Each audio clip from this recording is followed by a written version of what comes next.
eyes. Know for yourself.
people every day. Get criticized for the people every day. Defending your rights, I saw you stay.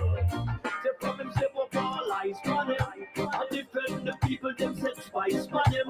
The politicians spread lies on him. But we know the bug of them not wise like him.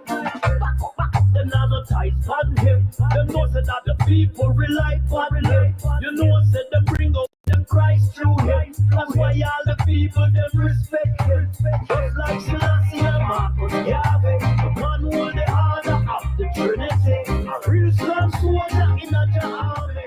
No sympathy can this army. Them fight for the people every day. Risk them life for the people every day. Get criticized for the people every day. Defending your rights, I saw you stay. Them fight for the people every day.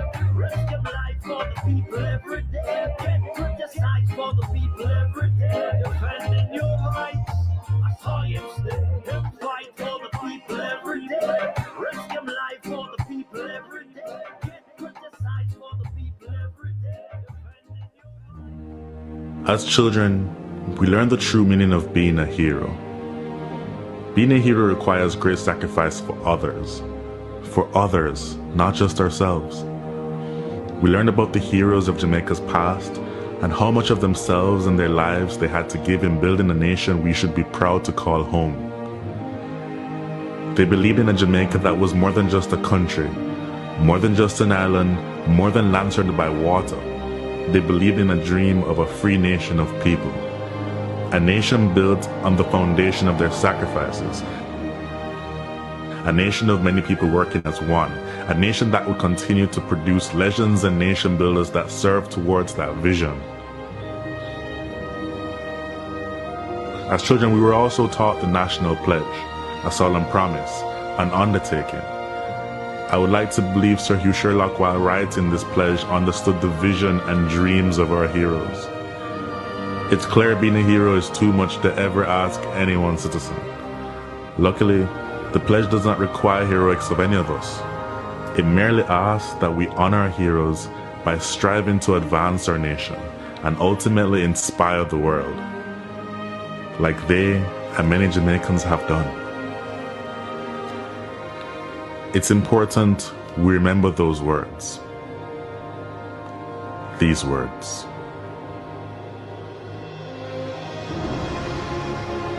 Before God and all mankind, I pledge love and loyalty of my heart, the wisdom and courage of my mind, the strength and vigor of my body in service of my fellow citizens. I promise to stand up for justice, brotherhood, and peace, to work diligently and creatively, to think generously and honestly, so that Jamaica may, under God, increase in beauty, fellowship, and prosperity, and play her part in advancing the welfare of the whole human race.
like me, a Jamaican born and raised on this land, maybe you will remember saying those words, singing that song in a classroom or some general assembly. If so, like me, you made a pledge. Somehow it seems like many of us have forgotten that. The crime and violence, the indiscipline and short-sightedness, the corruption, the lack of respect for our beautiful lands we are blessed with, and the waters that surround and nurtures us. We have to do better. Let us honor our heroes so that they would not have sacrificed so much in vain. I hope this video can make a difference to even one soul. If so, it would all be worth it. If you feel the way I do, share it. May my voice become yours. Thanks for watching.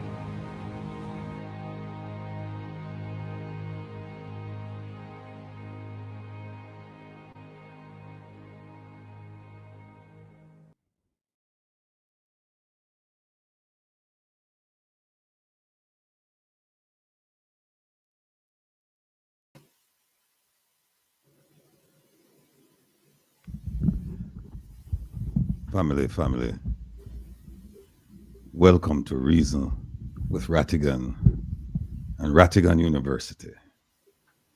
The Provost, yours truly, and the Adjunct Professor, DJ Kevin Stu, are here to go through the syllabus, make presentations, and engage our guest lecturer this afternoon. I hope you are prepared because we have a lot. And when I say a lot, I mean a lot to cover. Now, Melissa's devastation is far worse than initially thought. And now more than ever, we beseech the Almighty for his grace and blessings upon our people. The diaspora is playing a commendable role. And we at the One Jamaica Legal Defense Foundation will officially join the ranks today as we launch our collaboration with E&W Shipping out of Maryland. Now, unfortunately, we do not have an umbrella organization to streamline the diaspora's collective assistance, and this has resulted in some confusion and frustration. Nevertheless, we urge you to continue the effort. You know, things have a way of working themselves out. And let me take this time to mention that the Global Jamaica Diaspora Council, and you've heard me talk about this organization or talk about this entity for some time now. Now, this entity could have been an instrumental and unifying force had it been a 501c3 charitable organization, had it been registered. Instead of it being called a movement led by the government. Now, God willing, this will change after the upcoming election. Now, please remember that the expiration date for you to register to vote in the Global Jamaica Diaspora Council election is fast approaching. Please register by November 15th. Well, Kevin, that, 7 days from now, a week from today? Can't hear you. Sorry. Yes, a week from today. Next Saturday is the deadline. Deadline, all right. Please register by then and cast your vote between November 20th and December 15th. Remember, we're going to put it up on the screen pretty soon, so you'll see. Now, let's look at the segment that producer Joan has provided for us. And by the way, we're going to be joined shortly by none other than Mr. Mequitalk himself, Jeffrey Tavares. Here we go. Shaping civic minds for a better tomorrow. And I tell you what, this is so appropriate, Kevin, because today, people, we're going to go through a civics lesson. And the people who are not with us today, they're going to miss it because we're going to show you today how laws are passed and made effective in Jamaica. And if you notice, I said two things: how they're passed and how they're made effective, which should tell you that just because a law is passed doesn't mean it's effective. And we're going to show you what we mean by that. And then we're going to walk you through about 3 or 4 laws. And we're going to do it slowly. And we're going to do it at a level where everyone can understand, because we don't want to leave anyone behind. So if you know people who should be interested, are interested, ought to be interested in Jamaican civics, please reach out to them and tell them to join us. No, no, no, no. Turn a blind eye to corruption and you lose sight in your other eye. And we'll hear some comments from the Prime Minister later on. And when he got to corruption, Kevin, his voice just dropped. You know, he's very strident and forceful. And then when he got to corruption, whoop, volume drop. Yeah, here are the things that we'll be discussing today, the syllabus. Diaspora's assistance to Jamaica. Like I said, a lot of people doing a lot of things for Jamaica right now, but it's not centralized, it's not streamlined. Should be, but you get the stuff to people who are in need, and that's fine. But there is some frustration right now, and we're gonna add our piece to it. Not our piece of frustration, but our piece of the effort to address the situation in Jamaica. Are the politicians planning to capitalize on Melissa's aftermath? That's a very good topic, because the answer is, a lot of you, if I ask you, are politicians planning to capitalize on Melissa's aftermath? I'd hazard a guess that you're going to say yes. And then if I ask how, you don't know, but you're just going to say they're going to do it. So we're going to walk you through it and show you how. And my dear Abba Laborite friend, a high-ranking Laborite friend, Kevin, who wrote to me this morning and said he's not coming to class because the topics were discussed previously. So I wrote him back and I said, absence is a guarantee of failure, because what we're going to discuss today, we didn't discuss previously.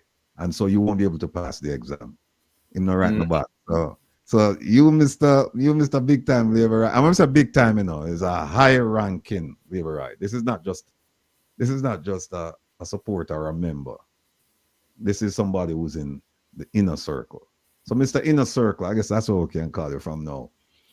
You didn't respond, so tune in, because you're going to learn something today. All right. The Market Me crew, should we petition the DPP to prosecute them? We're going to show you how messed up this investigation was. We started already, and remember I told you that it's going to take a while before we can get to the bottom of this. We're scratching the surface right now, but today we plan to show you a couple contracts, and we plan to show you how people met, and we plan to show you how the investigation was botched. And we also plan to show you how the DPP, this new DPP, should step in. A lot of you might say, "She not gonna do it." Well, the only thing beat a trial is a failure, right? Correct. You don't try. And even if she turned out, but at least you set the record that you reached out and try to get things straightened out. So get up, stand up, register, and vote. Just spoke about that. And we're going to continue to speak about that throughout the program. The Global Jamaica Diaspora Council is an entity that is considered a movement. It is not an organization, but it's supposed to represent us. And it's controlled, led, directed by the government. They're having an election. And we are qualified to vote. We, meaning if you're Jamaican living overseas, you're qualified to vote. And I want you to vote, people. I want you to present your expression of what you think this organization should represent. Whether it's approval or disapproval, I'd need you to come out and vote. We need to get involved in this. There you go. Provost and the adjunct professor, we're here as usual. Guest lecturer, Mr. Earl Walker, businessman. Kevin, Provost, adjunct professor. We get promotion. Yeah.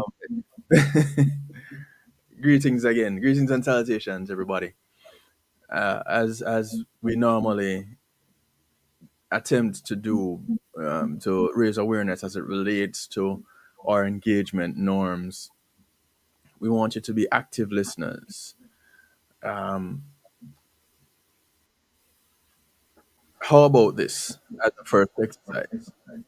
At the bottom of the screen, scrolling across the screen, those that are watching on the Global Base TV and on YouTube Live, is the website for to register for the Global Jamaica Diaspora Council. Scrolling across the bottom of your screen, it tells you when to register, and the website is there. connectmeja.com. It's right there, available for everybody to see. So if anybody is asking for it to be pinned right now, we don't have enough hands or eyes to see all those requests. It's scrolling across the bottom of your screen. If anybody come in the chat and ask, you can tell them, look at the bottom of the screen, it's scrolling across. So that's the first thing. And the first exercise in active listening. Be open-minded. Some of the things that we discuss may not go over well with everyone. Everyone may not agree. Cool. You may not agree, but be respectful of the position where it's coming from. So from that perspective, we show maturity in our engagement. You know, you don't agree, but you understand the position that is taken. And with that, we get to grow, we get to have engaging discussions to achieve a positive outcome. Because anything better than where we started is success. Yeah? Comment to contribute from a constructive standpoint and celebrate others' contributions. Very important with active listening and conversation to achieve a goal. All these things are important. And most of all, we ask that you enjoy the experience. At the beginning of the broadcast, Will mentioned the inability for us to all come together under one donation umbrella out here in the diaspora. And it's a part of the reason why the OJLDF has tossed their hat in the ring as it relates to donation efforts. Well, it goes a little bit further than that. So let me just preface it by saying this. The One Jamaica Legal Defense Foundation has been engaged in the community from its inception. The donation button has been on the website from its inception. All we're asking now is that when you go and make your donation there, you state for Hurricane Melissa relief. Or you can state for OJLDF. The ones for OJLDF will be used, continue to be used in the effort to file ATIs, put information together, print documents, send off documents, the operations of OJLDF. Melissa, any donations for the Melissa relief will go to that. And that is an ongoing effort. It doesn't end here when 9 days roll off and everybody start to think about something else. It's not a 9-day wonder, it's an ongoing effort. The relief and recovery from this disaster doesn't happen in 3 months. We're still recovering from Beryl when this storm came through. There was this one tourist destination that was scheduled to be open for this season that can't, because the storm came through and totally took out everything that they just did. So you keep those things in mind. So donations on the One Jamaica Legal Defense Foundation site, ojldf.net, specify what you want the donation to be used for. Hurricane relief, One Jamaica Legal Defense Foundation. Okay? Thank you very much. Provost. You're muted. Sorry. Thank you very much. I see in the chat where is it Maxwell Williams is asking what is the voting about. Maxwell, I take it that you weren't with us last week, so that's fine. So I'll explain to you. There is an entity, and if you notice, I didn't say organization, an entity called the Global Jamaica Diaspora Council, and it's global. They have representatives, or there are representatives all over the world, but the three main geographical locations, the US, UK, and Canada. And they are supposed to represent Jamaicans living overseas. Instead, it is called, when you ask them, well, what exactly is this? They'll tell you it's a movement. And they claim that they're there to in an advisory capacity to the government of Jamaica. Well, we don't know how that is possible. And at the same time, you're not taking advice from the diaspora whom you're supposed to represent. And there's a whole range of issues with the organization. And we're going to talk about that later. But suffice it to say that they have an election coming up. And you have to live in the diaspora to vote. And you vote depending on where you live. So if you live somewhere in the south, you vote in the south. You live out west, vote in the west. If you live in the northeast, vote in the northeast. We're going to go over the geography of it later on. But here's what's key. What's key is that you have to register to vote. And the registration to vote started I think this Wednesday will mark, what, 2 weeks, Kevin? About 2 weeks. 3 weeks? Yeah. 2 or 3 weeks, right. But it will end next week, Saturday, a week from today. The registration will end. And needless to state, you have to register to vote.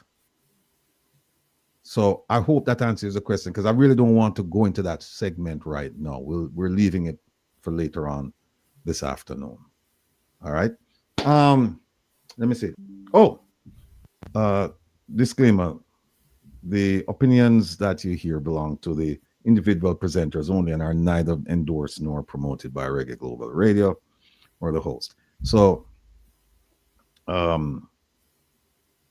only have one guest lecturer today. We have on the panel, we have Mr. Jeffrey Tavares, who will join us momentarily. And so just listen with an open mind. We're not trying to besmirch anybody's character or reputation around here. We're just presenting facts. All right. Let's move to the entertainment segment. Relax with the Rebel tonight. Let me just go in on my tonight voice. Here we go. Tonight's entertainment will be a selection of sexy slow jams from the 70s. So join me and let's go down memory lane. Yes, indeed.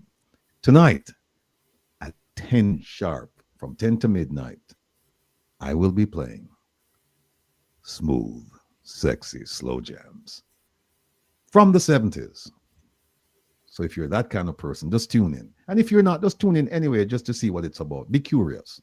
All right.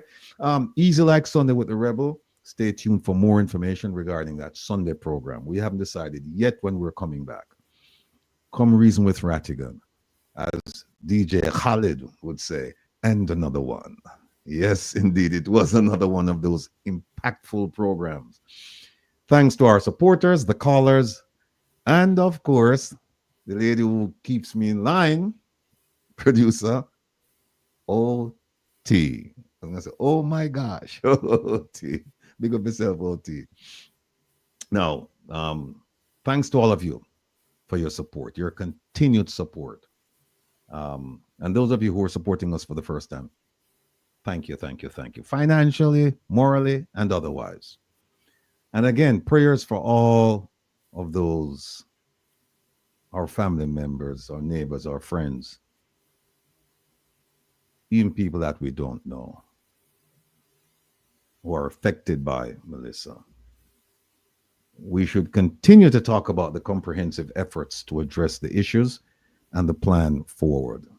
But we must roll up our sleeves and start the rebuilding process. So yes, we will point out things. Yes, we will provide advice going forward, but we also have to roll up our sleeves and get involved. It's not enough to criticize from the sidelines and not get involved. So we have to. Prayers up for Papa Trevor, Margene, Bonnie Jump, big up yourself, my brother, Jonah Marie, Mrs. Nelson, Bobby D'Souza, Mr. Baxter, Sassy Diva, Raleigh, Lakaleka, and my man, Roland. Big up yourself, big up yourself, big up yourself. Big up the production crew. We not call no name, we know them a watch. And finally, as I said, last, certainly not least, producer extraordinaire, Joan. Big up yourself, Joan. Big up, big up, big up. Now, folks, Kevin, before we go any further, we're expecting the CG from Miami to touch base with us. Let me bring on Mr. Tavares right now. Hold on a second before we do that. Let me see. Oh, here's an African proverb. Rain beats the leopard skin, but it does not wash out the spots. I don't know who we're talking. That's a very good one. That's a very, very good one, Joan. Very good one. You could have helped yourself, could you? No, I couldn't help myself. Rain beats the leopard skin, but it does not wash out the spots. As I say, we're gone by the morning, can't come good evening, right? Don't go. What the music saying at the dance hall again? Don't dead already, young left a berry, something like that. Yeah. Yeah. But we'll come back to this proverb. Yeah. Love it. And here's another one. The same boiling water that softens the potato hardens the egg. It's perspective, people. Mm-hmm. Perspective. That speaks to resilience. Indeed. Indeed. Indeed. All right, ladies and gentlemen, we're joined by none other than Mr. Jeffrey Tavares. Sir, welcome. Welcome, Mr. Thank you very much for having me on your program, sir. I must say good evening to Professor Kevin Stew. Blessings, man. And we have a lot of students too, you know. You can't leave yes, and all the students of both the Mequitalk program and Rattigan program. Good evening, wherever you are listening from around the world and the Eastern Caribbean. Good night, good evening, goodbye. All right. Did you say goodbye? No. Good evening, good night. I think it's good evening, good night, and goodbye. Go on, already. Cameo.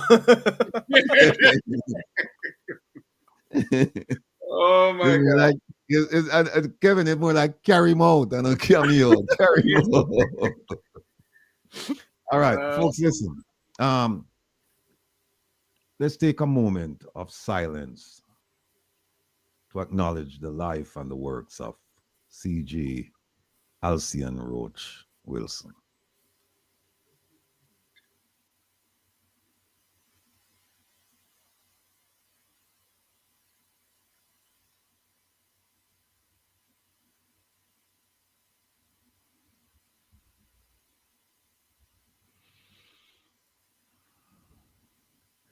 All right. Now let me just say a little bit about her, and then I guess the adjunct professor and lecturer, they'll have some words. And as I said, we're waiting on the CG to come on. Not sure if he's gonna come on. He said he would, but he's busy running around, so we'll wait and see. Now let me just say, I met CG Wilson through a mutual friend. Put your cup down there. And this was in 2016, before she became CG. She was just known plain and simple as Alcyon. And she facilitated my first meeting with Prime Minister Andrew Holness. This was a few months after he was elected, or he was selected as Prime Minister. And he was in New York for the UNGA, the UN General Assembly in September, because I think he got elected in February of 2016, and by September he was in New York, and she was responsible for setting up a town hall meeting, and because of the mutual friend, she made arrangements for me to meet him in a private setting with just a few people upstairs the hall where we were, because then he came down and then he gave his speech. I also met Ambassador Audrey Marks at that event for the very first time. Now, before she became CG, we had a cordial relationship, and I vividly remember having lunch with her during the winter in Bryant Park. There's a restaurant. Those of you familiar with Bryant Park, it's where is it? 42nd, 43rd Avenue of the Americas in Manhattan. And we had lunch. And the purpose of our lunch was to talk about a whole range of things, including a cyber project that she was working on for Jamaica.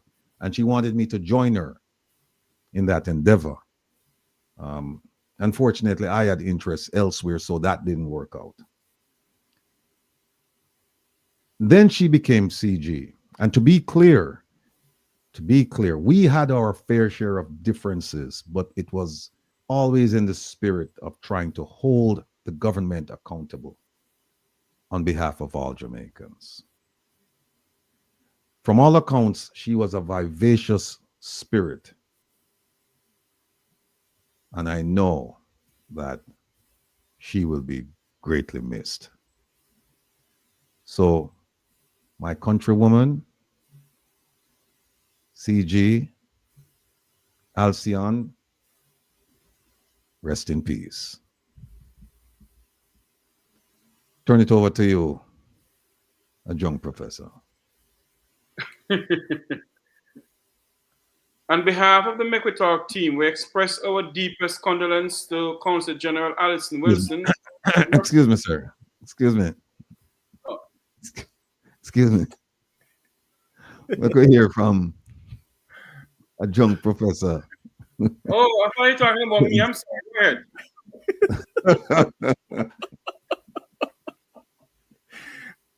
It's okay. It's okay.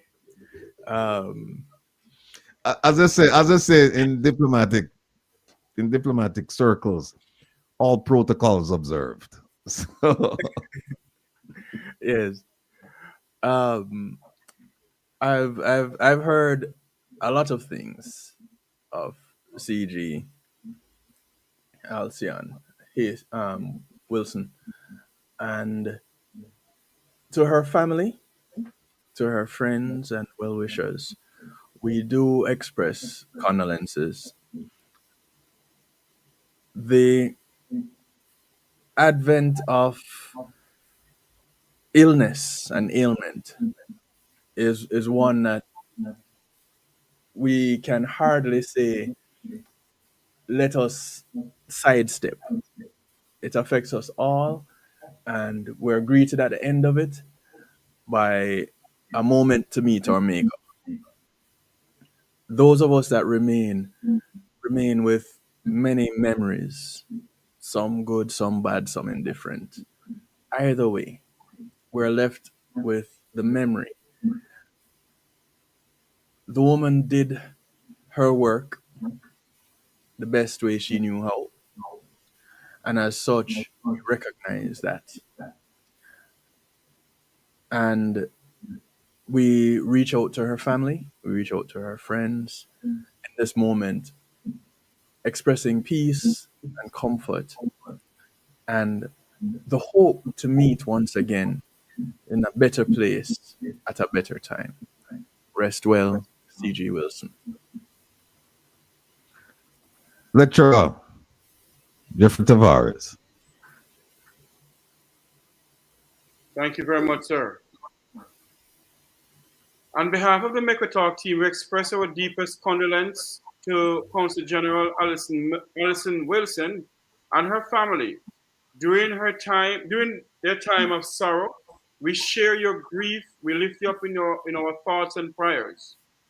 Our deepest condolence to you She has served her country well and her countrymen well, both in Jamaica and overseas. May her soul rest in peace, and we'll surely miss her. Mr. Rattigan.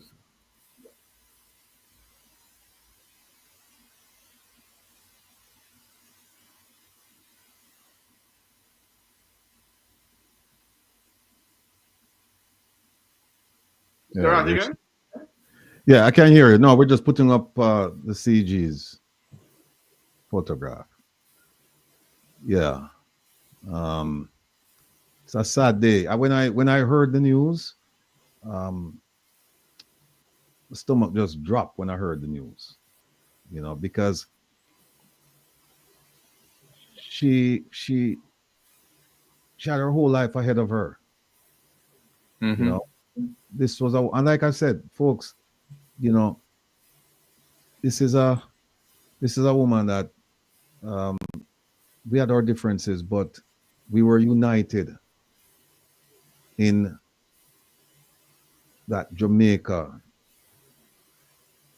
should be for all Jamaicans.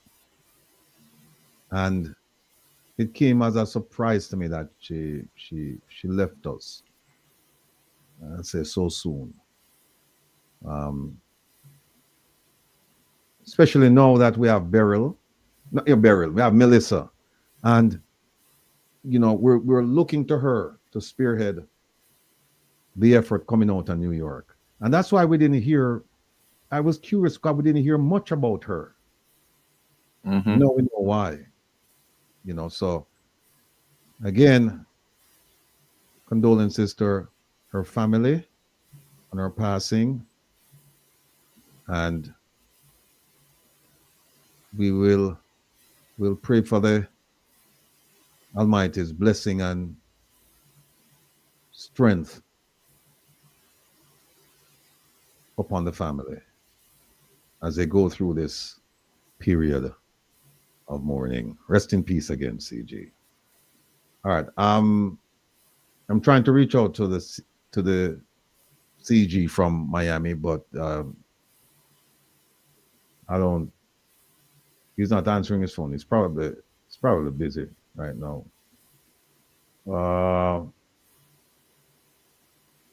Let me just. Here's how I want to remember. And some of you probably looking at the picture and you're probably trying to figure, well, who's this lady? Well, here she is. When we talk about a vivacious spirit, this was out of the norm for a CG because CGs are usually stuffy. You know, they usually follow diplomatic protocol. And whenever you see them, they're inaccessible to the general public. But you tell me if you think this CG was inaccessible. Sarah? Playing of the world, and she's in the building. I have to play her song. Stretch, can you play a song for the CG for me, please?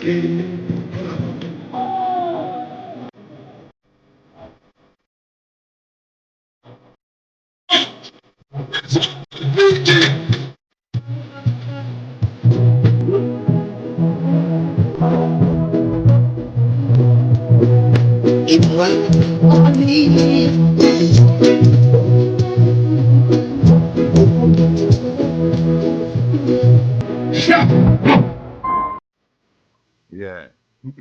That's one of the memories I want to have of her. You know, I have a good time. That's what life is about, having some good times. You gotta have some rough patches, but that's one of them. See me? All right, hold on, folks. We're now joined by CG Mayor out of Miami. Hard working government official, the people's rep. And when I say that, I mean it in every way possible. Here he is. CG Mayor, welcome to Come Reason Rattigan. Hey, you know what happened? This is funny, you know. We shouldn't meet on these occasions. You know what I mean? We're supposed to meet on occasions where we can have some lively discussions and things like that. And I've been trying to get this man on the program for years.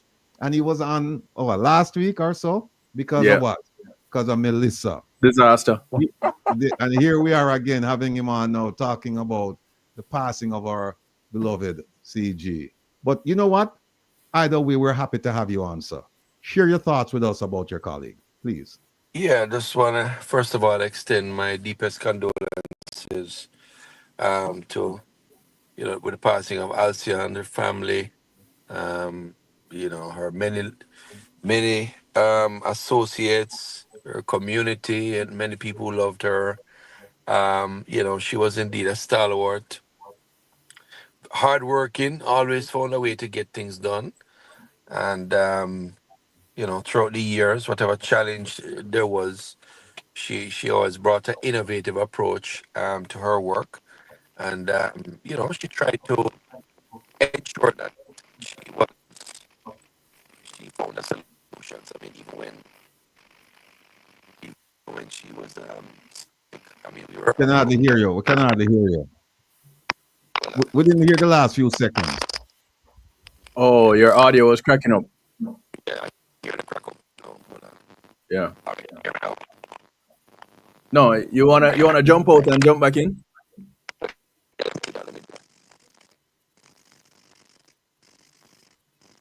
Kevin, can you find it? The second video with the CG, please?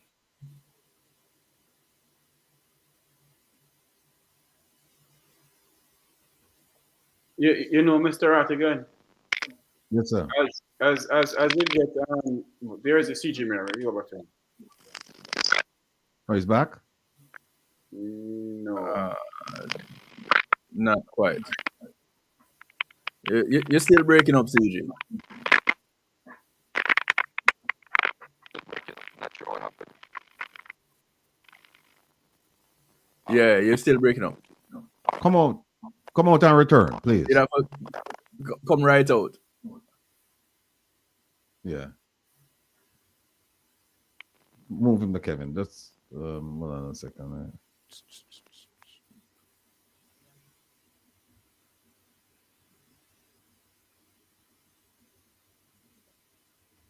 All right, Kevin, can you find the second one? Yeah, let me. Mr. Rattigan, as we mourn the passing of C.G. Wilson, you and I know what happened. You and I know her sickness and so forth. And I sat here before I came on, and I can feel the pain that her family was going through during her time of illness. Because I have been through it. I have been through it, and I know what is it, and I'm still going through it in a sense. Thank God, it's not back it's not back. Thank God for that. But I know what her family was going through. I feel the pain, and sometimes at night you don't sleep at all. You just sit there to see your loved one suffering, and you can't do nothing about it. It hurts. It truly, truly hurts. And, my condolence and sympathy goes out to her family once more, I feel your pain, and I pray your strength. God in his mercy will, comfort you. Because I know what you've been going through, and I know what you're going through now. My dad died a couple months ago from pancreatic cancer.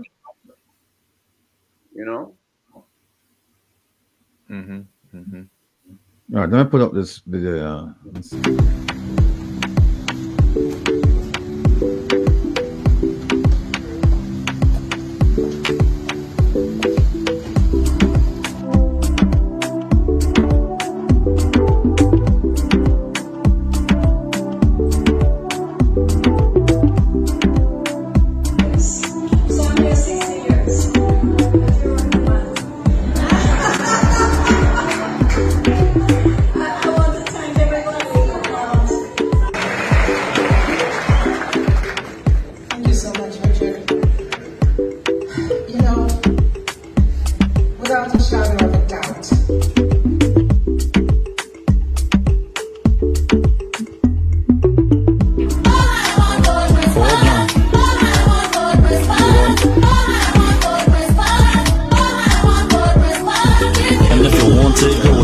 do me too.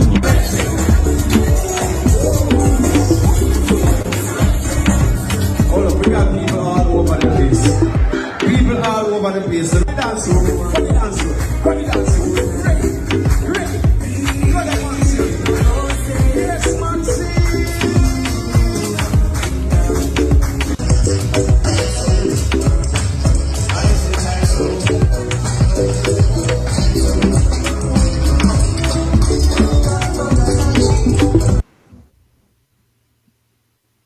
Yeah, yeah.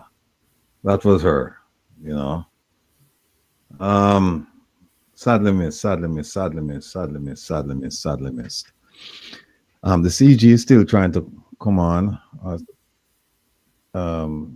He was just here a while ago and he disappeared. Kevin, you know what this? This.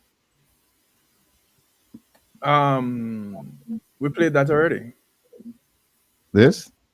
Oh, that was, yeah. Now wait for him come on from a play it for him, but him we have some issues. All right.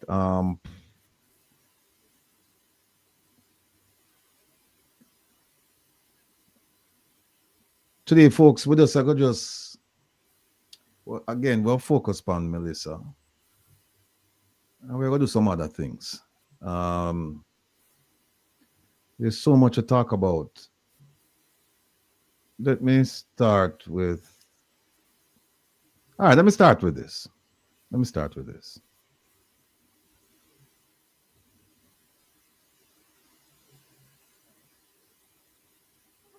With just the decaying of carcasses and speeding that up. I went on Friday, didn't see any junkers in the air, and wondered, on a serious note, if anything could be done about getting some junkers in the area to take up some of the carcasses. Also, the number of persons and communities that are rising in terms of water. All right. Let's start out with that, people. What are your thoughts? That was Zara Burton, our investigative reporter out of Jamaica, and she was at a press conference, and you heard her words. I won't parse them for you. I won't interpret them. You heard her words. What are your thoughts? Talk to me. Mr. Tavares, what are your thoughts? I didn't expect her to ask that question, but at the end of the day, Zara asked a question that is maybe on the minds of many Jamaicans because of the dead animal that's around. But what struck me is when she said she asked NEPA if they have any can deploy some drunkers down in in St. Elizabeth or in Westmoreland. Mm-hmm. You know, we may laugh at what Zara Burton asks, but at the end of the day, if they don't do something with those two parishes and other parishes in Jamaica, we are going to face with a humanitarian crisis in this country. A crisis where many of us will never, in a sense, it's going to be something where a lot is going to break out, choleras and this and that going to break out. And the government sees as if they're dragging their foot with something like this. Many of us take this thing for a joke because Zara asked a question. I was even laughing at it, but when I sit and think about it, she asked a very important question. At the end of the day, what are they doing? Are they going to do something to separate Jamaicans from living in squalor where dead bodies here, human bodies here, dead animals here, and you're having something to eat? One would think that the government of Jamaica would have done something in a sense to maybe evacuate the people from where they are to somewhere else. I don't know, I'm just saying that. But at the end of the day, what are we truly doing? Ms. Burton asked a question that is maybe on the mind of many Jamaicans. The dead carcasses are here. The dead bodies are here. How many other dead bodies in some areas cut off? All right, let me play it again, and then I'll bring in the adjunct professor and hear what he has to say. With just the decaying of carcasses and speeding that up. I went on Friday in St Lucie in the air and wondered, on a serious note, if anything could be done about getting some junkers in the area to take up some of the carcasses.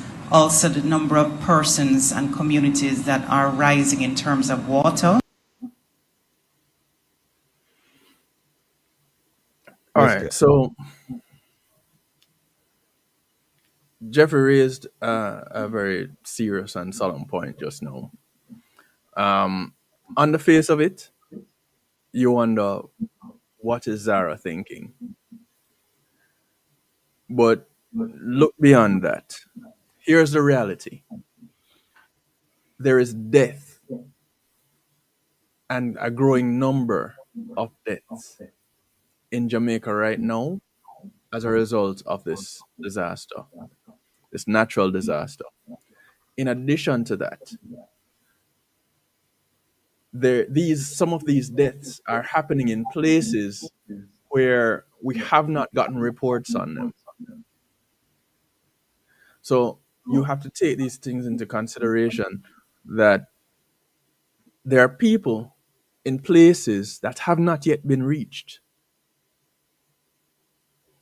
And because they have not been reached, one, some of them are dying. Two, some of them are already dead. And the reality exists that some way, somehow, these bodies need to be removed. That is the other reality.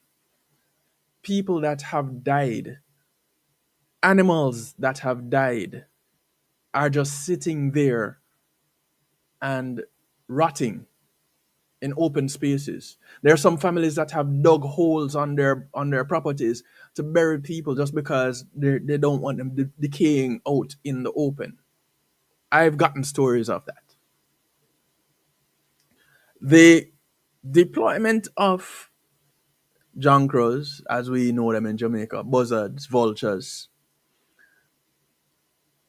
I don't know of any agency in Jamaica that have junkers on standby in order to deploy.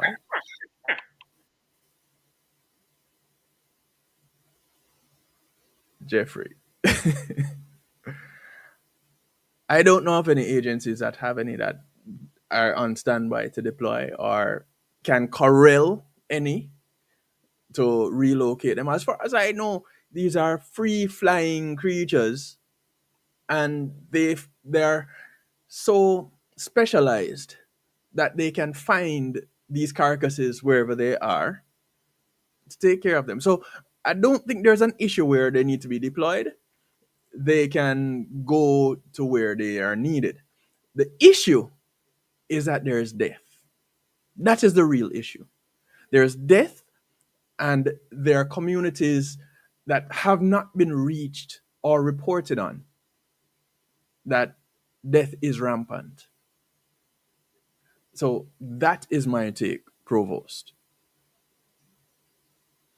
Okay, thank you. Thank you, Mr. Tavares. Here's my take on it. In Jamaica, Jankro is a name that's reserved not only for the bird, the vulture, the buzzard. It's also reserved for certain type of people. We all know. No. And so I want to play this video because I think this is what Zara was going to. I think this is the direction she was going to. And if you notice, she was very, very serious. And she said, no, this is a serious matter, right? When she said it. And so I think metaphorically, I think when she said Jankro, she was also referring to leaders, people who are responsible for taking care of us. And so what she was, I think what she was, point she was trying to get across to them is that if I'm here asking you about these bodies, then it means that you have failed. And now we have to look on the bird, forget rid of it, and the bird is not there. So basically, what are you guys doing? True. What are you Jankros doing? This is what I think she was referring to. Listen to this, people. Any government minister who becomes a millionaire after being to a government office is a thief. That's true. That's very true. There's no millionaire who becomes a millionaire through government salaries. I make that statement loud and clear. So this whole concept of democracy is a facade, the entertainment for the poor, to think that by voting a president into power, they've actually put a man in control. We need people like Trory, who wakes up in the morning and says, I need 3,000 trucks of road equipment on the road by tomorrow, and 3 kilometers from Ghana into Burkina Faso, they are there by tomorrow. I need a hospital there. I need an aeroplane manufacturing industry there. And you need to give a president power, the one who can decide, not the one who can steal, the one who can decide and make a change. We look at our countries. Look at Kenya, almost 50 years of independence. 60. Look at 63 actually. Look at Ghana, 63. Look at Zimbabwe, 40 something. And the roads that the colonialists built, we're even battling to repair them with potholes and etc. And you wonder, for the past 45 years, what are we doing? Here's the Minister of Roads, here's the Minister of Public Works, but they simply can't get things done. So what do you need? You need a leader. I think that's what she was referring to, the absence of leadership. That she was saying, we have death, mayhem, destruction. And here it is, I'm asking you these questions when you should be giving us the answers to prevent us from asking these questions. You should be saying, we've recovered X amount of bodies, we've done this is what we're doing, blah, blah, blah, blah, blah. I think that's what she was commenting on. And I think the people in power, I think it went over their heads. And so some of us will laugh, and myself included, when I first heard it. But the more I looked at it, the more I examined it, the more I realized, wait a minute, she's actually talking about the failure of leadership. She's actually saying, you guys have failed, and now we have to go to birds to remove bodies. When you play her one more time, people, so you can see if you're where I'm coming from.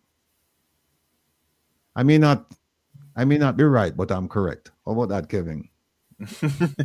With just the decaying of carcasses and speeding that up. I went on Friday in St Lucie in the air and wondered, on a serious note, if anything could be done about getting some junkers in the area to take up some of the carcasses.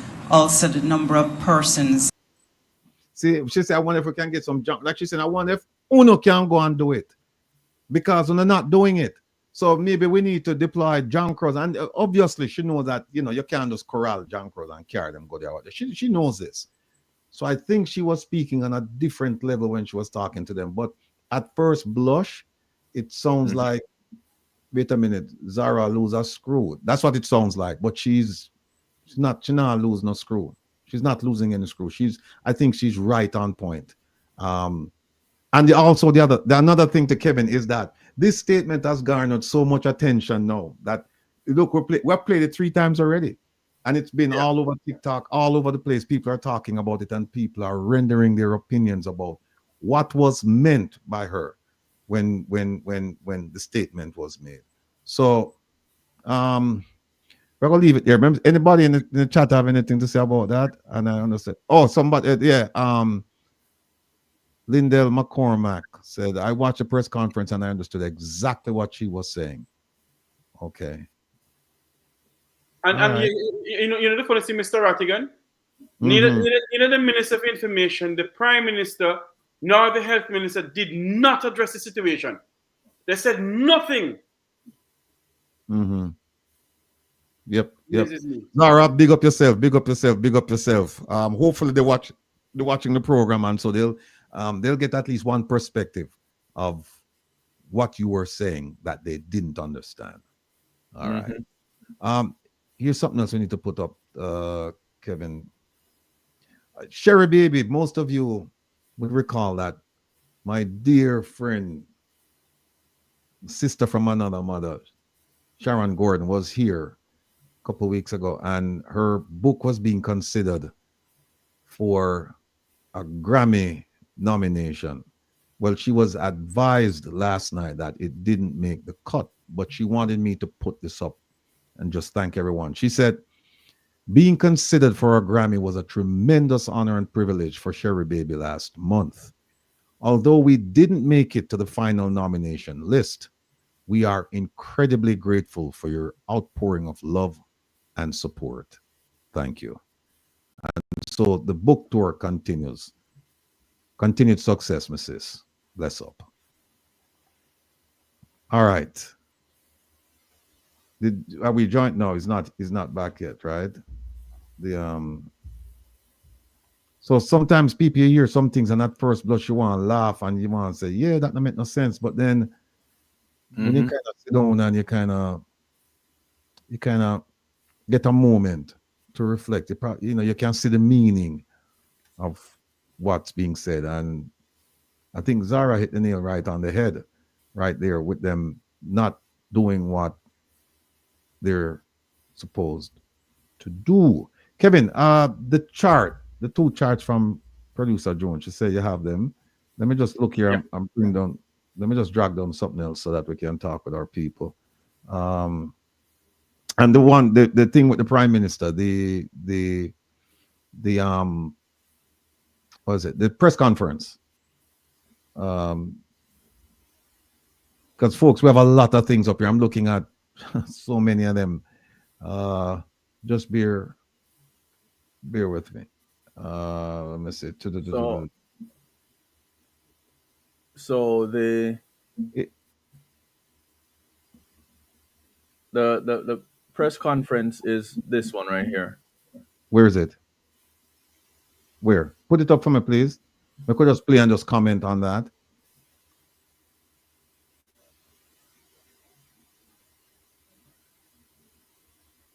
It looks like I'm delayed on your side, so no.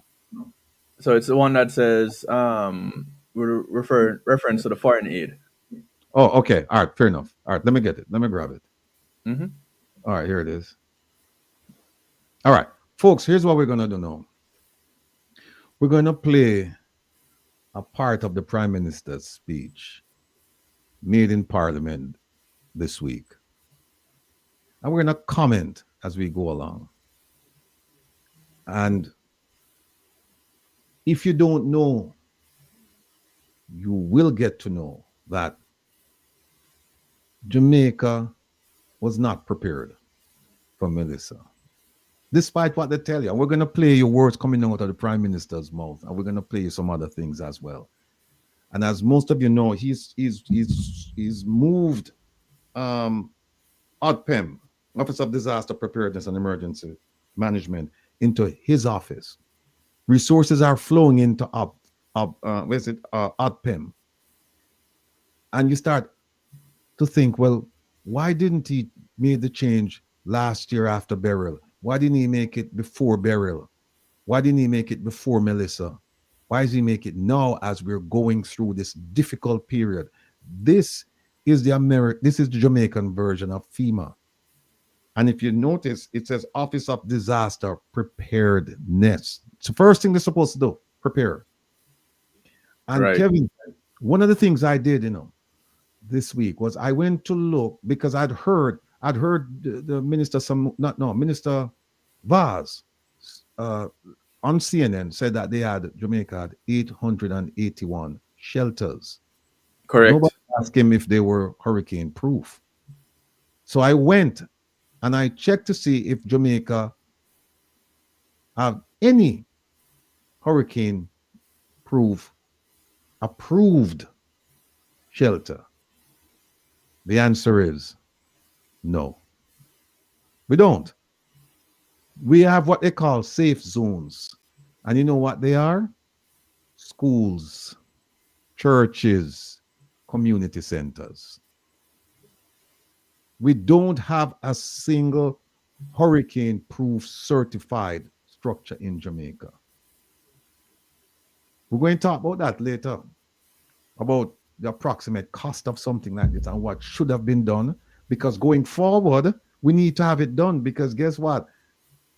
The hurricane season is coming again next year. And by the way, for this season, it's not over yet. It ends in a few weeks, but it's coming next year. coming next year, and there are things that should have been done, and they weren't done. And then they tell you that they were prepared, but they weren't prepared. Also, we're going to talk about a report I received from a reliable source on the ground in Jamaica. Went to all of these places, the affected places. St. Anne, St. James, Westmoreland, Hanover, St. Elizabeth. Went to all of these places. And the person speaking to me, the person cried. The person said, what you are watching on TV does not do justice to the devastation. It doesn't accurately portray it. You have to be on the ground to see it. Have to be on the ground. Let me play this. And let's just do a little analysis while we'll go along for the sake of time. So I'll stop. I'll make some comments. I'll ask our guest lecturer here, Mr. Jeffrey Tavares, to jump in. And of course, the adjunct professor, he'll jump in as well. Here we go, folks. The eyes of the world have been on Jamaica as we confronted this ordeal, and the outpouring of solidarity has been extraordinary and deeply moving. The generosity shown to us reflects Jamaica's high standing and goodwill on the global stage. Even before Hurricane Melissa's landfall, messages of support and offers of assistance came from every region of the world. Since then, our relief efforts have been fortified by early and tangible aid from bilateral partners, regional international organizations, non-governmental organizations, and the Jamaican diaspora. Let me just stop it right there and say that I got a message today saying that the UK government, they had given some money, but most of the aid is coming in terms of supplies. That Jamaica is not getting a whole lot of cash. We're getting in-kind support. And there's a reason for that. Now, I would like to think that my letter or letters to the Privy Council members, and they have over 100 of them in the UK, would have something to do with that. Because I wrote to them and I told them that this Prime Minister was being investigated by the anti-corruption agency that he brought into being. And that one of the accusations against him, or one of the facts that came to light, was that over a period of time, he had 28 bank accounts. And I told him, be careful, watch this guy. Watch him carefully. And so now what we're seeing is we're seeing a lot of aid coming in, but most of it, before you get a lot of cash. Now what we're getting a lot of in-kind support. And you know why. You know why, people. But as I sit here, I can tell you that they're making plans.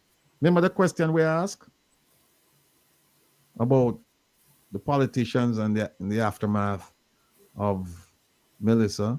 I can tell you that they're going to take out loans. Watch the money. That's where they're going to get active with the loans. Because they can't get active because countries now are giving them supplies, giving them care packages. That really has no significant value to them. They want the hard cold cash so they can do whatever they need to do. Why?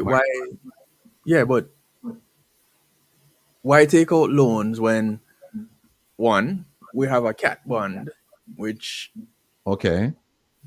should have materialized as a result of this disaster. Mm-hmm. Two, just like you said, there are in-kind methods of relief being provided. If we get the things to distribute, why do we need money again? Let's go ahead and distribute them. Mm-hmm. That's to say what? We need money to distribute what is being provided to us? Is that the argument? Yeah, there is no good argument right now for bulk sums of money to go to the Jamaican government if people can provide relief supplies, equipment, food, water, all of that. If people can do that, then there's no point in sending money to them. And by the way, Kevin, where is that thing? Where the list there? Please link me up here with the list there. Let me show the people that. If I may, Mr. Rattigan, Yes. the United Kingdom government has provided 7.5 million pounds in humanitarian aid to Jamaica following Hurricane Melissa, which include 2.5 million package and additional 5 million pounds. So the question that we need to ask ourselves, if they're getting all of these aid, relief to Jamaica, why are they dragging their foot? And I guarantee you, Mr. Rattigan, that when all of this is over, you're gonna hear about a warehouse lock up and things spoiled in the warehouse. Well, I was also told that some of the funds, the cash, is being managed through a third party.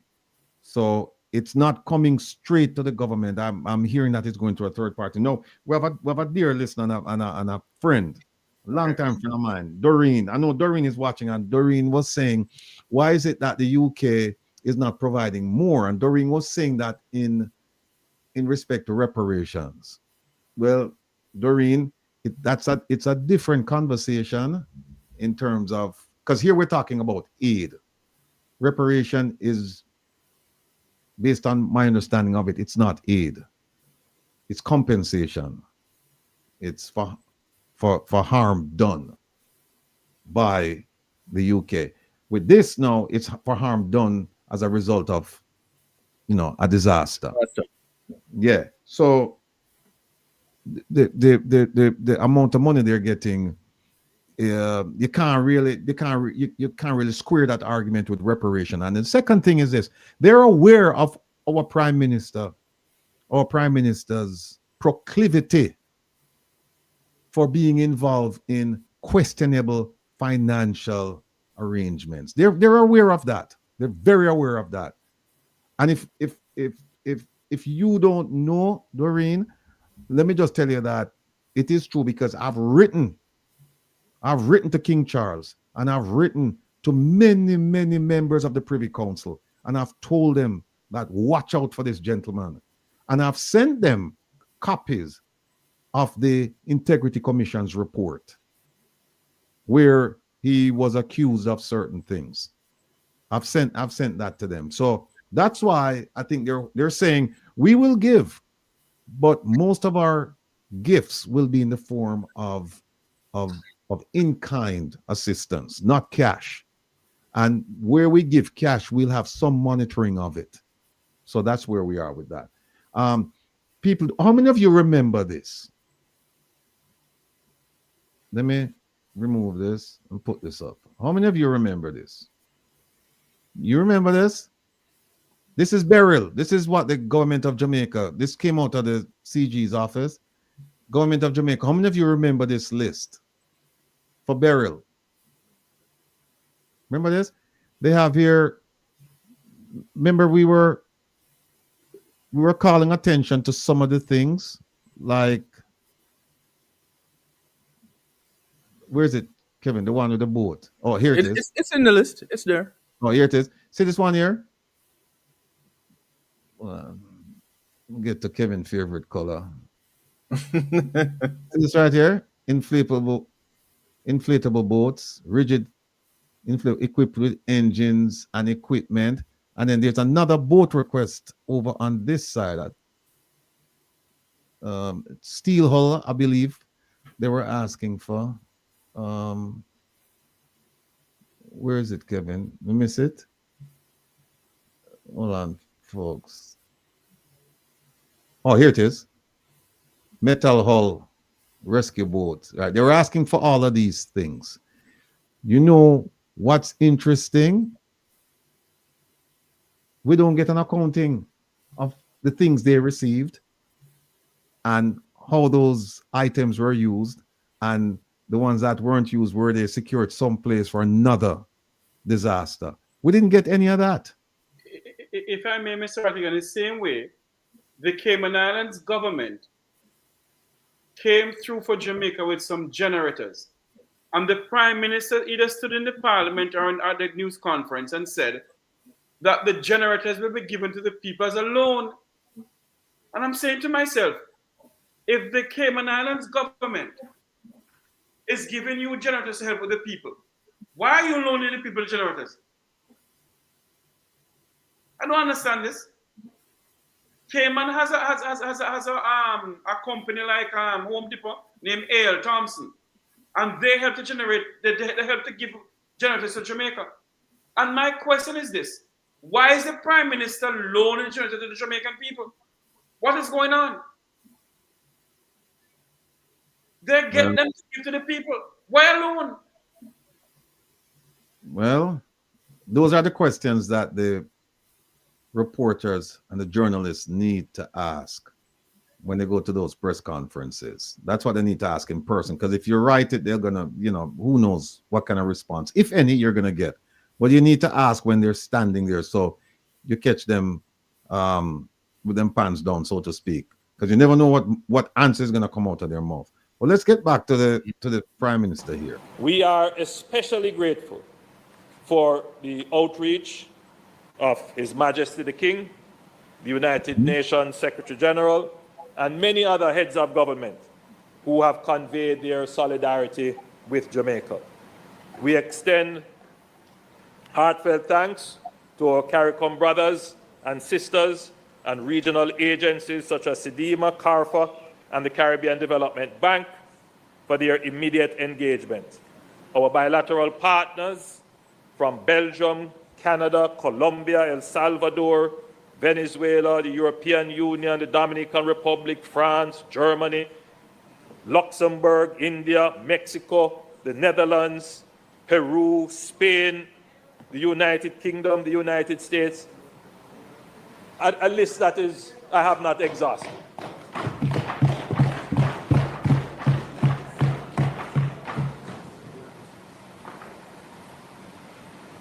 China, Japan. You know, he must realize that whatever love he's talking about, the love that these countries have, they don't have it, or the respect for him. It's for the Jamaican people. It's not him. They're not talking about leadership. They're talking about the people. Have all committed support.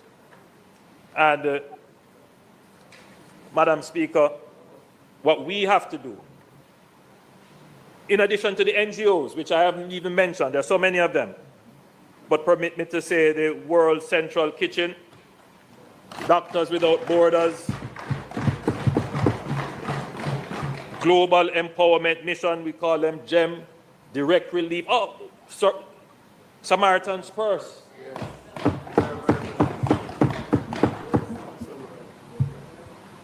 And of course, our own Food for the Poor.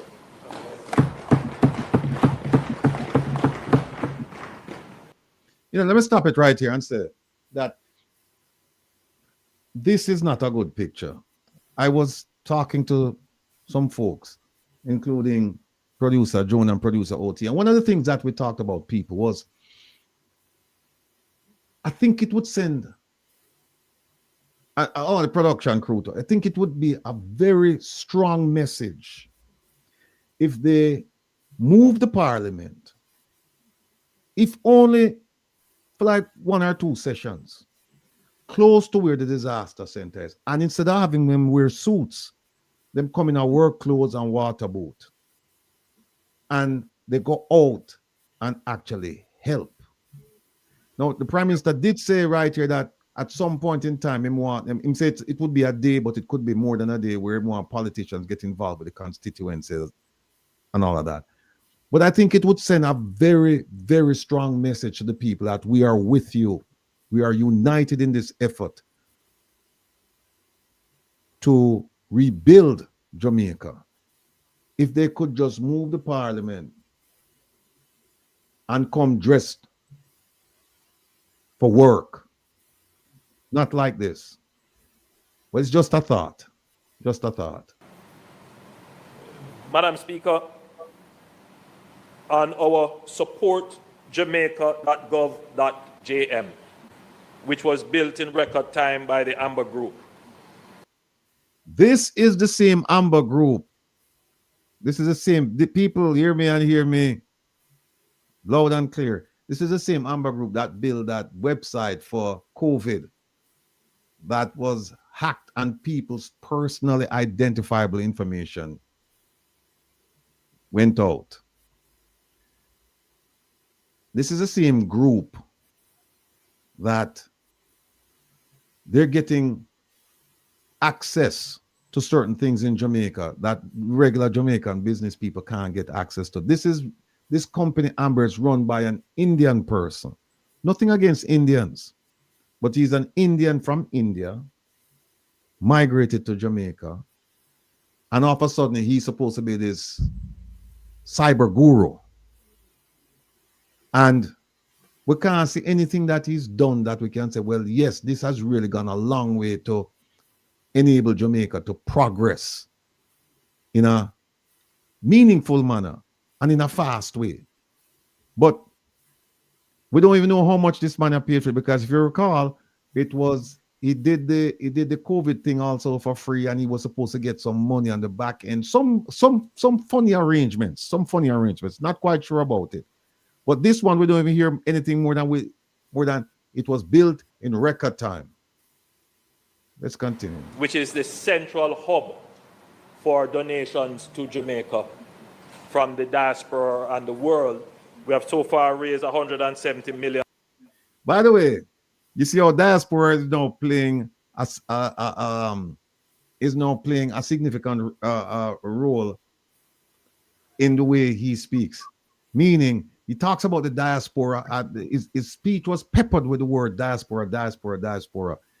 And yet, if you ask him, have you fulfilled your promise that you made to the diaspora before and during your term as Prime Minister about them having a seat in the Parliament? Have you done that?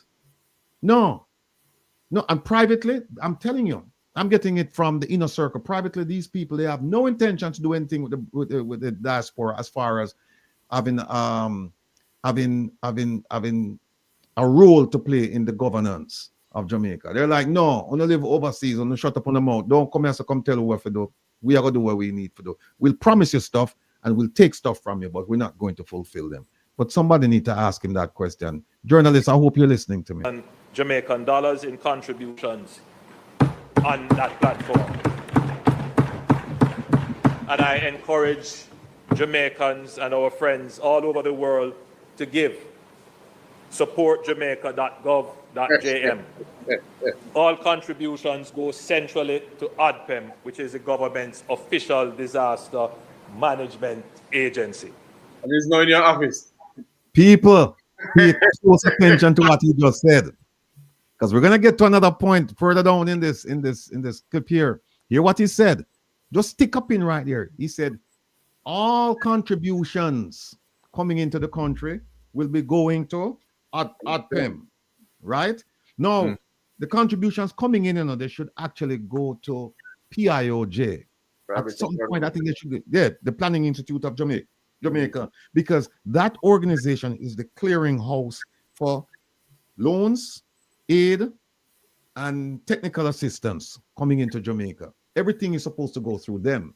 We have found in our research that not everything, but most of the major stuff you hear about, if you go to PIOJ, you'll see a record of those things coming in, and you'll see they'll give you some narrative as to how the money was spent. But if you notice now, we don't hear PIOJ. We hear what? We hear ADPEM. Listen keenly. Just stick up in right there now. Just stick up in right there that him say ADPEM. Everything are coming to ADPEM. Listen.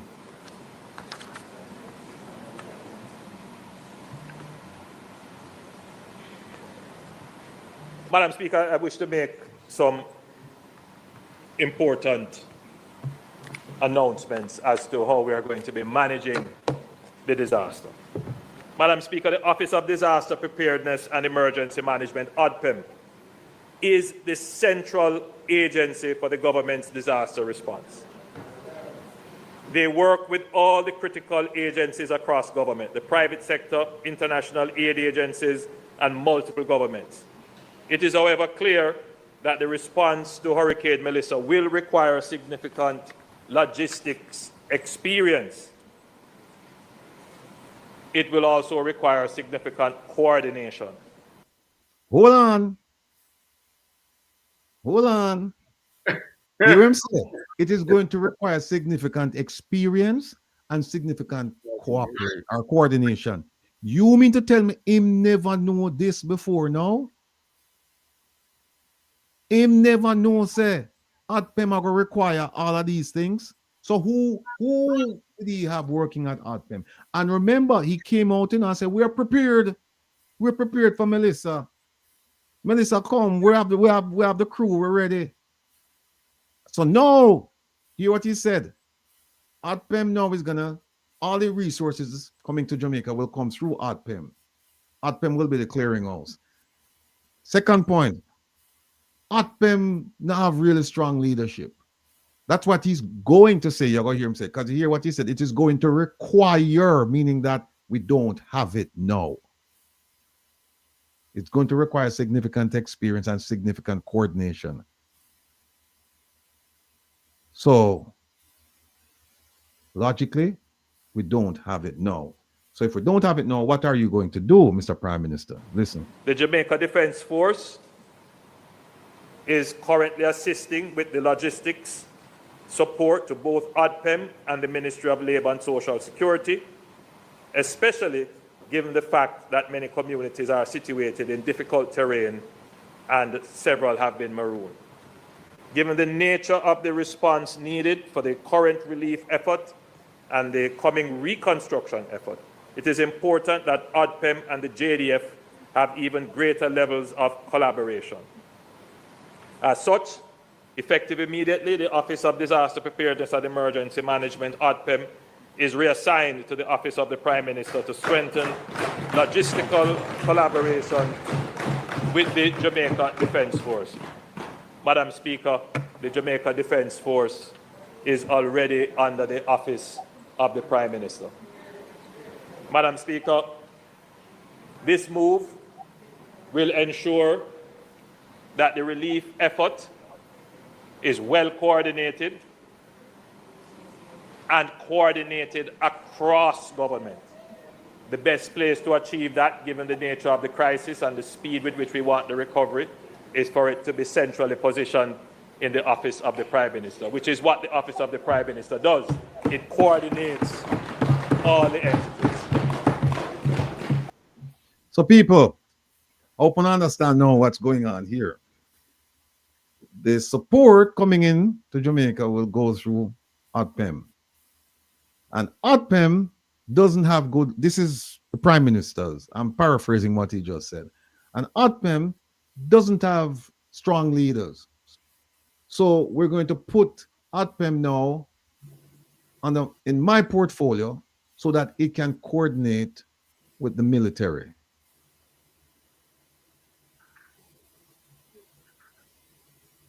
This wasn't known to him before. By the way, people, you see the lady behind him in what that, the red, whatever color that is, fuchsia. See the lady behind him? That is the minister, that is the former ambassador to the United States, Ambassador Audrey Marks, former senator, now MP, who is in charge of government efficiency. She's the one responsible for identifying where coordination should take place, collaboration should take place, and you eliminate the bureaucracy. She's the one responsible for that. No, did she tell him this? She just got there, you know. She just got there. Did she, and by the way, she just got back to Jamaica because she was traveling in Estonia, saying that she's going there on a study tour of e-government. Meanwhile, e-government has been known to Jamaica for well over a decade. But she was up there. So if she's in charge of efficiency, government efficiency, is she the one responsible for this ODPEM is to be reassigned to the office of the Prime Minister? Is she the one responsible for this? Or is the Prime Minister and others responsible for this? We don't know. The interesting thing is that we haven't heard from her, and the reporters, they haven't asked her about her role in the transfer of power from we keep on calling it ODPEM. Yeah, ODPEM, being like a standalone to now being within the portfolio of the Prime Minister. These are very strange times. Very strange times. And like I said, and Caroline Carey, yeah, she was in Estonia, but she said she was there for e-government and all this efficiency. Look, the UN has a program, you didn't have to go to Estonia. The UN has an e-government program that you could have sit down at your desk and sign on and do it. Plus, Jamaica has been doing e-government stuff for quite some time. And if you disbelieve me, just go back and look at Mr. Christie's report when he was Contractor General. Go back and look at his report. This is this was around, I'm trying to think, 2010, somewhere around there. He mentioned it. And also the Prime Minister, I went back and I checked, he's been talking about government efficiency since 2016. People, don't let them fool you. Don't let them fool you.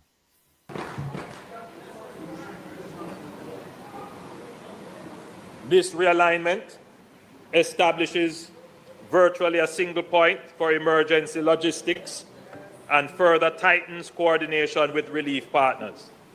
This is about speed, Madam Speaker.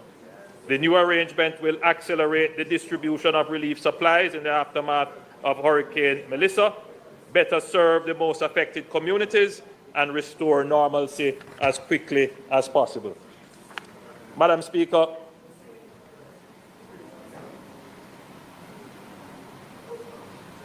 from a strategic perspective, and it is important that this be said, I have just listed the level of international response and NGO response.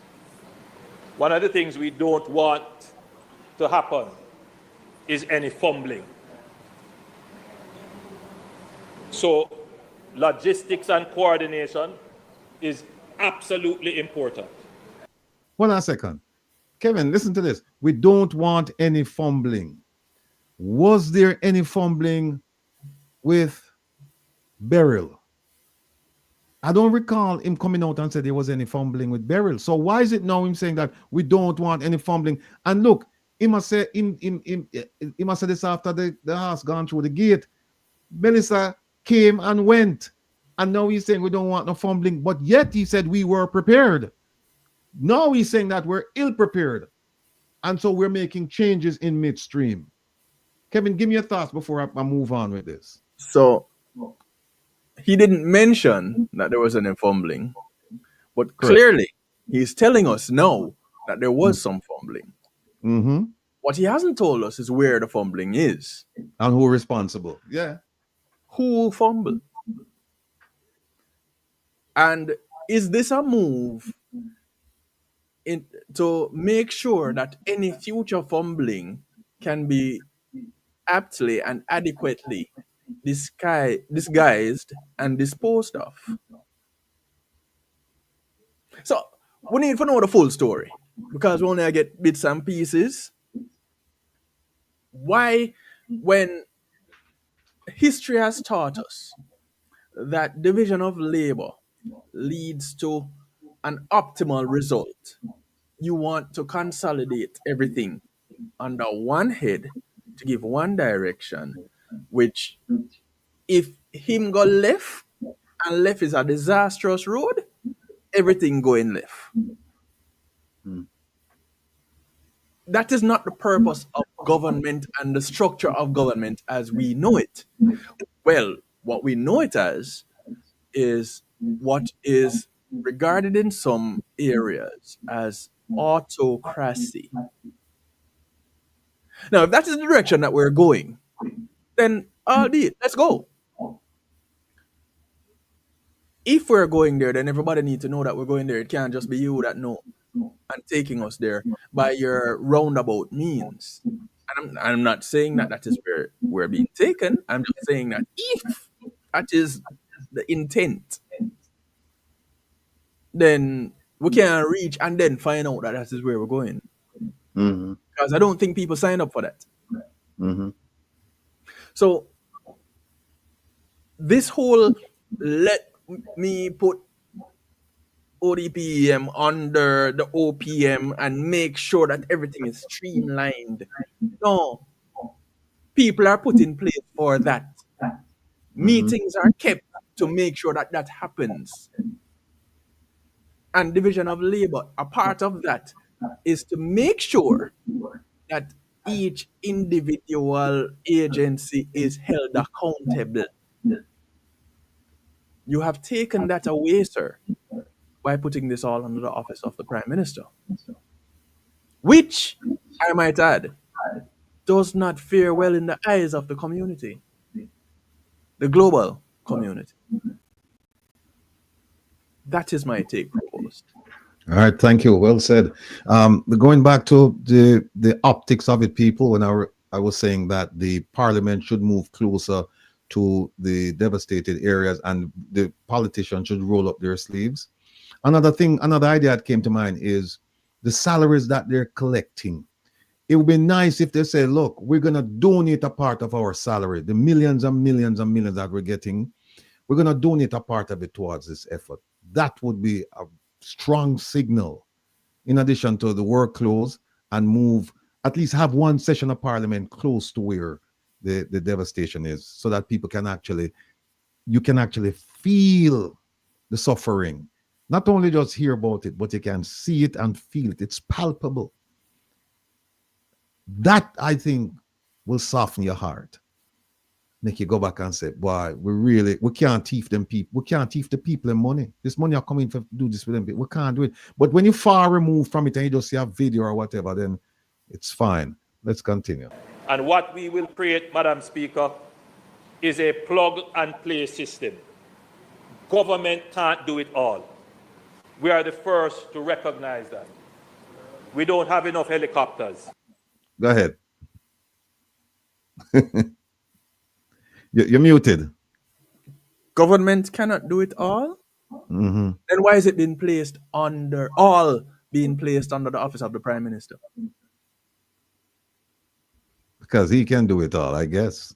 Government can't do it all, but he can do it all. And when he's referring to government, is he saying government as we know it, being both parties, or government as the ruling party? That's a good question.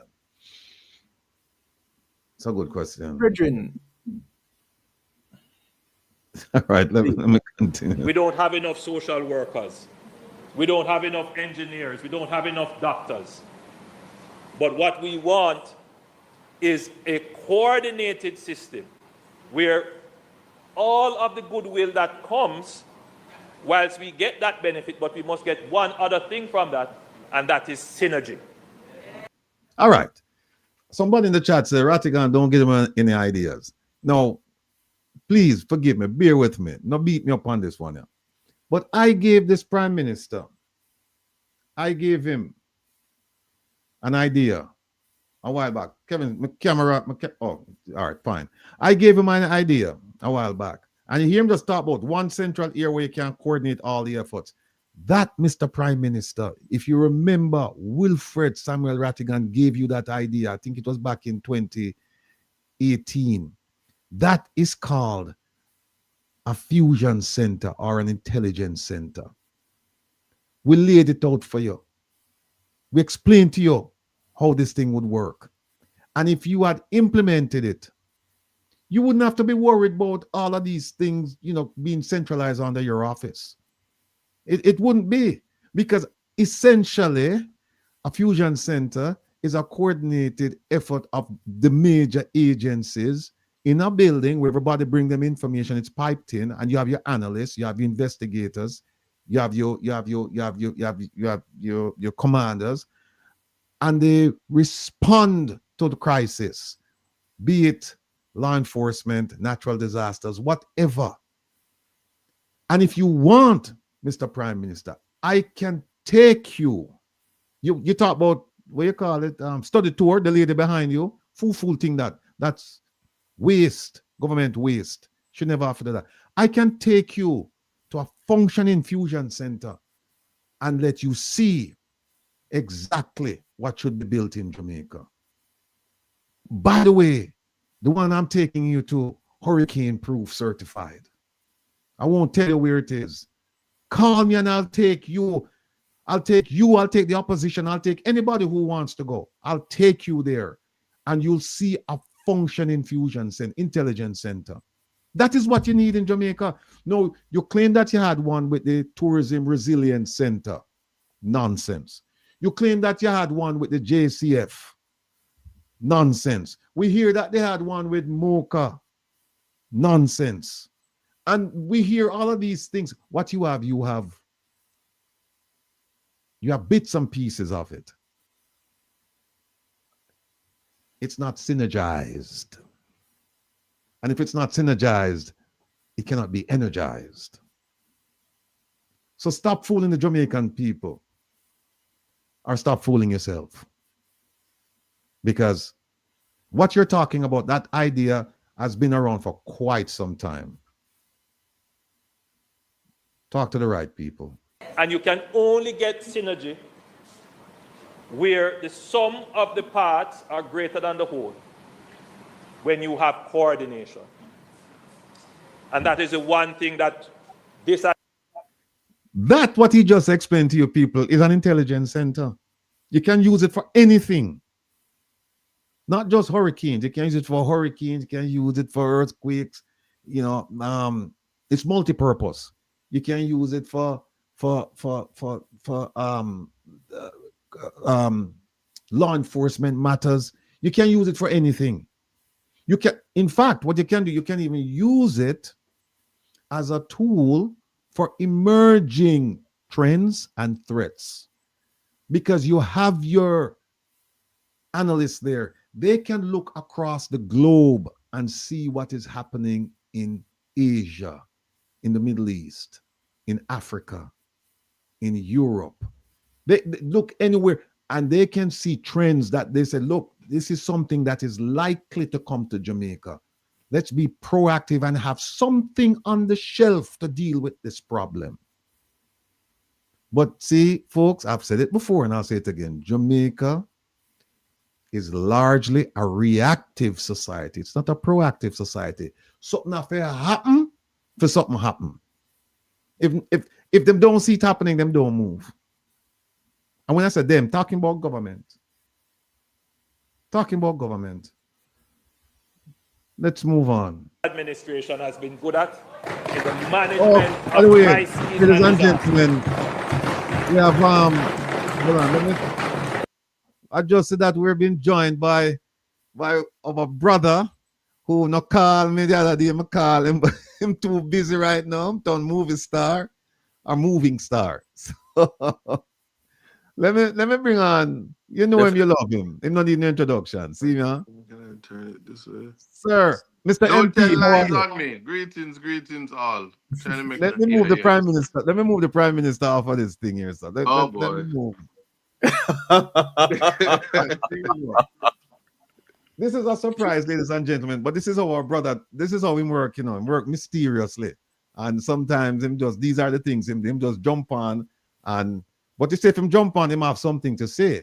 I don't know what it is, but it's significant. But it's significant. I know it's significant. So ISAT, Mr. MP, Mr. Lawyer Extraordinaire, welcome to the program again, sir. Yes, talk to us about what's going, because we haven't spoken since Melissa. That's true. That is true. All right, talk to us. What's going on in your neck of the woods? I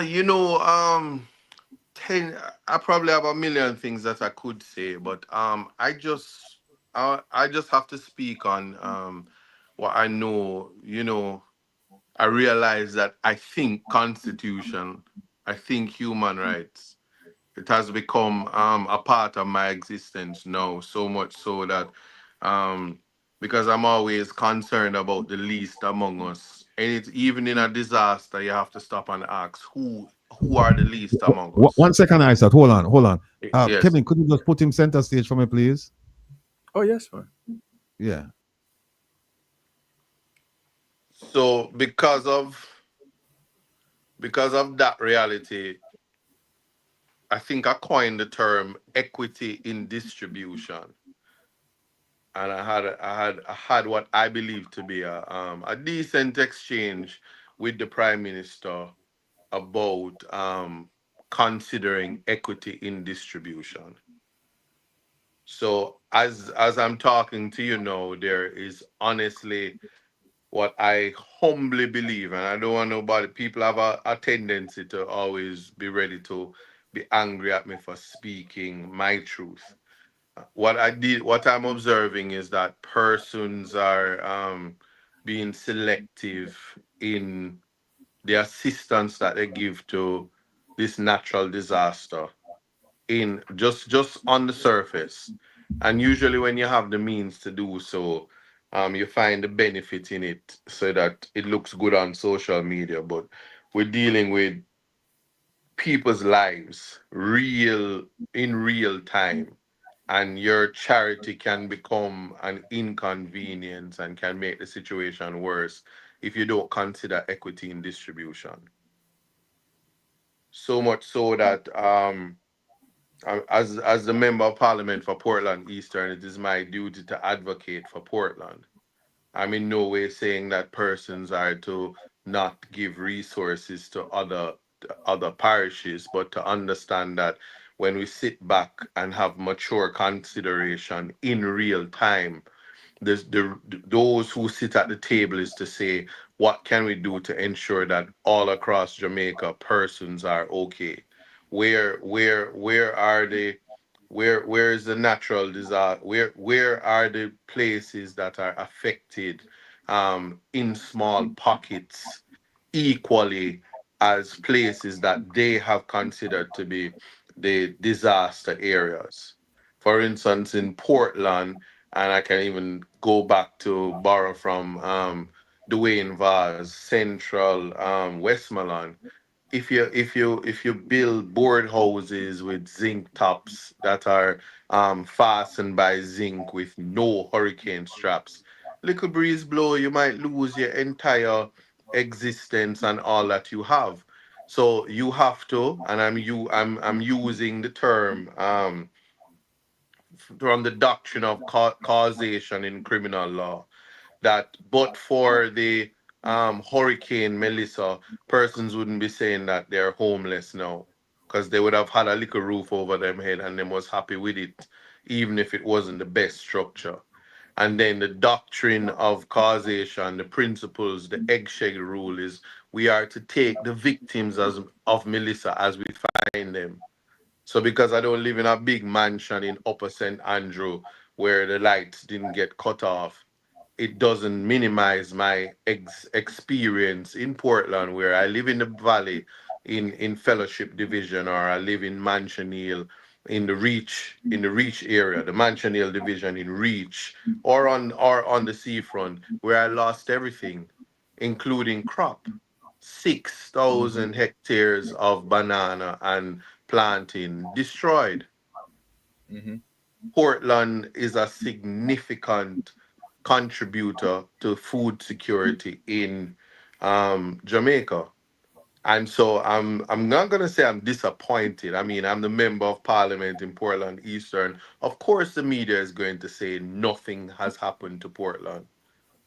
And before the hurricane, persons were saying Portland is so ungrateful, they hope everybody dies in Portland. And now they're saying because the Category 5 didn't come to Portland, nothing is wrong with Portland. But I'm the person who is responsible to ensure that everybody is okay. When I said to the Prime Minister, why do people call me? Yeah, when I said to the Prime Minister, are you hearing me? Yes. Yeah. Am I being heard? Yes, Yeah. loud and We can hear you. No, I'm not being heard. We're hearing you. Am I being heard? No. Yeah. Yeah. Loud and Okay. clear. Yes. So when I said to the Prime Minister, Mr. Prime Minister, um, it would take me $195 million to feed the 39,000 people on the voters list. And because I'm not politically inclined in a natural disaster, my intention is to ensure that everybody is okay. The response was that I'm not running an independent state, and I must learn that we cannot help everybody. So with the $1.5 million, which is the equivalent of 300 packages at $5,000 per package, is the extent of what I can do. So when labor rights say I am not giving them food, or PNP says I'm giving labor rights food with the little that I have and how horrible I am, I want them to understand that the directive from the government is that I am never to ever try to make sure everybody is okay, and I should choose wisely who it is that I assist, and that's where I am. Thank you. That's the first point. If there are no questions for me, but I continue to thank the diaspora for assisting my GoFundMe and allowing me to make some contribution in this disaster. I'm not here. Yeah. No. Can you hear? Oh. Did we lose him? Yeah. So if you can't find anything there. Oh, he's back. Hold on. Yeah, I wasn't hearing. Sorry about that. So yeah. No worries. No, what happened is that last week we put up your GoFundMe, and we were advising people to actually go and support the effort. I'm glad you're here. I really think they did. It was moving significantly. Well, I'm glad you're here because we're looking for it right now to put it up so that you can explain. Because I see where somebody in the chat saying that they have they want to participate, and they're asking for the information.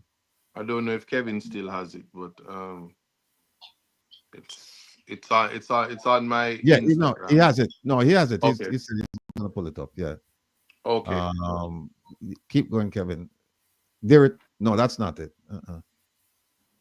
That's the one. Yeah, but there have been people have I can't thank everybody name for name, but I have been getting the assistance, and I can tell you at this point I can speak for small business owners, especially. I had participated significantly in terms of contributing chickens to young budding farmers who would be raising chickens, and then boom, you kill your chickens, you have it on the freezer, there is no light in Portland. I'm seeing on the internet where they're saying I am selectively giving light to persons. Just the nonsense. But I don't work at JPS. JPS is doing their best. The energy minister is Daryl Vaz. He's the MP for the West. So my talk little when it comes to how light turn on in anywhere in Jamaica. And again, the narrative is nothing is wrong with Portland. So I don't know why they're complaining about light. Nothing is wrong with the houses. Nothing is wrong with the business. Portland is perfect.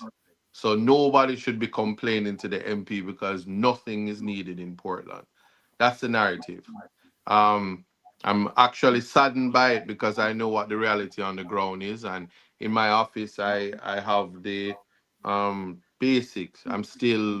People are still sending the Pampers and the pads and the tampons and the toiletries, toilet paper, everything. I mean, I'm just grateful. However it comes, we take it. Recently, I'm in receipt of one Starlink privately sent to me, and trying to just restore even connectivity because there are people who have not heard from their families since the storm, because even data, the Digicel and the Flow has been disappointing in the Portland area. I'm gonna put up the GoFundMe site in a few moments, but let me ask you this: I watched the parliamentary proceedings, and I listened to the question you asked the Prime Minister, Not just you, but the entire opposition side. And I Yes. listened to what he said. No, one of the things he said, he didn't. He said it in, I think, in his opening remarks. He said that the half of Jamaica, right, Yes. was not severely impacted by Melissa, must now double up their production. And he was talking about food production as well. Yes. Double Right. up. Have you, how did he give us a sense of how is this going to be done? Well, Have you asked? I will say this, and I'm going to speak for myself. Chris Brown, that's Southeast St. Mary, and Rose Shaw in Southeast St. Thomas. Um, I don't want to be ambitious to include James Robertson and Daryl Vaz, but that realistically, that's what the belt is in terms of the eastern Right. side of the island. I am of the belief that we are the surrogate breadbasket because St. Elizabeth realistically is not going to be in a position to operate as the breadbasket at this time. A shift in crop production and funding, including the technology. I've spoken about this, and Portland Eastern has Case University, which is the agricultural hub in terms of the research aspect of it. So I want people to understand that Portland is situated, East Portland and the other parishes that I name is situated to do the strategic crop production and ensuring that food security is a realistic approach to what is a natural disaster. There's many things to come, the health aspect of it is going to spiral. We are going to realize that the resources is just not going to be enough. When persons are in production, a lot of people don't understand or appreciate that able-bodied people only live meal to meal and sometimes day to day. So when the economy gets a hit like this and you can't go out and get a little work, you're gonna be hungry. You're gonna be it's going to become aggression. And so I would see why he would want people to move up and down and trying to work, because all that is happening now is people is saying, please feed me because there is nothing to do. I'm in Portland and there's no light in the town in real time, as in not even the ATM machines, apart from the banks who have Delco, the generators, 1988 Delco. Anyway, Gilbert Delco. And so even to have cash flow in the town is non-existent. And I'm going to tell you this: persons are going to resort to crime, and that sometimes include violence, if we don't have the economy booming and the idle hands that the devil like to find work for will become a reality. So my primary thing is to ensure that persons have food to eat, and so the constant care packages and sending out the food is, I think I'm constrained and I'm obligated to do. But Portland can be the surrogate bread basket if the Prime Minister and the government, Minister of Agriculture, the Honorable Ford Green, if they're so minded and not think politically, because I can tell you this, I find it distasteful for any politician to be trying to score points if they don't even accept the reality that we are in. I'll extend it further that I find it distasteful. Anybody, whether it be social media, artist, company, to be trying to score points in terms of the disaster, including people must appreciate that many persons are collecting donations on behalf of victims, and the victims are not seeing it. So when you see planes and ships and all of these things coming in and they say we have 5 million, believe me, they probably collected 50. And so we just want the things to get to the people. And certainly from where I sit, as long as it's getting to the people, I am happy. Okay, let me put up the GoFundMe and then you can talk to us about that. Mm-hmm. There it is. Kevin, big that up for me, please. All right, how can people?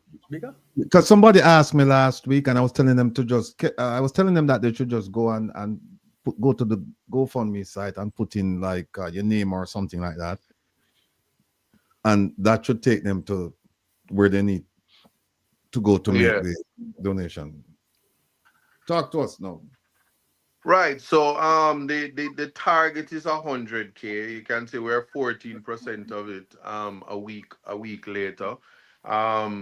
The donations to ensure that we can provide building material. I can tell you this, the Prime Minister has given Portland Eastern, or pledged to Portland Eastern, $3 million to rebuild all the damaged structures across Portland. And that's But 3 then they million said Jamaican $3 dollars. million Jamaican dollars. That amounts to, and I've taken advice and been prepped on it, it amounts to helping 50 people, 40 of which will get $50,000 and 10 which will get $100,000. Full stop. So I've been charged to go out, use canvassers, use my personal resources to decide who are the persons that will get that allocation. And they have also decided that it must include geomapping. That is, you tag the structure so that you will see it electronically that this person received money, so that the donors or whoever will be able to say, this is where my money was spent. The reality of it is, if you go to NHT to get a loan, you probably need $9 million so you can live in a structure that is, I don't know, you do the math. I still maintain the trailer container structures are not is not a house solution, respectfully, but who am I but to take my position on that? And so we need to ensure that persons who are rebuilding at a minimum have hurricane straps to whatever roof that they're attaching to the structure. We need to move away from using lard and wood, and not even lumber, but wood, ply, and concrete drywall to make houses, because we are now in the reality that climate change is real. And so the building efforts include ensuring that people are fed and ensuring that people have the basics so that they can rebuild, because it is clear government is not going to be able to do it. And certainly for Portland Eastern, it's not included in the disaster. It is not a part of the mapping. The Prime Minister did promise that he would look into the equity in distribution and send a team to personally assess Portland. I hold him to his word. But as it is right now, whilst I was a candidate and now the member of parliament, I've always known that government was never going to be the answer to solving a lot of the problems that's happening. And I can't sit idly and do nothing. Therefore, the GoFundMe is there, and you can donate and you can send your instructions as to what you want the funds to be allocated for. And I'm just asking for the support because I'm a young man with great ideas in terms of what it looks like to fix a problem. Let's say like somebody like me that is challenged as far as technology is concerned. If you wanted to send money to this GoFundMe, just walk me through the steps, because there are people in the chat. Right. So I might have to, what I have to be doing every time I try to walk somebody through it, I end up sending them the Zelle, because apparently it's a lot easier. But for the GoFundMe, you click on the GoFundMe, it says donate.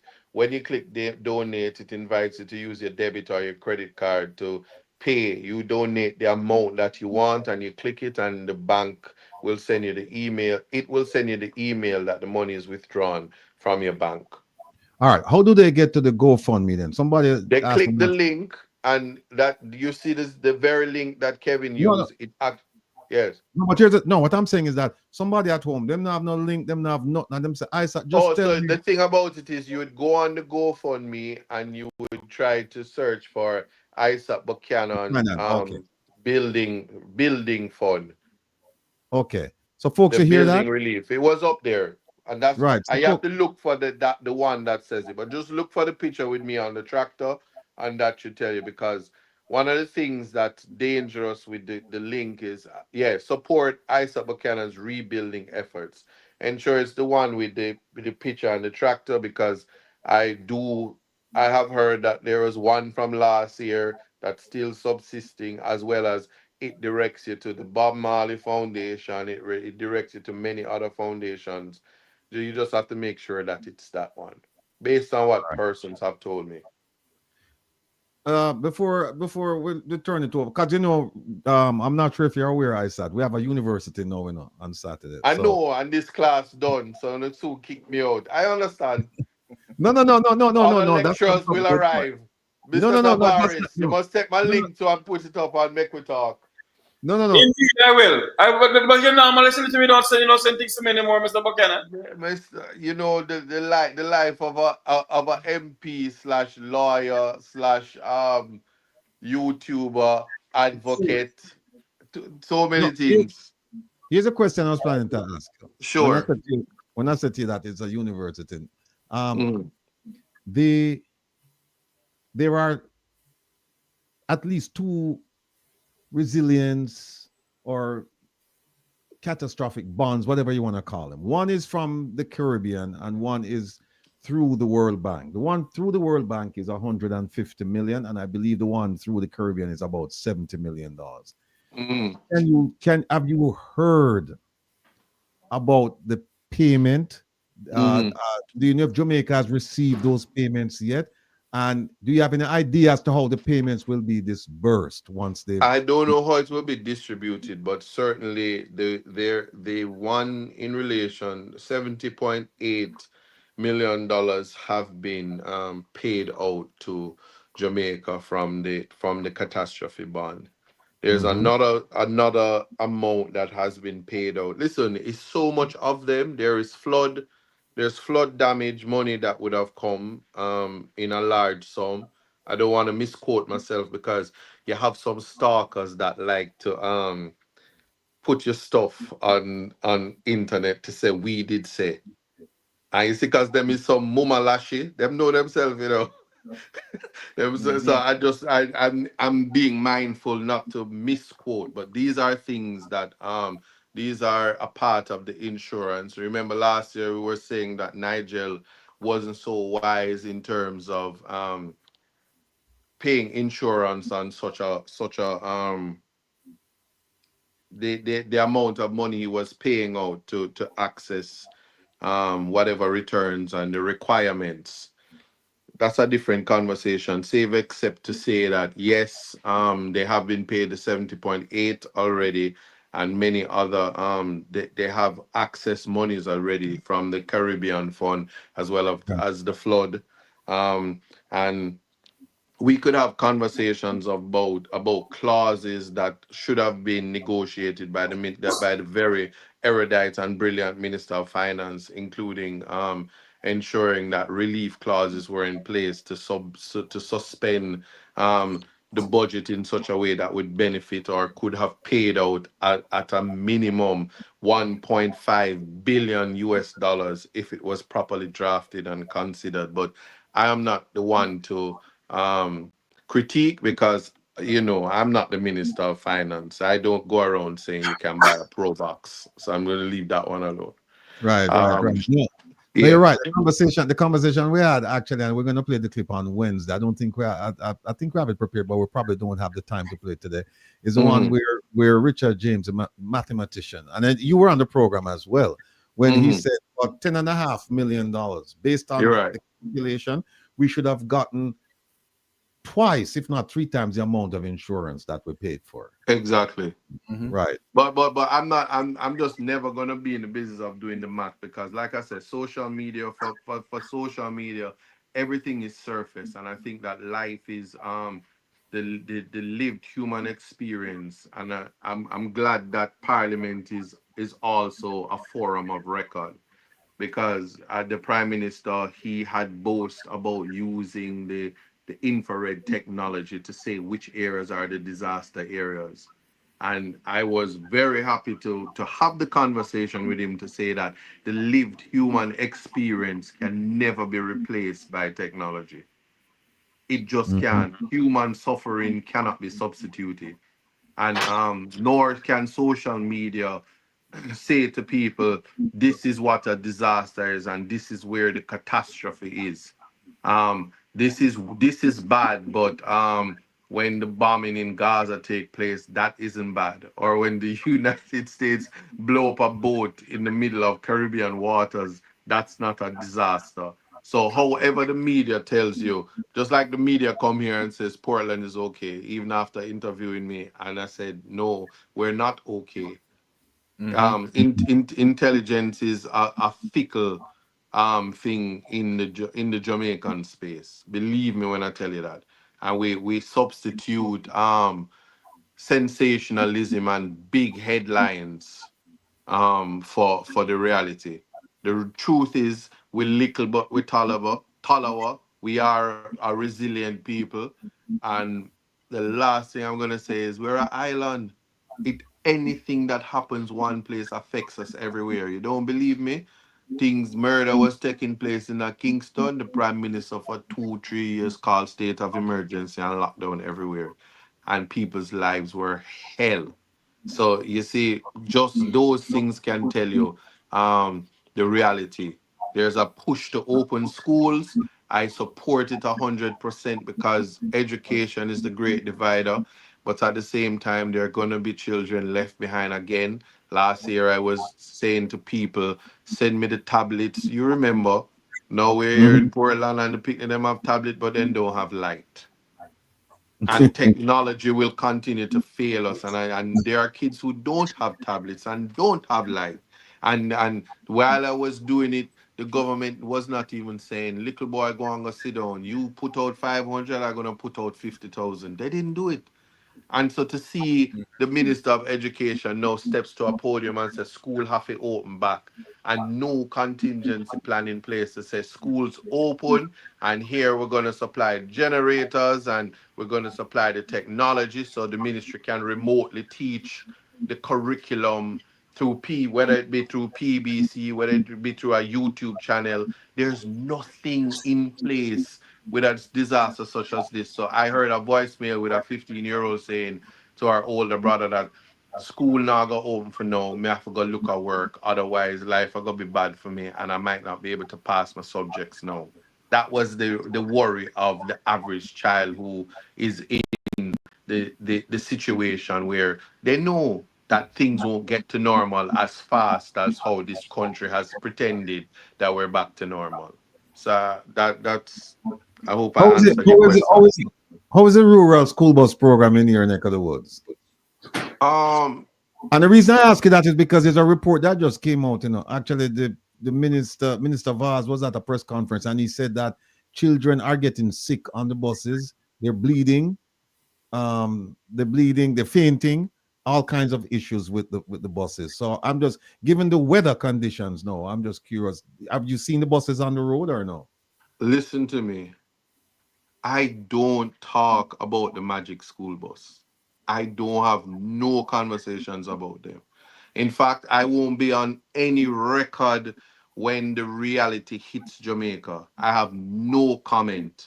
This is the brainchild and mastermind idea of the royal family of Jamaica, the Vazes. It's their project. Any reporting and any criticizing must come from that household. The success or failure of it must lie with the Vaz. And I'm even going to put it at the hands of the Prime Minister and JUTC and anybody else. I put it as his feet only. And I would invite all of Jamaica and the entire world. Give him all the room. Give him more room than Jesus. Let them have this discussion 2,000 years from now. I'm either going to be as big as Bob Marley or as horrible as Hitler.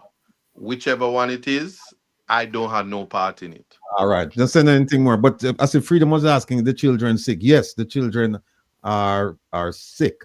They're sick of riding the bus and they're sick of riding on the bus. Why you included me in this conversation? No. Still that, Isaac. No. I was just responding. I was just responding to the chat. Freedom raised it, so I was just telling her that Minister Vaz himself. I will put that up, Kevin. You have that, Kevin. You have that. Bro, you know, it is there. Kevin. It's among with our videos. It's a clip where he himself is quoted as saying that children are getting sick on the buses and that they have to get medical services involved, and the police also involved. Them say they're bleeding through the nostrils and they're fainting. Clevin, go and find it and show it. Go ahead, Jeffrey. Mr. Buchanan, Member Buchanan. I can't say Mr. Buchanan. Member Buchanan. He's a member of Parliament now. Yes. I don't know if you were in Parliament when the Prime Minister says that they have to loan generators to people who need generators. Did you hear that part? He had a mixture of loan and give. So I'm hoping not to miscount him, but this member is always present and ready to ask the questions. But my question to you now, member Buchanan, is this: if countries has given Jamaica's government generator in a time of need, I don't think there should be loaning to people who really need the generators. I don't recall him saying anything about lending generators. Yes, certainly he said it either at a press conference or at Parliament. He didn't say it in Parliament. I know he's saying that we need to provide, because I'm here saying that one of the reasons I have a GoFundMe is to ensure that I can purchase generators, or in the alternative, who don't want to send me the money, send me the generators so I can give them out to the poultry farmers, to the young ladies with the ice cream shops, and just the things that have perishable items. We want to ensure that those business can return to normal as fast as possible. I would say that if he did say he would lend generators to people, that's so it lacks empathy. It lacks any.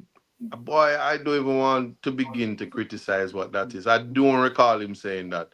I know that we need to ensure that small business owners have access to generators to run their businesses between the hours of 9 to 5 or on an 8-hour cycle, so that the small economy can continue to go forward. What I do find surprising is that we have this thing called, if I must call it doubling, is that you give an allocation to purchase food, but the government get massive donations and is responsible for distributing the food. So you can't be collecting money to purchase food and be responsible for the free food that's being distributed. It is so incestuous that it reeks with corruption. And this is one of the things that is he's gonna always be criticized, but he knows best, because when you see ODPEM being subsumed into the office of the Prime Minister, and you see the changes, and you see all of these things come up, it is not. I'm not alleging anything untoward, but as a trained attorney that have been in spaces of opulence, I will simply say that justice must appear to be done. It's the appearance of bias and the appearance of the ancestral nature of nepotism and corruption that the Prime Minister should do his best to stay far away from. But I also understand his dilemma that if he leaves it outside of his office and things go bad, them are going to say him did neglect it. So he has to be watching the people, because it's not everybody in the space has clean hands. But if that is a criticism, or the alternative, because it's also a slap in the face of ODPEM, who took us through many disasters, to just remove people who have the experience for these new faces. Member Buchanan, my question to you is this. if it happens that the Prime Minister gets all these these gifts from overseas, why is it that it's taking them so long to distribute? I see wherein they said that the Ministry of Labor has given out 30,000 care packages, and the Chinese coming to give out 100,000. Have you gotten in your area? I beg some and I get some. So maybe make you know that now. They never I see them round here and them giving it out and they never give me none. Me go beg some. Me beg the minister. That's what this MP is equipped to do. Beg. As a country of beggars, I went and begged and I got some. My. And I get Nutribun too. And let me tell you something about distribution and why we're gonna always have a problem when you hear members of parliament. They love to come before Mike and talk about wait and be patient. These things have expiration dates on them, especially bread and stuff like that. It's not that they're gonna be stale tomorrow, but you want to consume them while they're fresh. And if you have the intention for everybody to get them, distribution is a nightmare. I went on the road today and I gave out, I can't count the amount of Nutribuns and care packages that I was able to give out today, but it done fast. But also, if you're targeting children to ensure that they get the Nutribuns in spaces where school isn't reopened, it's a lot of them. And the district, depending on the geographical areas and the logistics, it may become a nightmare, especially when you have to have accountability. So the government needs help in assigning persons to be able to they have to delegate and they have to trust that people will get to the people who need it most. One of the biggest nightmares that's happening in Westmoreland and St. Elizabeth is that all of these people who have all the beautiful intentions are going to the hot areas into the town. Hot meaning the area likely where they get the most mileage. So they go to landing ground zero and all of them come out and they drop the water and the same people take up the water. All right. Hold on a second, Isaac. We have a phone call. Mystic want to ask a couple of questions, but let me just put this up and show people. So the best. Hold on a second. Here we go. Kevin, if you can make it. All right. Hold on a second. Let me see something. Just remove that ad. All right. Here it is, folks. It's like the X to the left. Well, perfect. All right. Now you can see it says that the title, it says target hit, but Vaz admits hiccups in rural school bus rollout despite strong ridership numbers. Now look at this, folks. Look at the second paragraph that begins. At the same time, he admitted that the first phase has not been without challenges, including reports of students falling ill on buses, minor accidents, and logistical adjustments to routes and schedule. Now, here is where it gets interesting. Hold on a second. Okay, let me just pull this down right here. Where the kids... okay, here it is right here. He said, he noted that some of the challenges reported include instances of disorderly behavior on the buses, as well as students falling ill during transit.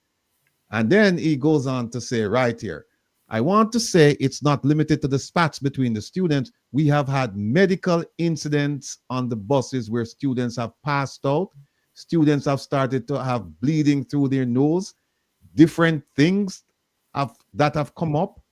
And luckily, we have been able to coordinate with the driver and the JUTC and get the police or the medical assistance that's required. There you have it. There you have it. All right. Mystic, go ahead. You're on the line. Hold on a second. Hold on. Let me. All right, go ahead. Isaac can't hear you. Go ahead. Yes, Brother Ratty. Big up to the panel and all your ardent listeners. What's up? Brother Isaac, all doing? I'm great. I'm great. All right. My question to you, Brother Isaac. Do you know if the government established, right, a system of checks and balance in terms of recording all donations and insurance that the country receives? Well, ODPEM is responsible for it. In fact, the Prime Minister said that ODPEM, which is not Something wrong with your voice. Something. I saw. The same thing reaching him that reached CG earlier. Yeah, your voice is croaking. The audio is breaking up.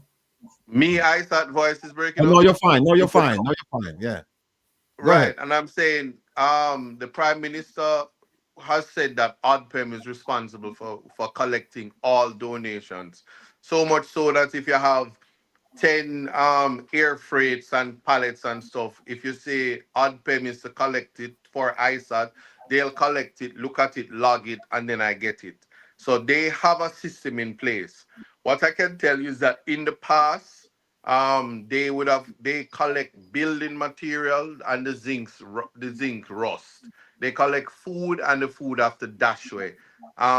This thing about hoarding and collecting and saving for, I don't know. This is not the story of Joseph and the famine, 7 years famine. But if the things were meant to go to the people, it ought to be done in real time. Like I said, Ratty had asked me if I got any allocation. I did speak to the Minister of Labor and Social Security, the Honorable Pernell Charles Jr. My allocation was given to me and I had to go and pick it up. You can imagine how long I would have had to wait if there was logistic for it to come to Portland, which is not a priority zone.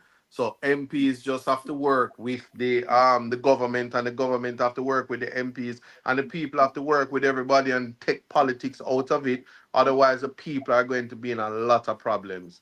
The biggest problem I'm going to always have to criticize from my human rights hat is the people is at the center of the disaster, and getting to them is first priority, even over this pedantic nature to log and to do this. So if a system is in place, there must be forms on a computer or forms somewhere. Like in my office, it's easy for me to log whether I have water, whether I have Nutribun, whether I have a care package, who gets it, what they get, and when it is likely to run out. That is something that you have to be trained to do that, and I think that's why education is important. And why members of parliament need to be equipped with education to ensure that basic common sense can get them to do things that's not in a book. I hope I answer your question. Yeah, go ahead, Mystic, with the second question. Oh, okay, another question. Is there a joint committee that where the People's National Party members of parliament, right, be a part of that committee that has to deal with the oversight of, the distribution of aid done on an equity basis, and to ensure also about the health and safety factors, right, as it relates to serious health risk that can come of this, to the fact that as it relates to people being trapped and all of that. So is there a joint committee, right? That No, sir, Mr. Mystic. There's a natural mystic blowing through the air right now. A Jamaica me live here. You see over here, so Joint Select Committee is run by the Prime Minister's wife and these kind of things, and Speaker House kind of thing. And we don't have that right now for the hurricane thing. May I go add further for saying them probably are going to consider that. Equitable distribution is a term coined by me that was introduced to the Prime Minister just this Tuesday. He says he's going to consider it.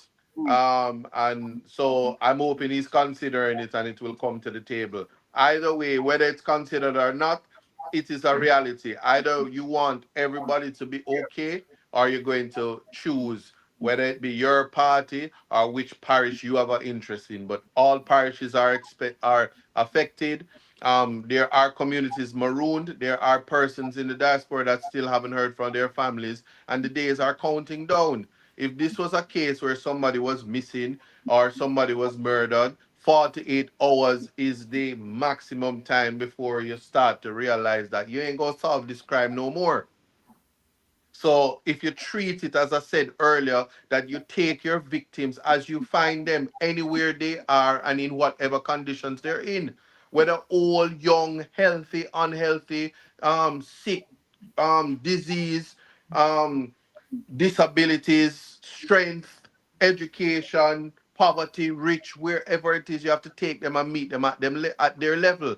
That's what equitable distribution is, and that's why in America they have affirmative action. That's why they have welfare. That's why they have things to consider that we are not considering, because the entire country is on welfare and ready to grab.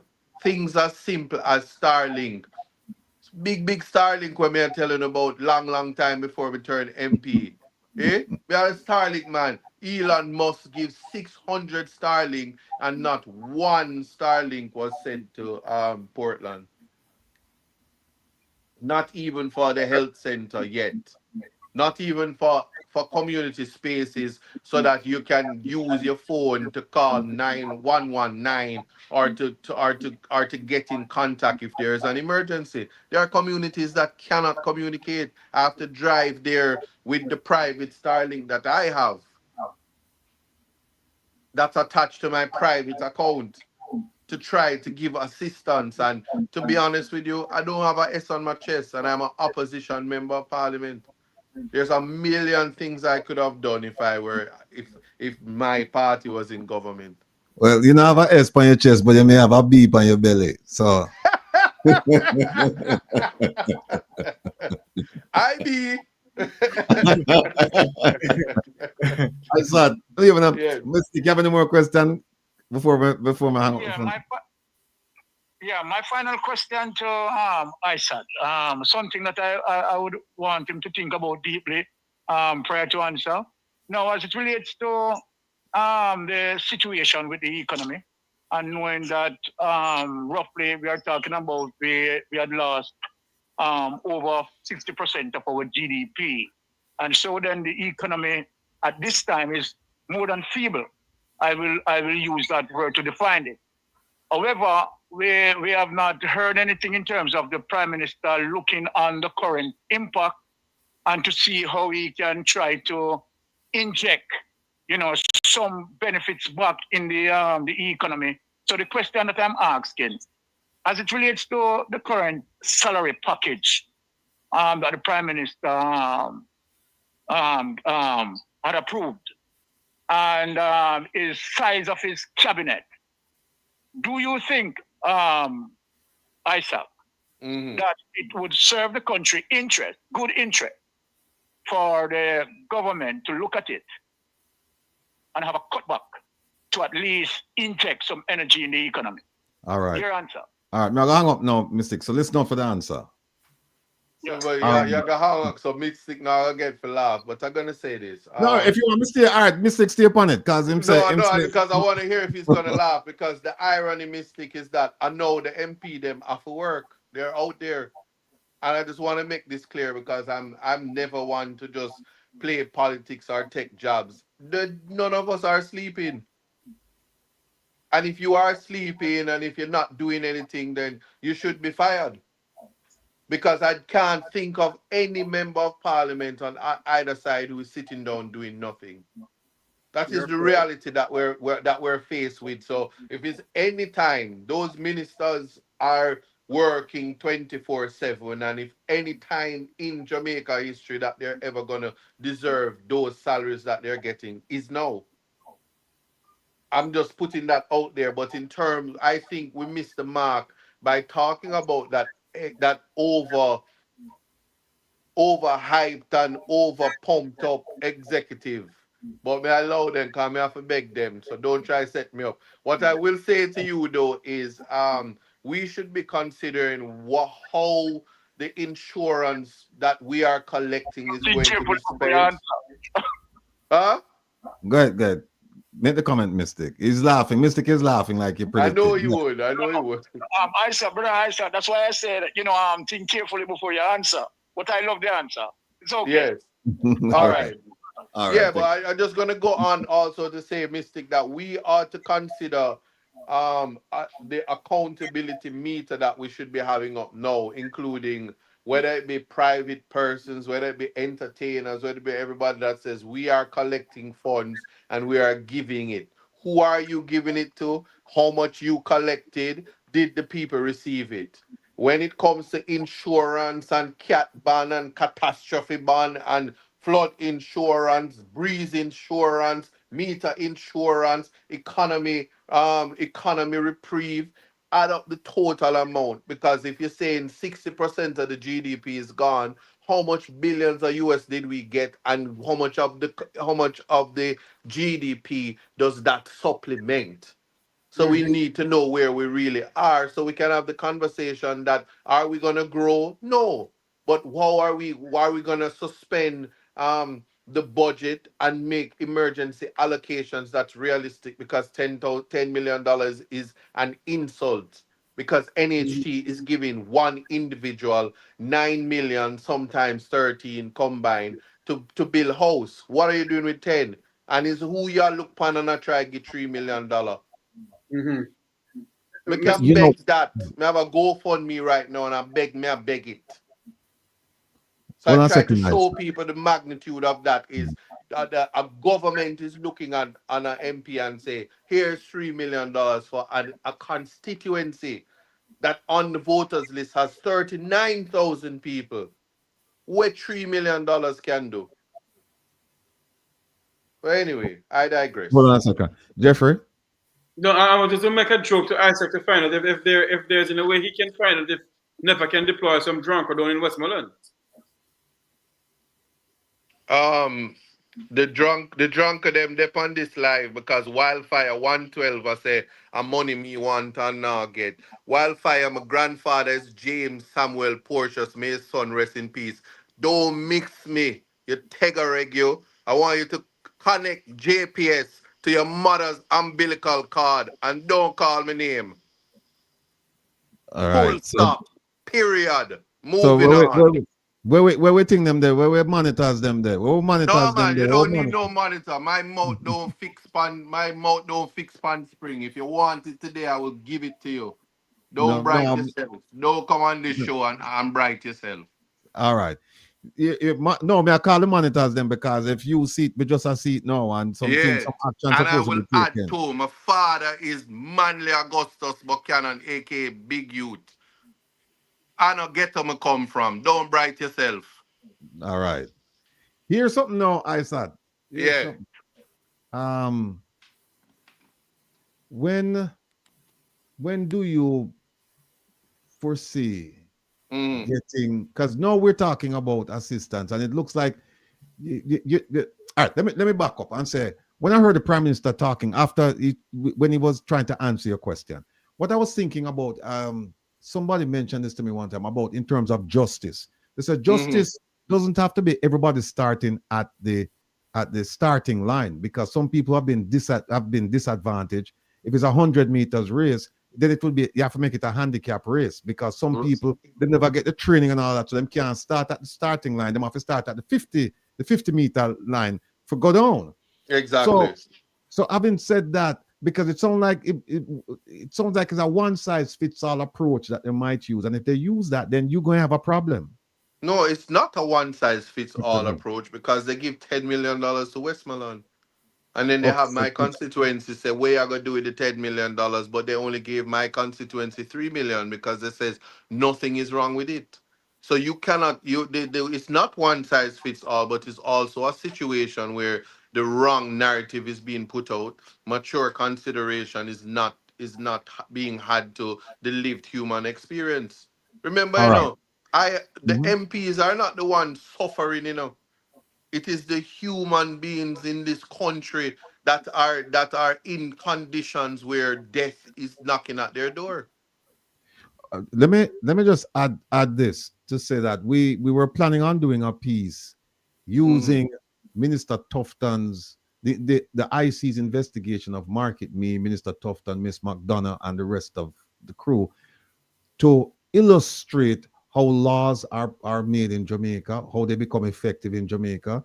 And also, we were going to be looking at several laws to show you that just because the Governor General has assented to a law, it doesn't mean that the law is in effect, because it can only take effect when the minister says it's going to take effect 60 days, 100 days, whatever from now. I don't know if we'll get to that, but the reason why I wanted to use that case to illustrate the points is because it has to do with procurement. And what's going to happen now, people, is that money going to spend left, right, and center, and we don't know if we're going to have an accountability for those funds.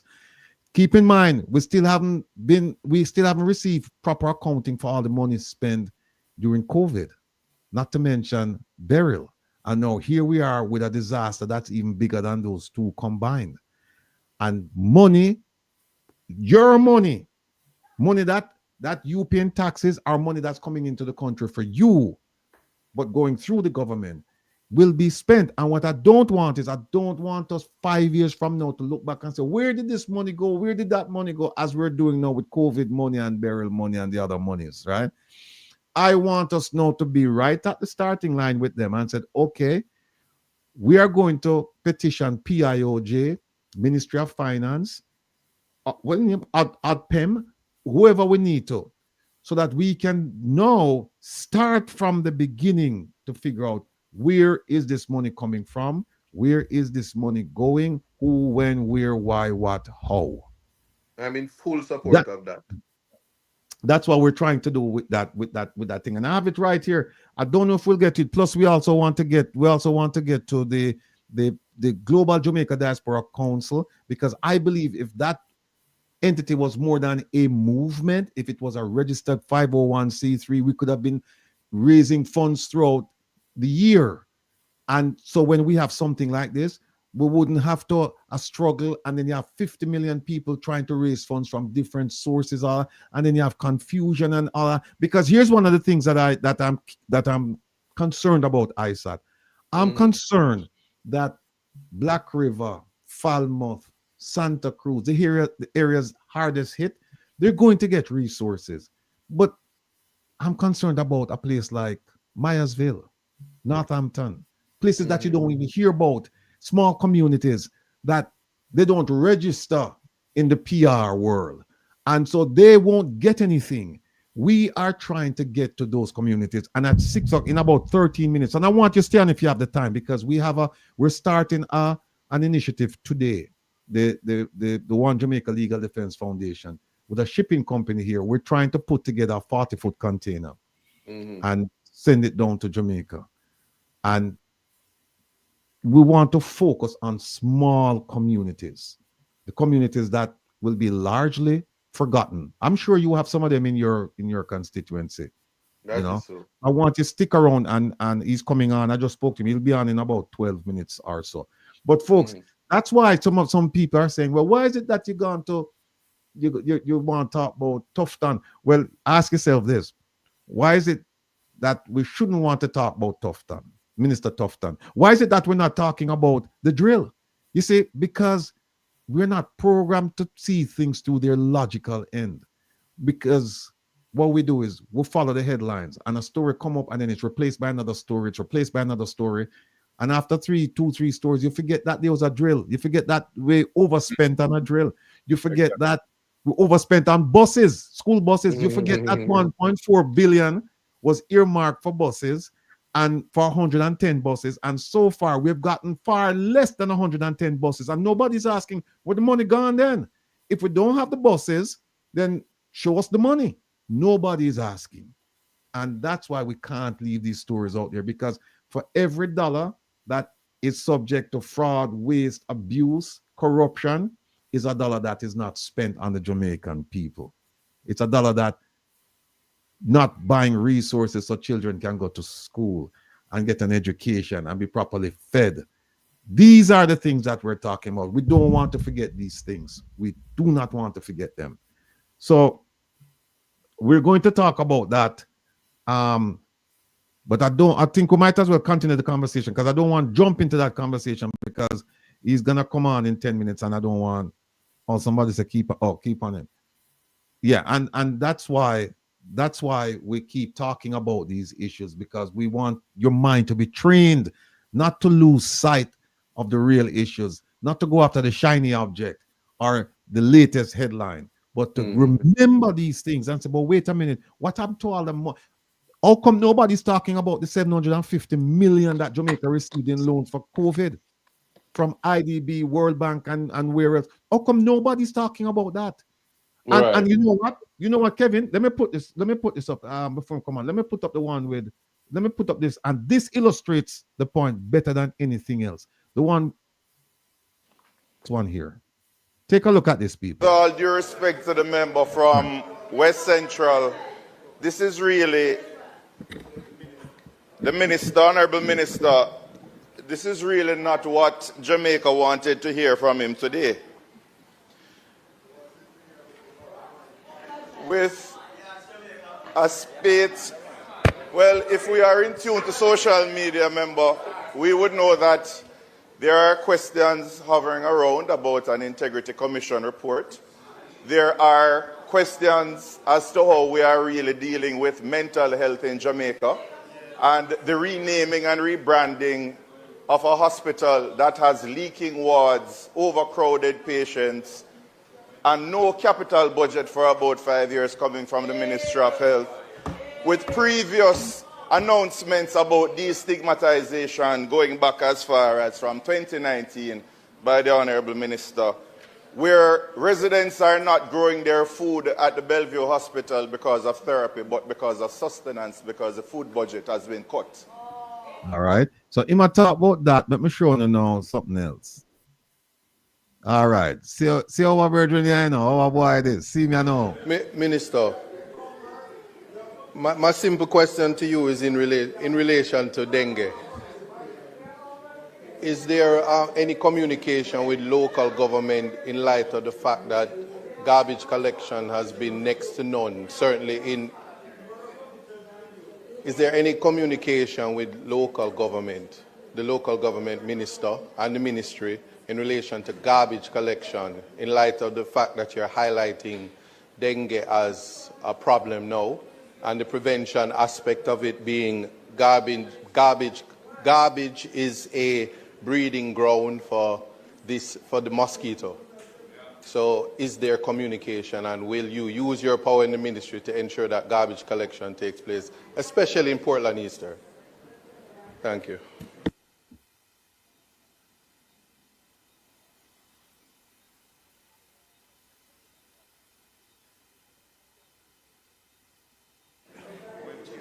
Thank you, Madam Speaker.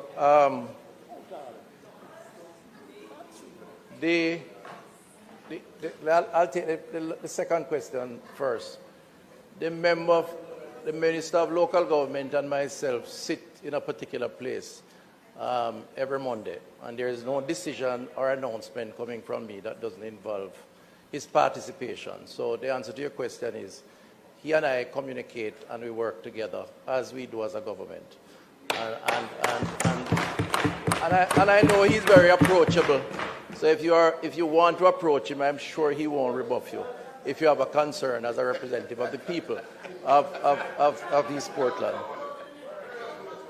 To the member who listen to our answer the member Dawes' question concerning the market, me, and all the other issues. Listen to this.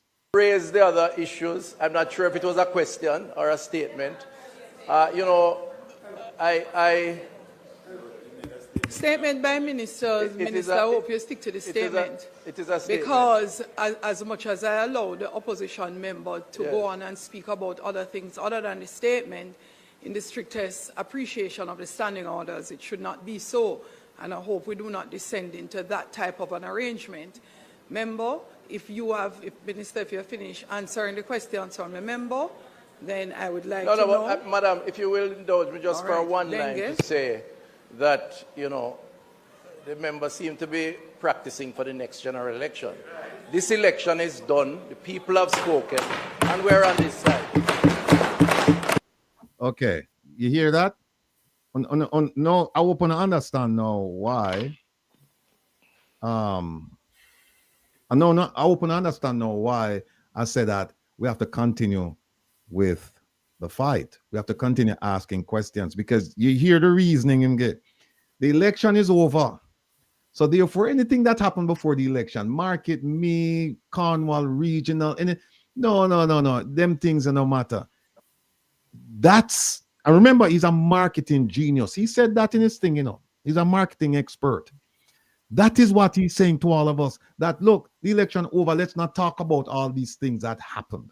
And we are saying around here that we are going to talk about them. No, one of the things I throw this out in watching parliamentary proceedings for the time that I have been, which it's not that long, I noticed that the members are not as familiar as they should be with the standing rules and with Robert's Rules of Order. Why do I say that? Because what I'm seeing a lot of members get up and they make an argument, and the argument would sound like it's an emotional argument. I'm not talking about you. I'm just talking about others, what I've seen. And so what the speaker does is that she responds in an emotional fashion. When you got up this week and you said, I rise on rule such and such, did you see what she did? She ran for the book.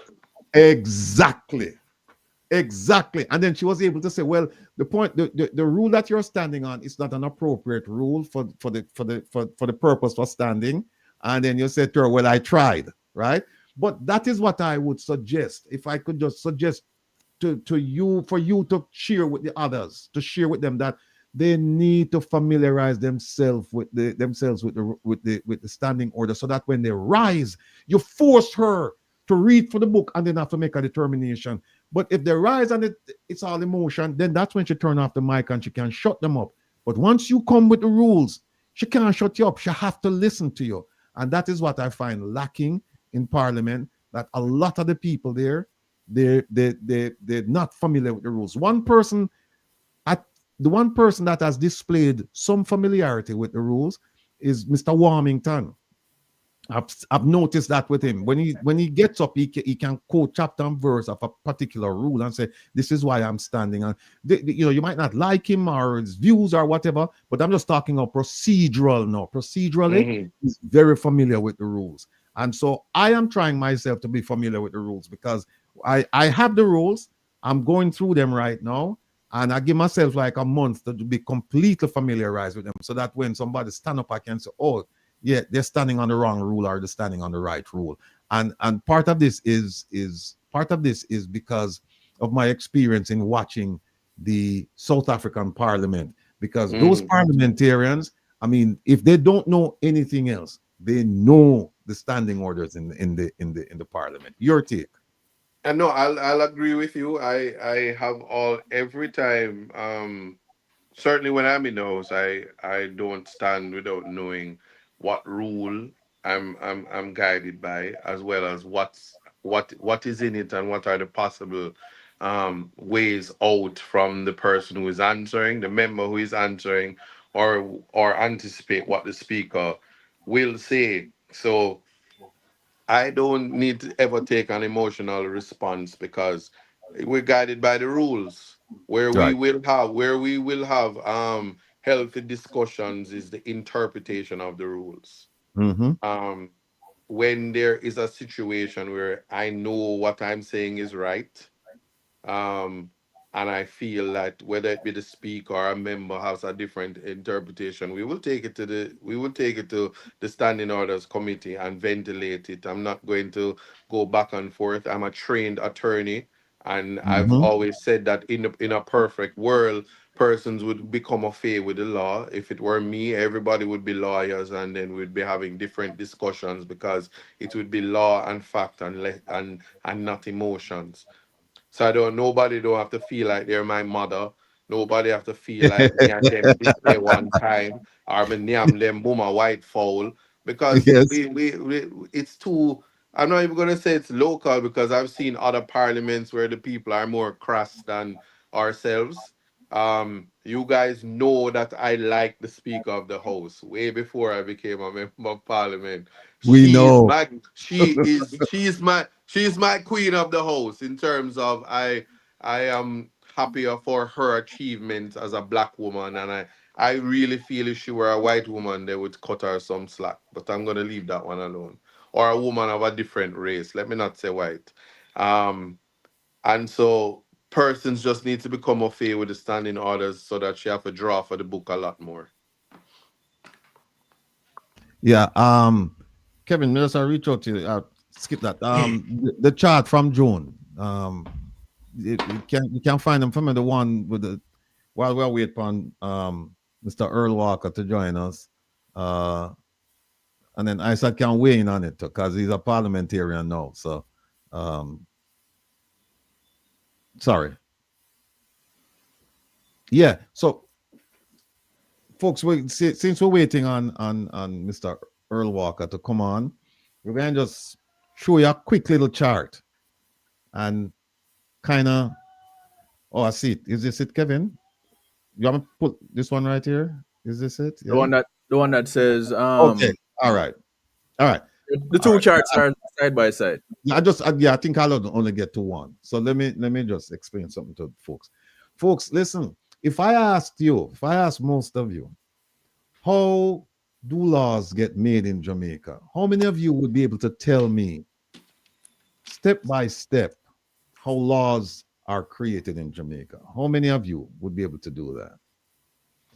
Well, before we start, because I have the chart up, ladies and gentlemen, we are joined by Mr. Earl Walker, businessman in the diaspora, is a shipper, and we have joined forces with him to get a 40-foot container down to Jamaica to help our brothers and sisters.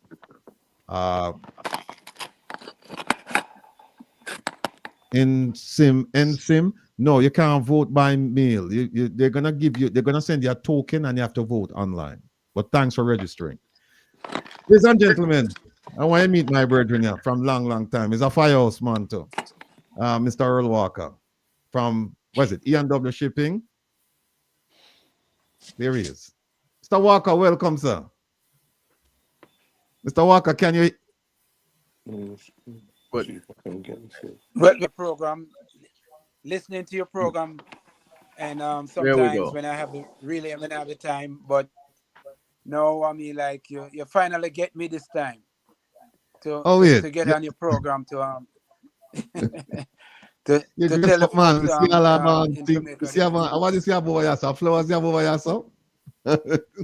listen, don't start with that.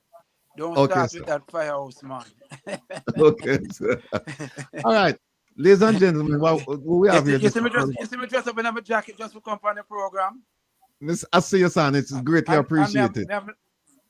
I'm look at bow flowers here. Yes, sir. I see that. One, raise the standard for next level. Yes, sir. I put the standard for another level. Some will come well prepared. All right. Here's what I want you to do. I want you to tell the people quickly who is Earl Walker, and then we move into the shipping thing and how we're going to get the container down to Jamaica. Okay, Earl Walker is from Waterhouse, around here by Olympic Way and Bay Farm Road, as people might know, or Binns Road or Australia Road, and go to Penwood School and migrate from Jamaica in the 1989.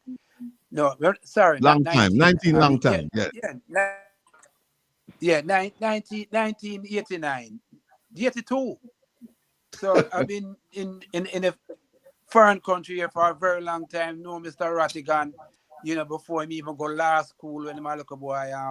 In Washington D.C. here, only have one pair of slippers. So now we have a closet full of shoes. So I want to donate some of them now to Jamaica and everything like that. So big up my friend Ratty and him guest them on the line. Much love. All right, sir. Go ahead. Yes. So anyhow, I am in the shipping business over 15 years. I mean, like I decided to do go into the shipping. Used to work with the U.S. government, left them and start the shipping company, and it's something that I love, and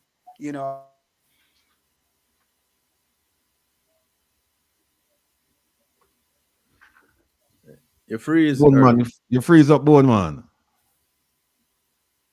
Oh, by the way, Yeah. people, his name is Earl Walker, aka Bone Man or Bones. All right, go ahead, sir. Okay, yeah. So Yeah, now I was doing shipping for over 15 years. So now I mean, like it's something comfortable that I like, and I mean, like it's gonna be my career for the rest of my life. And I just want this disaster come now in Jamaica, and really, really always give back to Jamaica. This is not the first time. I try to help out the hospital them down there, and so now I really want to help out now and do something for Jamaica. So I am partnering up with Rattigan. What's your group name again? One Jamaica Legal Defense Foundation. Yeah, big up. Are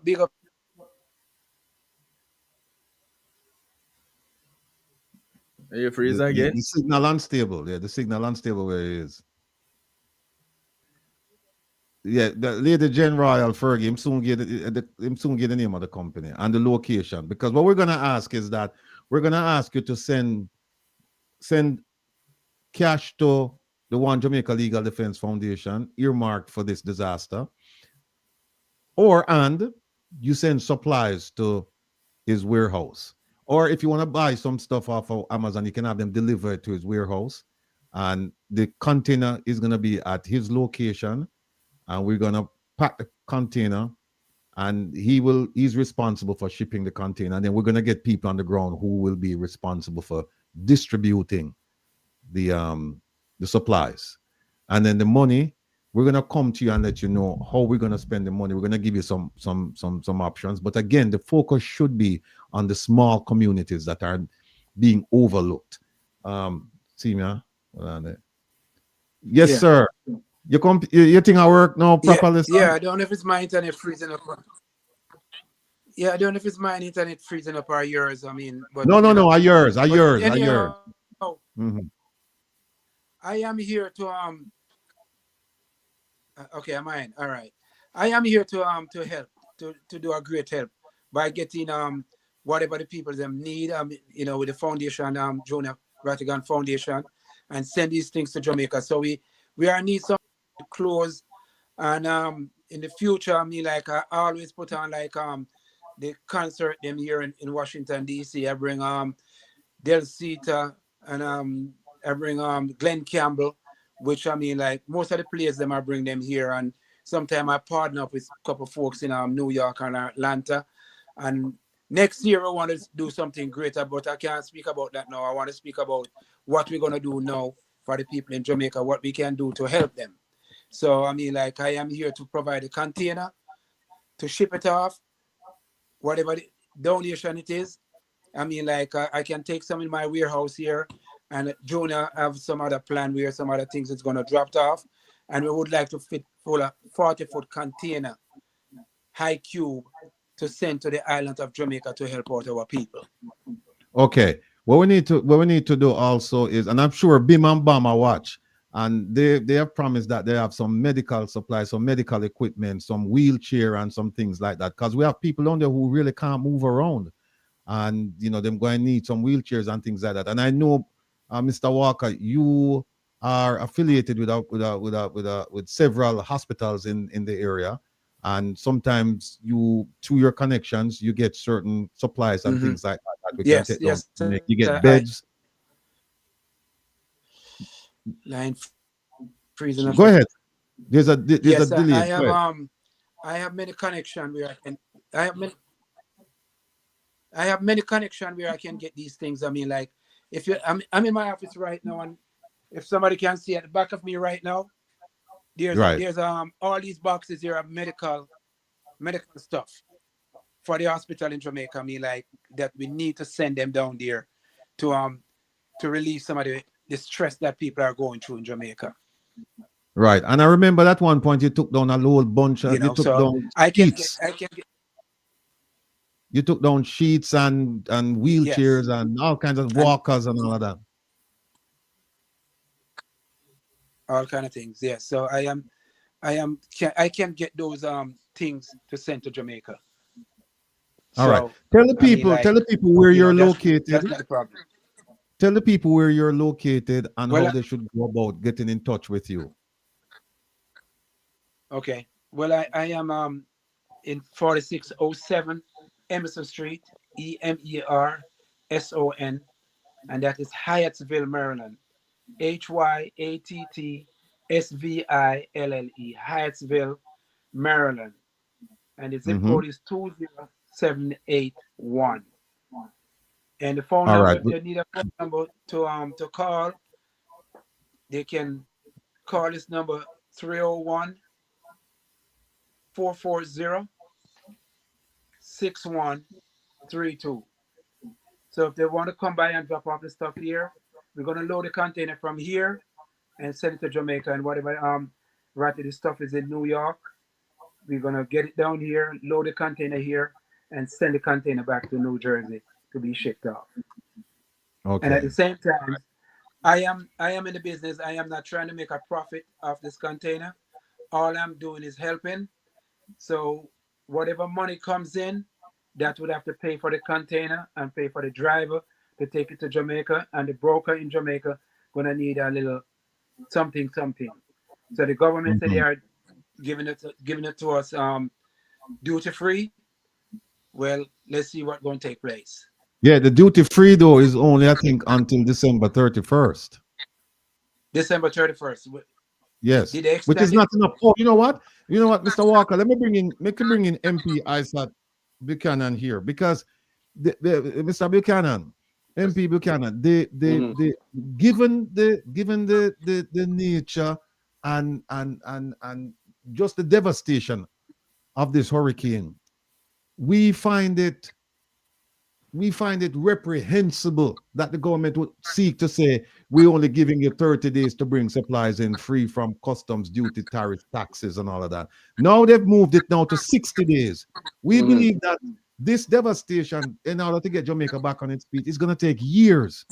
So why is it that they could even think about something like a 6-month reprieve period? So here, my response, and I don't speak for the government, but when it was just 30 days, the opposition had requested that it be reconsidered and extended, and the Prime Minister did extend it. I think that I don't think the government is hard pressed to extend it further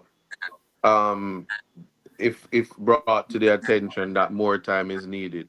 What we don't want is for persons to take advantage of a situation and start to ship their products and goods, which will end up on a shelf being sold to the people. The idea of this reprieve and the duty free is to ensure that the goods and that the goods reach the people who are in need. So it has to be assessed when December 31st come. I'm sure closer to its expiration, it will be assessed.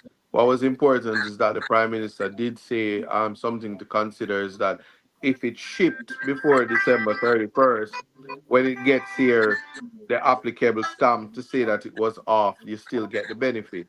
And I'm sure when we get to December 31st, if it needs to be extended, there will be the conversation about that. So I'm not even going to say that that is problematic. We just have to get the goods out, and we have to do what we're doing and kind of understand that it's a immediate urgency that has to take place right now, and persons are to move with a little speed. So here it is, Mr. Walker is saying, I have a container. We need to get the container full so he can get the driver to get it out to Jamaica, so we can get it to Jamaica to get the goods to get to the people who are in need, especially in those communities that's not being highlighted right now.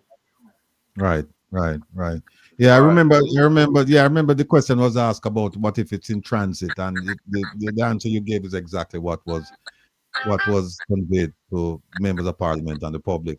Mr. Walker, I know you're a very, very busy man. Your phone has been ringing off the hook, like it's going out of style. So, is there anything else Yes, you'd sir. like to share with us? Because we want to get this thing up and running and get it off the ground. Yes. My goal is to get this container off the ground by November 20. This November container must 20th. be full. Mm-hmm. November 20th, yeah, November 20th. So this is my the goal that we're setting for that date, to get the container up and running, and it should be leaving to Jamaica and that time. So whatever. Can you tell the folks? Can you tell them? Sorry to interrupt you, sir. Can you tell them what exactly should they provide you with for the container to be shipped to Jamaica? Or better yet, what is it that you don't want them to give you to send to Jamaica? Well, not to say it, and it's not funny, I don't need any winter clothes. I'm sorry. Yeah.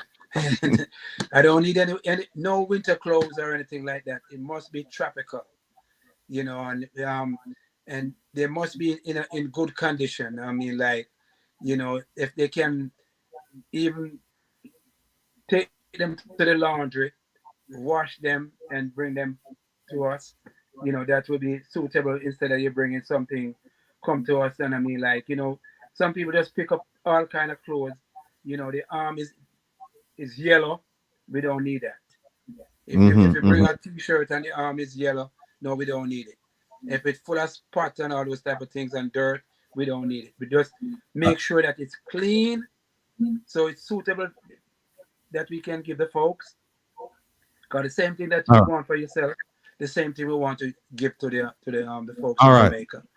And all we right. need If I grocery. can ask, grocery. Go ahead.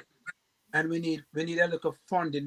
When I say, well, definitely, I mean, like, you must empty your pocketbook and give it to us. But we need funding for whatever we're doing. We need a little funding to send off the container. Like I said again, and I repeat myself, that I mean, like, I don't want $1 off this container. I just want to pay the driver and pay the shipping company and pay the broker in Jamaica. And if you give us $1, your dollar will be going exactly towards helping the people in Jamaica. Okay. That's what we are going to do. That's what we want to do. Yeah, we need to put up. I don't know if producer Joan can get this thing up through to Kevin, but I thought we had something with Mr. Walker's company on it with the details. Something that we can actually push out to the public, so people can know exactly where he is and how they can get stuff to him. I don't know if Joan, they have it in a, because I was supposed to send it to her, but I don't know if I did. I don't think I did. Send him. Will, just send him my number and just send it to me. Okay. Because I think it was done. I think the voiceover and all that thing. I think everything was completed, and I just let me just call. Okay. Producer. Wait, what? Because if it is for the OJLDF ad, that's what you're referring to?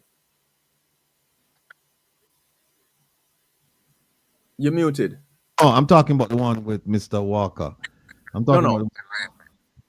Yeah, I didn't get that. So you could have just, if you can just send you my number, you can just send it to me and I'll put it up. Okay. I have it right here in my phone, but I didn't. I need to send it to either Joan or you, Ratty. So yeah, we have something. I think the plan is to send people to the website, because on the website we'll have your details, and of course our details will be there. Right. Then that people can the information as to where they need to send the things. It will be clearly provided. Perfect. So, and somebody asked, Lisa Foley is asking, how soon will the container reach if it's sent on November 20th? Okay, I guess the question is in time for Christmas. The container take 1 week. Once we ship it out of New Jersey, it takes 1 week to get to Jamaica. So you'd say the container, if we ship it out on the 20th, say the container will be there. I would say give it the longest, the first week of, the 1st of December. Okay. Somebody's asking, Calligraphy is asking, what's the name of your company? E&W Shipping. E&W Shipping. Shipping. That's what Earl and Walker Shipping. That is correct. Right. And it's in Hyattsville, Maryland. So you can look him up, folks. Any other questions from Mr. Walker? So if anybody else anywhere else want to donate, are there allowances for that? Yeah, if they want to make a cash donation, they can make it to the One Jamaica Legal Defense Foundation. And then we'll go from there. But goods? Goods, they'll have to, Mr. Walker, tell them about your pickup plan in Maryland and outside of Maryland. Because, correct me if I'm wrong, but you do have a satellite company in Atlanta as well. Am I correct? Yes, I do have a company in Atlanta, the same E&W Shipping. We are just start up in Atlanta, and we picking up stuff also in Atlanta. Would have to get, but we're putting a trailer down there, a container down there for folks to bring the stuff towards the container in Atlanta. I am sorry I don't have that information right now, but I will get it to you where they can drop off their stuff in Atlanta so we can send out that container also. All right. No, tell us about your pickup service in the northeast region. Well, I picked up in Philadelphia, New Jersey, New York, Delaware, and Maryland. Also, we also in Virginia. The furthest I go is like Woodbridge in Virginia. That's Northern Virginia. Okay. So if somebody, if somebody has something in New York, how would they be able to get it to you? Do you have a pickup? Are we gonna have a pickup point for them? I mean, we discussed this earlier, but can you speak more about that? Well, I'll leave that up to you and Joan. To find a location in New York where they can drop off the stuff, so that I can go there with my truck and just make one picking up. Because remember now I live in Maryland. I can't drive around New York to pick up all these folks' stuff. So no worries. We need a pick up spot in New York where they can drop it off, and then I can come with the truck, pick it up, and take it to Maryland here, load it up, and send it back to New Jersey. Okay. A couple of your clients there in the chat, so they're vouching for you. Folks, what we'll do is in a matter of days, we're gonna get the pickup information on the website, so you can go to the OJLDF.net website, and you will be able to see where and when Mr. Walker will do the pickup if you live in New Jersey, Connecticut, Delaware, Maryland, New York, Virginia, Northern Virginia, that is. And if you're in Atlanta, he has a satellite company in Atlanta, so we will have information there as well where you can drop off the stuff to be picked up. But listen, you don't have to only drop off stuff. We're also looking for cash donations. And like I said, when you send your money to us, we will come back to you and we'll have a conversation as to where the money should be spent, because we're looking at marginalized communities that won't get any help, or they'll get very little help. Somebody asked, what can I send stuff from my community? That's something that we will have to talk about, because if your community is Black River, I'm not sure how that is going to work. I'm not sure it's going to work, but there's a possibility to work something out to get it to Black River or to Santa Cruz or to Falmouth or wherever. But just keep in mind that we really want to focus on the people who are not getting any help, and you don't hear anything about them. The media, there is no coverage of these people. A lot of them, they live in rural communities where the roads are impassable. Well, they were impassable before now, and now it's even worse. So we're trying to get to those people. Well, there was a request to repeat the address for E&W. Right. And Mark Jan says this plan is not cost effective. Just have people donate money, buy goods, then make him ship it. That's one way. But then again, you have some people who have stuff and they don't have any money. So that's why we can't rule them out, because they still want to be a part of this initiative. But you make a valid point that if you can afford to just send the money, and then we'll go from there. Right. So also, one of the things he didn't mention that we talked about was he wanted to said with some of the cash we could purchase zinc, light tools, and things like nail and stuff, so we can help people to put their roof back on. Right. So here he is. All right. Well, Yes. what we want to send now, Ratty, what they need now, they need food, and they need I wouldn't say clothes that much, but they need food. I am thinking in the future. I mean, like right now, if we can send some tarpaulin, for them at this moment, we can also do that. Use the money and buy some tarpaulin. The zinc and stuff like that is I would say sometime next year, I'm going to put a concert together, and by putting the concert together, I'm going to ask for donation so we can send the building material. That is going to be very important. I'm going to ask every Jamaican to donate from $60 to $100 so we can send building materials for these folks in Jamaica to get their house back and up and running. Tell me something, Mr. Walker. I have 2 high-tech hospital beds that need to come to Jamaica. Is that something your company could facilitate?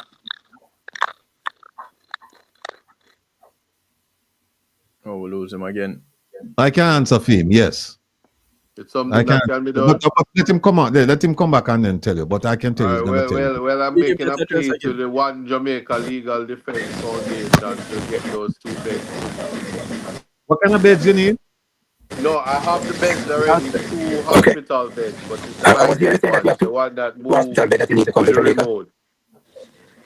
Hold on, let me remove him. All right. I just need to get them to Jamaica. Okay. Yeah, he'll get them there. I'll make sure of that he'll get them there.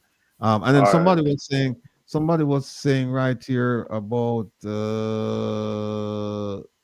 their community. They're saying that they didn't hear anybody talking about Cave Valley or something like that. We're in Delaware as a pickup. It will be on the website. The request was that you repeat the address in Maryland, Will. All right. The address, we're going to put it up on the website, folks. I don't have it written down. But you can look him up. I'd like to say thank you for everybody. I'd like just to say thanks to everybody who donated in real time just now to the GoFundMe. I appreciate you all. Okay. And folks, you can just Google him, E&W Shipping in Hyattsville, Maryland. The details should be there. And the phone number too.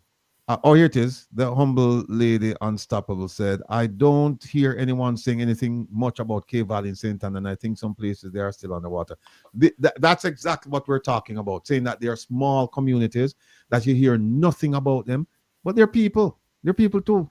And they're suffering like everybody else. And so we're saying while the spotlight is on a Balaclava, a Black River, Falmouth, Santa Cruz, White House, so on and so forth, we want to focus on some of these smaller communities because we want to make sure that everybody get touched. That's what we want to make sure. All right, Mr. Walker is back. Mr. Walker, give us some final words before you go, sir. Oh, by the way, Mr. Isaac Buchanan was just asking you a question. You can ask him, Isaac. Yes, I was saying I had 2 high-tech medical hospital beds that I needed shipped to Jamaica. Could your company facilitate something like that as a matter of urgency? But every time I ask a question, he disappears. He run gone. Look at they using Pegasus, man. Boy, make we talk. You see how them a fight against Port Antonio, Lord? Yeah, tell you. But hold on here. You look like they're going to be Pegasus with you now too? Isaac. I'm here, man. I'm here. Yeah, I don't see Mr. Walker. All right, folks. We're gonna get the information, but it's gonna be centralized on our website, OJLDF.net. You just go there, and all the information about this 40-foot container and the pickups and all of that stuff, it will be there. Hopefully by Monday or so, we'll get all of that stuff up for you. Oh, he's back. Oh, here he is. All right. Yeah. Hey, are your phone board, man? Board, man. Listen. Are your phone? You can. But listen, it can't. Two container me I do. It can't go on the donation container because I mean like this is the thing. If you send it for your family member or your friends, it can't go on the container. Then if you go on my container, you have to pay for the container. You understand? So that's why. All right, yeah, I do business right there, so. Well, we're planning for come back so we can just finish up the conversation and we'll just jump to a quick civics project here. I'm ready. Right. All right, you're back, Bone Man. Yeah. No, but my son-in-law tell me say it's a children Hold on. Yeah. Yeah, did that. Hold on. Not all areas in Santa Cruz getting help. I know this, Georgia Thompson. I know this firsthand because I have a sister who live out there. So we know we are talking about. That's why we say we have to help the small communities. Bone Man. First time. I'm still up on the phone. In a week, I'm showing you. You see, a Sunday, I said I'm not container there. Yeah. Mr. Walker. No, man. Mr. Walker conduct business. Hold on a second. Let me see if I'm finished. Mr. Walker. Mr. Walker.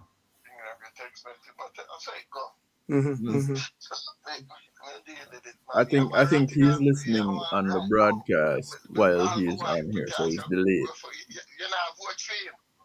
What do you mean? I must vote for him.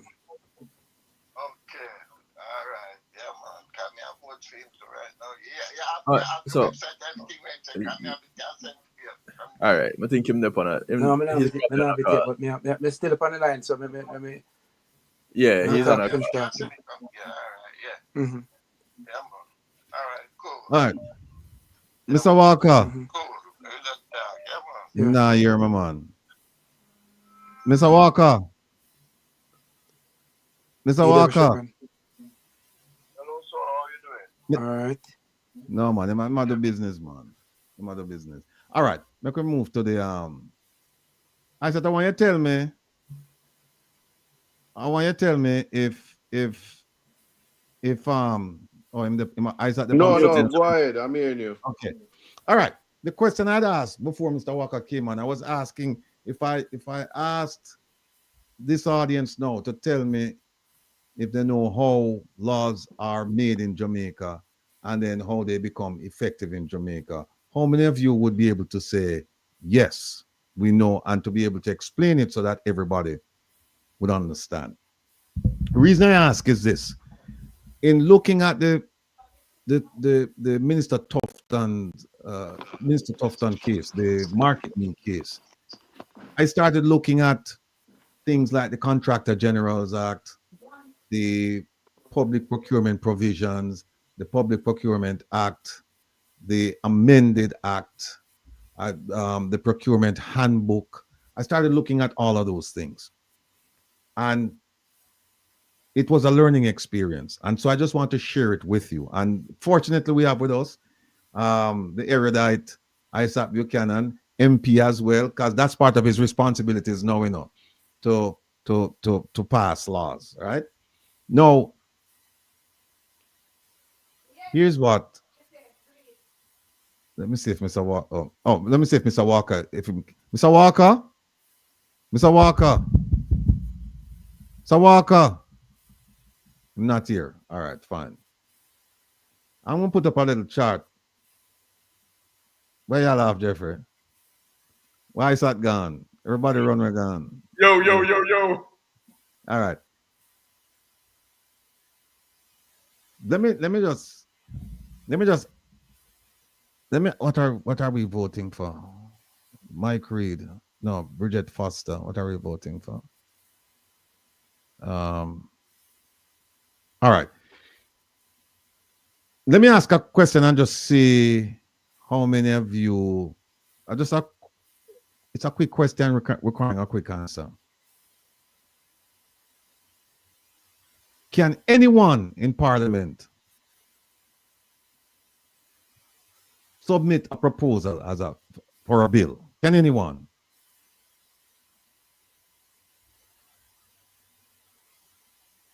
Just give me some quick answers, please. Yes or no? I saw his back. Yes, no? Is that for everybody or the comment section? That's No, not no, just for people in the chat here. But okay. Somebody said, please release him and let him go. Joel Vaz, last name Vaz. Joel Vaz. You're tired. You're tired. Oh, Vaz, Yeah, I am tired. It's true. All right. If you have to go, Isaac, we understand. It's no problem. Yeah, man. But thank you guys for having me. See you guys next week. All right. Take care of yourself. All right, Starling. Any KFC? No, we don't eat those things anymore. Bad food. All right, my man. Take care of yourself. All right. So somebody said, please remember to ask about the bed. Yeah, the bed will go, Carol Angela. The bed will go. Trust me. I was started in civics. Prince I said no. Yes, private members still can be some. Calligraphy onto something. All right. Here is the quick answer. Yes. Any parliamentarian can, Don, only members of parliament, yes. Any parliamentarian, Senate, House, they can submit I call it a proposal or a bill. They can submit it to be considered. But here's how it really works. It's primarily the government of the day that will submit a bill to be considered. It's primarily the government. What they have is, if you're not a minister, listen to me carefully now. If you're not a minister, so you could still be a JLP member and you won't be able to submit a regular bill. You'll have to submit what is called a private member's bill, which is different from the regular bill being submitted by a minister. So keep that in mind. A minister can submit a regular bill. If you're not a minister, then they consider it a private member's bill. Now, that proposal, I call it a proposal, it goes to, when a minister is submitting it, it goes to the Attorney General. So the Attorney General, you'd have an idea, right? Or the government would say to the Attorney General, we need a bill regarding whatever. We need a bill that we want to pass into law. Because remember, the Attorney General is the government's attorney. So the Attorney General would draft that bill. And the purpose of that is to ensure that, most importantly, it conforms to the Constitution. That is constitutionally sufficient. And then it's sent on to Parliament. That's if it's submitted by a minister. If it's submitted by somebody who's not a minister, a backbencher, for example, it goes to Parliament. It doesn't go through to the Attorney General. In general, it doesn't go to the Attorney General. It goes straight into Parliament. And then they have 3 readings of the bill. You know, they talk. The first time they talk about the bill, they just mention the name and something like that. And then they come back and then they have a discussion and all that stuff. But you don't need to know that. All you need to know is that the government will send its bill through the Attorney General's office, and then it comes to Parliament. Anybody who's not a minister, they'll send it to the Parliament. It won't go through the Attorney General. But in most cases, bills coming into Parliament, they're coming on behalf of the government. The government is actually putting that bill through. So once it's approved by both houses, then it goes to the Governor General. Once the bill is approved, it's not law. It's just an approved bill. It goes to the Governor General for his signature, his assent, his concurrence with it. And I can tell you that the Governor General, even though he's being paid handsomely and he has a staff to look over these things, they're not looking over it. They're not looking over it because I find so many mistakes in some of them. And some of them, they themselves discover the mistakes, but they discover the mistakes like years later. Then once the Governor General signs off on it, now you have a law. But here's the thing. Is that law an effective law? The Governor General signs off on it today. Does it mean that it takes effect today? Does it mean that like in the case of a law enforcement bill, does it mean that they can start enforcing the law today once he signs off on it? No. No. Because there's another step after the Governor General has signed off. And that is this. A minister must put the effective date on the law. Must put, and it's in the Gazette, they put an effective date on the law. Because I'm going to show you today a law that was signed off in 2015. Stay with me. 2015. And that law did not take effect until 2019. It was signed off by the Governor General.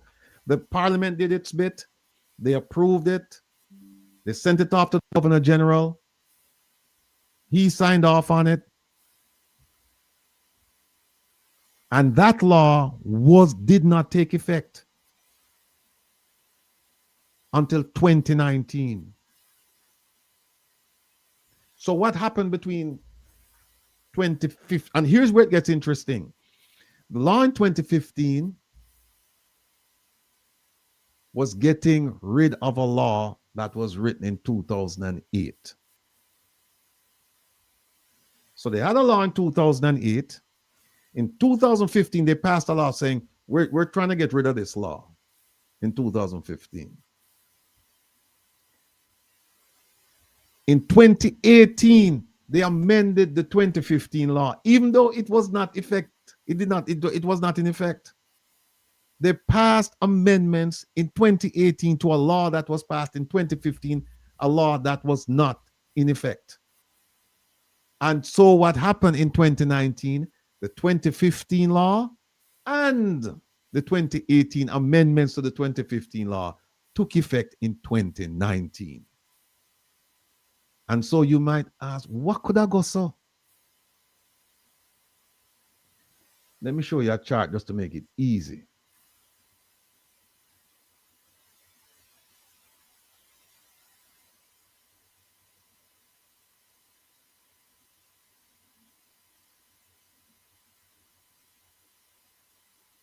This is just me draft this so that just to make it easy. It's just an overview. So you see the government, I call it a proposal. They would send it to the attorney. Look on the left side. They'll send it to the attorney general, and the attorney general would then draft the bill. On the right side, if you're not a government minister, this is what you would have to do. Like the opposition, for example. The opposition can send a bill, you know. But this is what they call it a private member's bill. And it would have to be submitted to them. Now, that bill doesn't necessarily go to the attorney general. It goes to parliament. But keep in mind that the attorney general, he can shepherd that thing. He can, his role is not completely finished. He can exert oversight over the amendments, over everything that's going on with this bill in parliament. So even though he has drafted the bill, he has the right that he can still say, I'm going to pay particular oversight, because remember, no, you want to make sure that the law is in compliance with the Constitution. You want to make sure that, right? So after that has happened, then here's Parliament. It's approved by both houses, the Senate and the House of Representatives. Then it goes to the Governor General for his assent. So then it goes from a bill, from an approved bill, to now it's law. But here is the key. The effective date of that law must be issued by the minister. So that's why you could have a law. That's why you have the law that was passed in 2015, but didn't take effect until 2018. Now, if you understand, I'm just going to let this stay up for like about a minute or so, just to see if anybody hasn't, anybody with a question before I move to, well, Kevin, name gone? Oh, hold on there. Kevin Digoff left me because I'm supposed to give me another chart. Which minister making it effective? It would be, my understanding is, and I could be wrong, that it would be the minister whose portfolio that the bill would come under. So, for example, if it's something to do with law enforcement, then it would be Minister Chang would then put the effective date, saying that, okay, you passed this law, but I'm gonna give it an effective date of 6 months from now, 3 months from now, a month from now. Right? And then, to make it even more interesting, you have some laws. You have some laws that if you start to do certain things before you pass a law, right? Like, let's say you could ride a bicycle, but then they pass a law that says going forward you can't ride a bicycle. They have some laws where it will say that if you were riding they call it a grandfather clause. If you were riding a bicycle before we passed the law banning bicycles, then you can continue riding it, but no new bicycle riders, right? So what if there's no GG to the last signing? No, if there's no GG SSB, then that's it. If there's no GG, because the law requires the GG. Every bill that comes out of the parliament, in order for it to be considered law, must be signed by the Governor General. Every single one of them. And in fact, when we get, well, Kevin there. Kevin Digop left me. Hold on. Let me remove this. Any questions regarding this? Elaine is saying, are you saying that they were using an outdated law? In the case where I'm going to show you where they have a 2008 law that was in effect until 2019, even though you have a 2015 law and you have a 2018 law, say essentially saying that, okay, we're finished with the 2008. Yeah. But also the people, some of these folks in Jamaica that are responsible for these things, they don't know what they're doing. Because, for example, they told Zara something the other day, and I went and I checked and I found out that they're completely wrong. They're completely wrong. It's plain as day. The answer is plain as day, and as producer Joan would say, they're winging it. Them are wing it. Somebody ask a question, them just give an answer, and that's it. And because people are not reading, people are not listening, people are not analyzing, and people are not reading. So them tell you something and you just say it's gospel because them supposed to know. But don't take people's word for it. Go and do your own research. Go and look at it yourself. Now let me see. Let me move this and see if I can illustrate the point. Hold on 1 second. I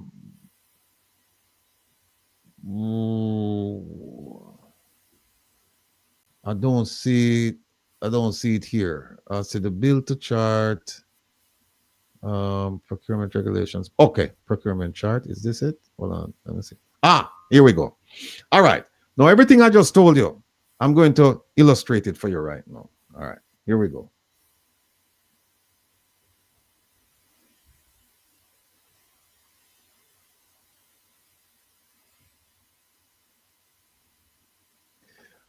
No, you see that? And I want you to spend some time just to understand this. Please, I know some of you might be turned off by it, but this is so important because when you start talking about procurement, this is the procurement regulations that we're going to talk about. When the government start give out contracts to people to fix roads now and to fix houses and to fix pipes and to run make sure electricity work and all of that. Some of you going to come back and later on and say you never know, so that's how it go. And here it is. I'm trying to explain to you so that you can ask the right questions. No, not 5 years from now when the money gone. Right? So just for phone said that can a law be passed today with an effective date of 50 years from now? Technically speaking, a minister could, but realistically it wouldn't.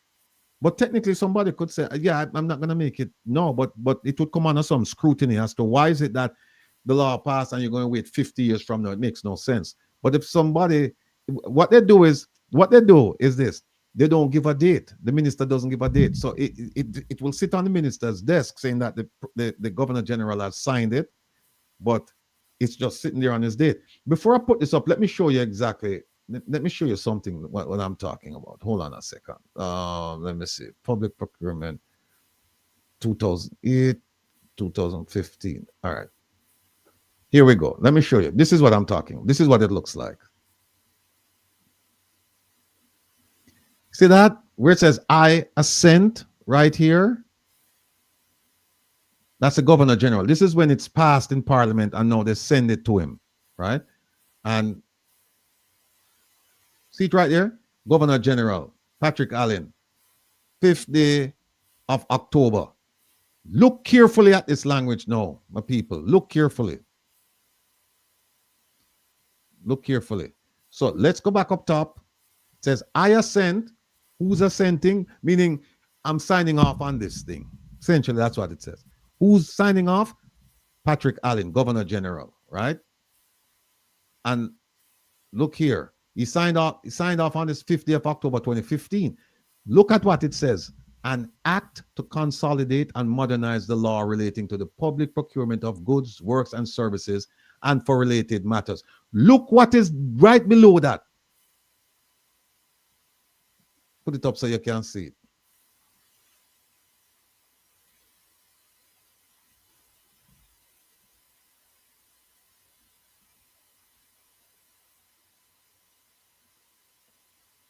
You see what's right below that?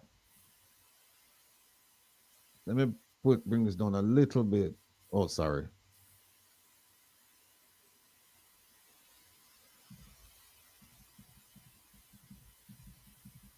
All right. You see, let me show you. It's easier if I do it this way. The important language here is this. It's right here. See this? The date notified by the minister bringing the act into operation. That is the important language, not this. This is important too, you know. This up here, that the Governor General signed off on it on October 5th, 2015. But it will not come into operation until the minister gives a date. You see what it says? the date notified by the minister, bringing the act into operation. So what will bring a law into operation is not the Governor General's final is assent. What will bring it into operation is the minister saying, now that you have signed off on it, Mr. Governor General, you have signed off on what the Parliament approved. Now it's up to me to tell all of Jamaica when we are going to implement this law. That's it. No, let me move this now and go back and show you, give you the example of it.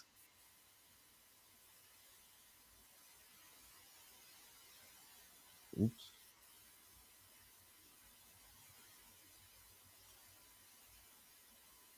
Hold on.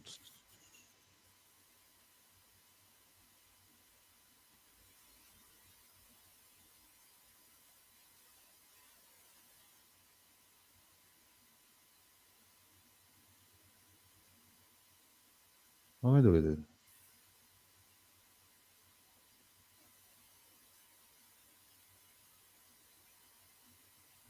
Bear with me, people. Oh, sorry. All right, here we go. All right. Now, the law, everything I just talked to you about how the law is passed and how it's possible that you can have a law that is not signed off by that is not given an effective date by the minister. So you can have a law that's sitting on his desk that passed Parliament, signed off by the Governor General, but still no effective date. I'm going to walk you through this particular law, and you'll see what I'm talking about. Now, there's something called the Contractor General Act, and as you can see, it took effect, meaning that a minister signed off on it and saying it's going to take effect on October 7, 1983. And even though it took effect in 1983, look how slack Jamaica is. The Contractor General wasn't appointed until November 1986. So 3 years the law is in effect before them put somebody in the position permanently. Oh, Florida Rose, the token, you can't vote yet. You can't vote yet. You can't vote until November 20th is when they open up so that you can vote. For now, all you can do is you can just register, and you have registered. So just hold on to that thing for me, to your token, because they haven't decided who the candidates are yet. Once they've decided, they'll put that list out, and then you can go in and vote on and after November 20th. So just bear with them. So here's the Contractor General Act. And you see what happened, people? 3 years after them passed the law, before them put somebody in the position, right? No. From the Contractor General's Act, they passed this thing called the Public Procurement Regulations in 2008. And the minister signed off on it, and it took effect on December 12, 2008. Public Procurement Regulations, right?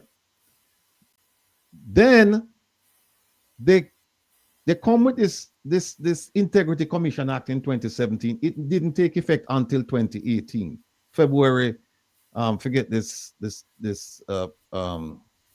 right there. So this enclosure, February 22nd, 2018, right?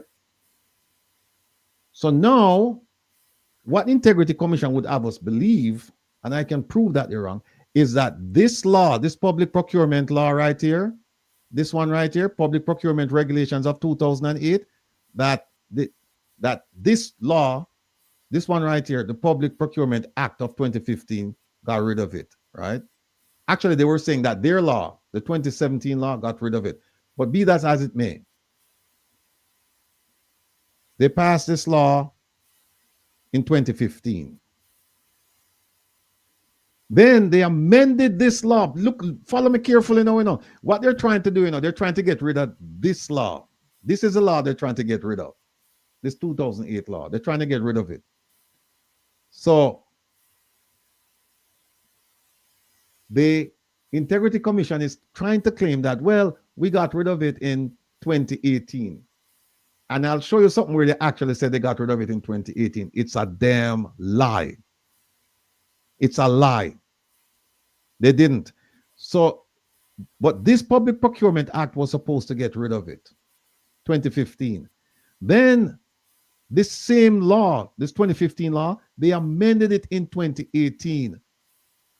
But look to your left. Both of them didn't take effect until April 1st, 2019. So this law that they're trying to get rid of, 2008,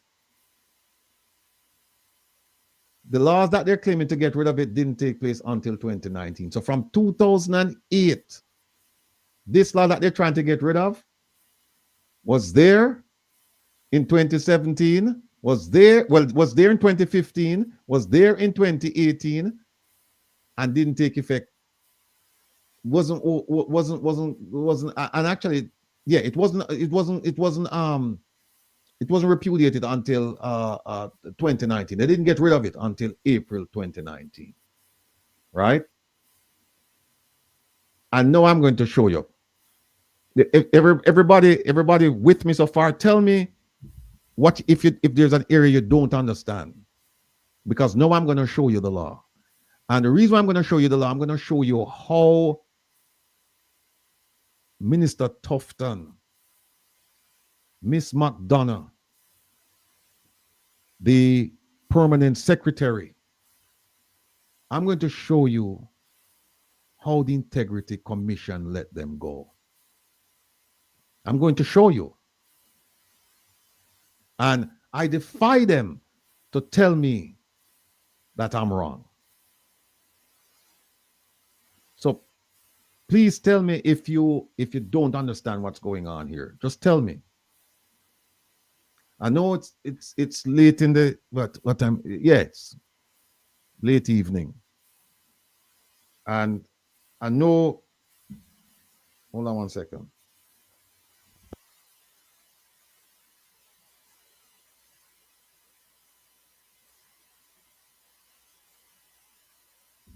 So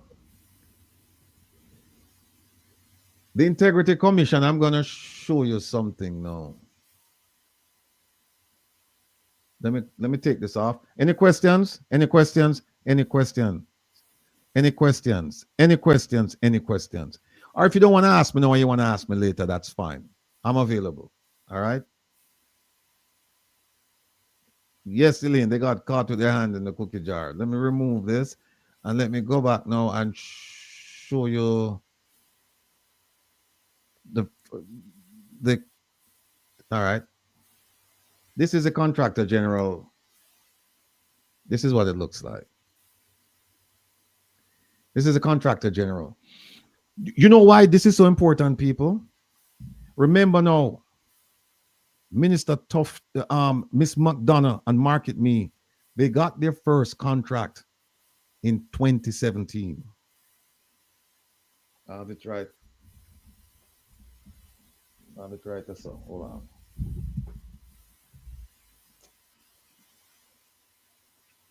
All right.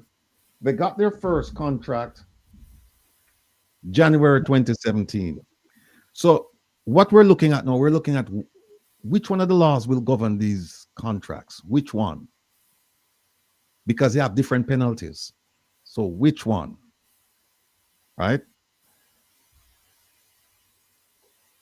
This is a law that was passed to overlook government contracts and make sure there's no conflict of interest and all of this stuff.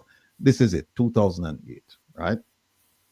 And all the procurement laws were passed under this act, 2008.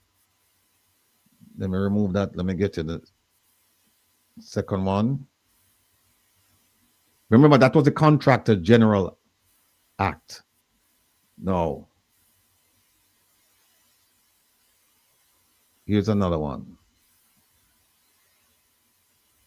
This one, you see the Contractor General Act, right? But look below it, the Public Sector Procurement Regulations. This. The first one I showed you was the Contractor General Act. And then they passed this one under the Contractor General Act. And this one tells you everything you need to know about contracts, government contracts, and bidding and all of that stuff. So This is the one that they wanted to get rid of. The Public Sector Procurement Regulations, 2008. And here is how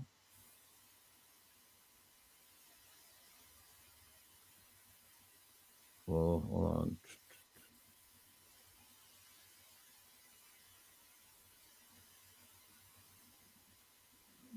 Come on.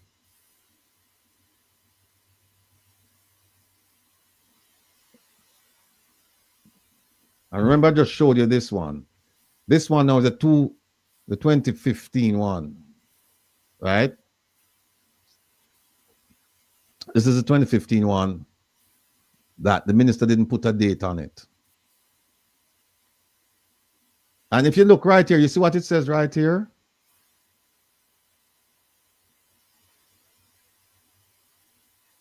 See it right there?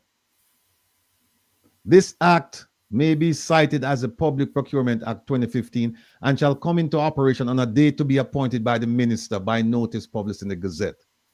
It's as clear as day that it's an act that is now law, but it won't come into operation until the minister says, okay, this is the date that it's going to become law.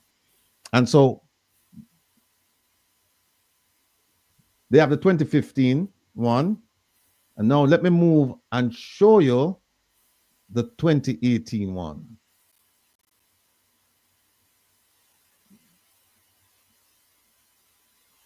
Here it is.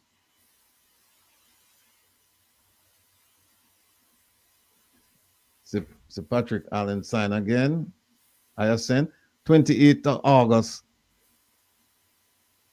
2018. I see right here the date notified by the minister bringing the act into operation, right? This 2018 law did not take effect until April 1st, 2019. And like I said to you, so the one I just showed you, the 2015, this that I'm showing you now is an amendment. It's a change to the 2015 one. And both of them became effective in 2019. So the 2015 one did not become effective until this became effective. And they took both of them and said, okay, the law and the amendment will become effective April 1st, 2019. April 1st, 2019. And there's something I want to show you. I don't know if it's on this at the end. Hold on. I want to show you something.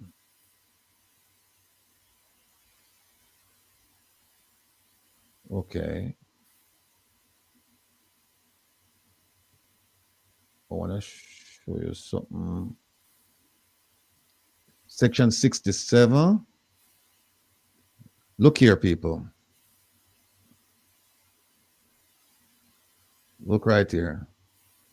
Let me show it to you. Bam, bam, bam, bam. Follow me. Follow me, my people. Follow me. You can't go wrong if you follow me. See this right here? Look, the Public Sector Procurement Regulations of 2008 are revoked.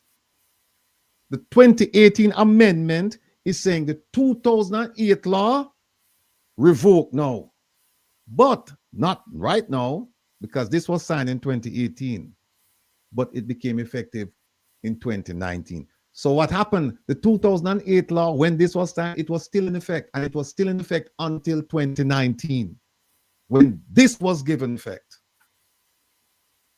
And look at this. I'll show you all them people are fool. Look at this when the Governor General signed it, the 28th of August, right on that. I remember that date, that date, the 28th of August.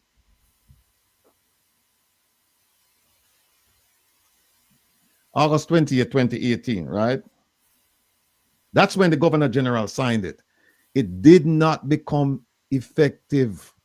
The law did not take effect. The law and the amendments, the corrections to it, did not take effect until April 1st, 2019. No, make we go to the Integrity Commission and see what them say. Let me see if it's inside or so. Hold on. Integrity Commission. What Kevin there? Okay, here it is. All right. Let me show you something. Give me 1 second. I'm going to show you something here. For sure, you said them people are them that have no, and it make a difference which law you're going to use, right?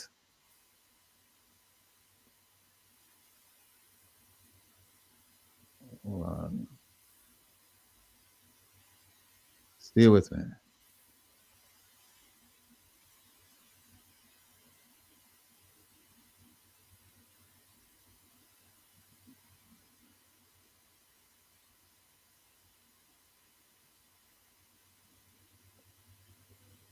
Stay with me, people.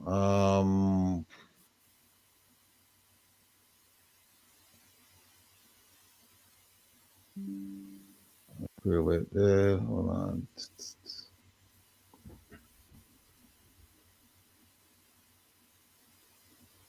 Wait there.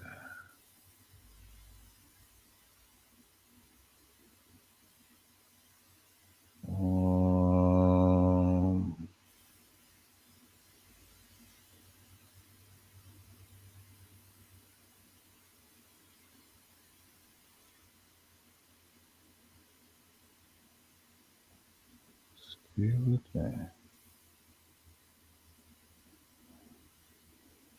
Hold on. Which page it upon again? Let's listed proposal.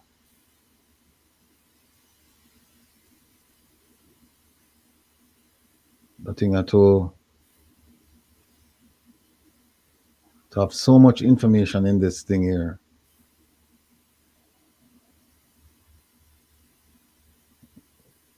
Kevin, where you there, man? Oh, you there? Oh, me I try to find the date on this thing here. One date. Yeah, the day when them said the thing, when them said the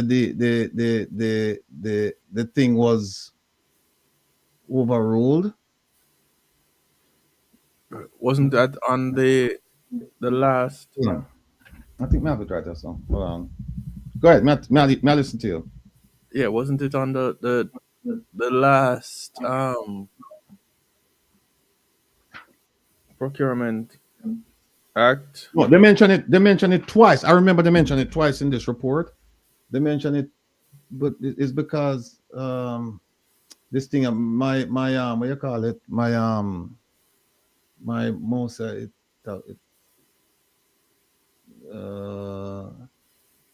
no behave right. So it'll take me a while to find it. But there are two. I remember there are two instances where they mention that the law was overruled on a certain date, and them completely wrong. Oh, where they mentioned it. They mentioned it, yeah.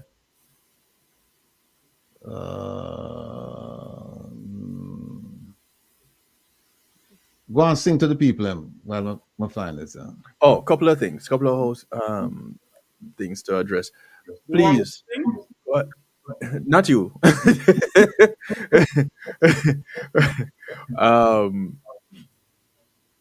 Do like and share. Those of you who are inclined to do so, please subscribe. The One Jamaica Legal Defense Foundation does have a donate button on the website, like I mentioned earlier. Please specify the use of your donation if you want to use if the foundation, if you're donating to the foundation, for your funds to be used as the foundation goes about its regular operations, or specify if you want it to go to hurricane relief. It can, so that it can be allocated accordingly.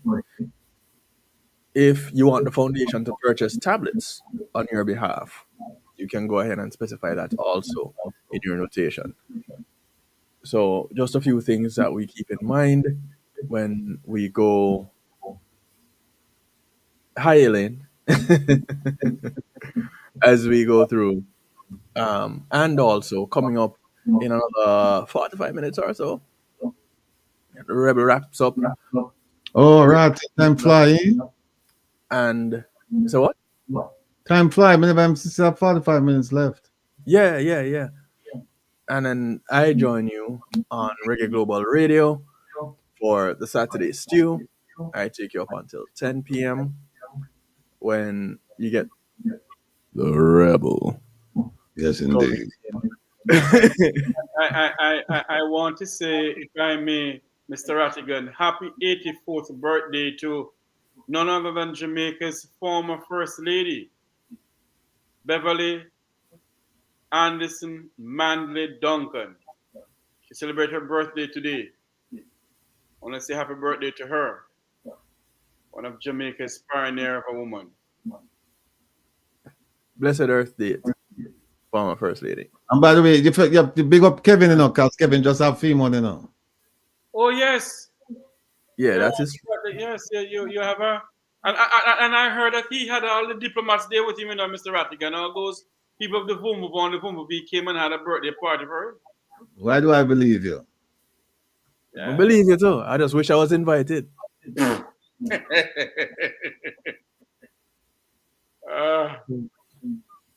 So yes, Rebel comes back at 10 p.m. for Relax with the Rebel,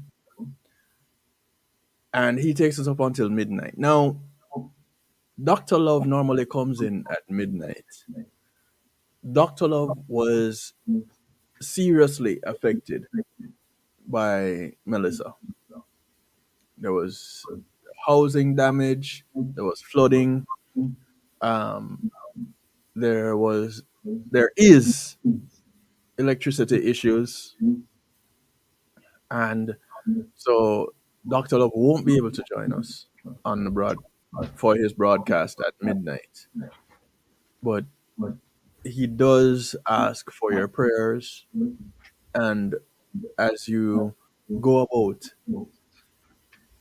taking on your donations for relief efforts, more than likely something will go his way. He is in Hanover, so the relief that is in the Hanover area, I can tell you more specifically where in Hanover he is. It is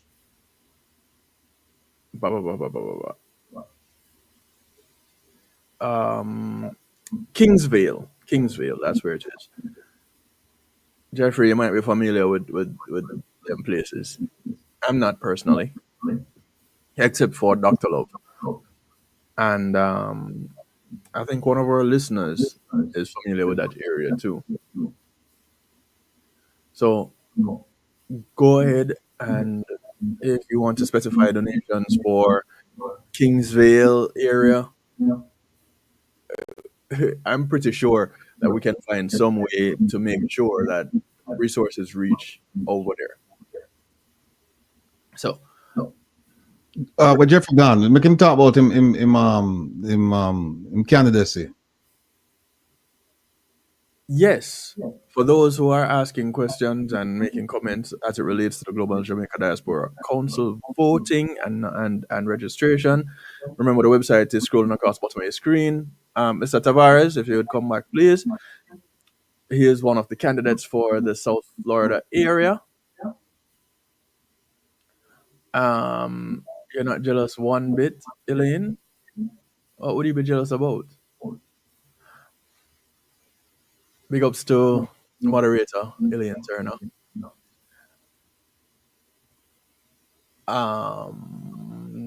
Still celebrate. I haven't played any music, Elaine. So when the throwdown comes down a little bit later on, yes, I'll play some music then.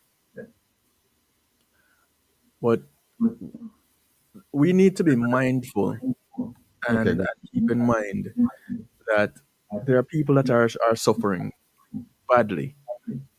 I said it at the beginning of the broadcast, I'll say it again. people are suffering badly, and we haven't heard about them. We've seen some devastation, and every bit of news item that speaks of damage to Jamaica centers and shows the very same video clips. There are some video clips that I even got today. I got video clips talking about areas that are severely damaged that I've never seen this footage. So these things do exist, and there are places that are crying out for help. Some places that were damaged by the storm and now are being flooded because there's rising water from underneath, from the water table. So these are real things, people. If you hear about anybody in any of those areas, the devastation continues, because now here's what's happening. You have standing water. When you have standing water, what happens? It's bad enough that there was the flooding, mudslides, damaging people's furniture. People have to be putting their stuff outside. People have lost lives. So there's decay that's happening already. Run the risk of mold and anything else. And some fungus and bacteria that is in the air also. So there's that is happening. Add that to mosquito-borne illnesses. You have your malaria, your dengue, your chikungunya. You have all of these things at risk. So we need to move quickly to our relief efforts. And so donations, come back to that. Specific donations to specific sites, very helpful. You found your information, Provost? Yeah. And NSIM said, if you're here on a work permit, can you register to vote? Yes, indeed. You can vote. So just go on there. Legally reside in the diaspora, yes. Right. Now remember, folks, what I said to you. I said to you that the law was signed off on August 28, 2018. Right? August 28, 2018. That is when the 2015 law, the Governor General signed off on it, but it did not take effect until April 1st, 2019. Right? Until April 1st, 2019. Remember those 2 dates? The Governor General signed off on it August 28, 2018, and it did not take effect until April 1st, 2019. Look what the Integrity Commission said.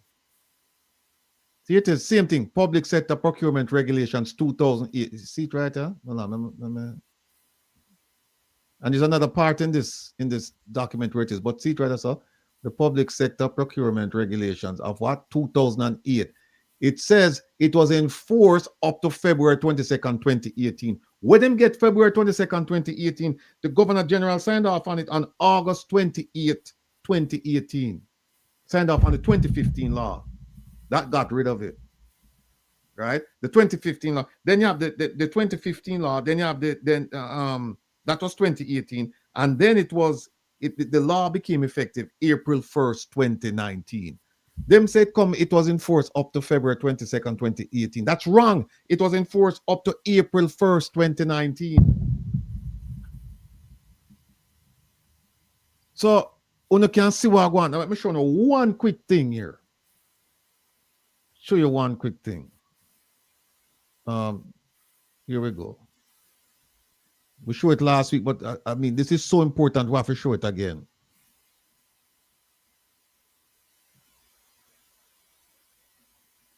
See that? Remember, we talk about 53.3 of the Integrity Commission Act. Now, this is at the beginning of the report. Here's the report, right? Report of the investigation, right? And I think this is this first page. It says the publication until table in Parliament shall be confidential. And it says anything said, right here, anything said or information supplied by any persons shall be absolutely privileged, as if it was in a court of law, right? This is what the Integrity Commission law say, you know. Say, the information that we have to treat it privileged and secret as if we're in a court of law. Then it goes on, 56 say, section 56 say, hey, if you're a member of the Integrity Commission, are you involved in this investigation? You can't tell nobody about what going on. Them say you have to treat it right here. Seek as secret and confidential all information. You can't tell nobody and come back right here. So again, the obligation has to secrecy and confidentiality. Secrecy and confidentiality. It basically says you can't tell anybody about this thing. Even after you're gone, even after you left the job, right? Again, here it is. You have to treat information as secret and confidential, and you can't communicate it to anybody. You can't communicate it to anybody. Now, for those of you who don't know about section 53.3, let me show you 53.3 that's the killer one. That is the killer section. Let me see. This is it. Yep, this is it. 53.3.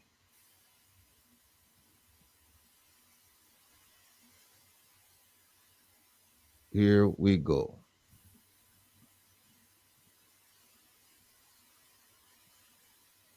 It is right here. It says, until you table this report in Parliament, you can't talk about it, you can't tell anybody about it, you can't show anybody anything, you can't do anything. And that's why you hear sometimes people say, oh, but how come we hear about this? Somebody leaked the information.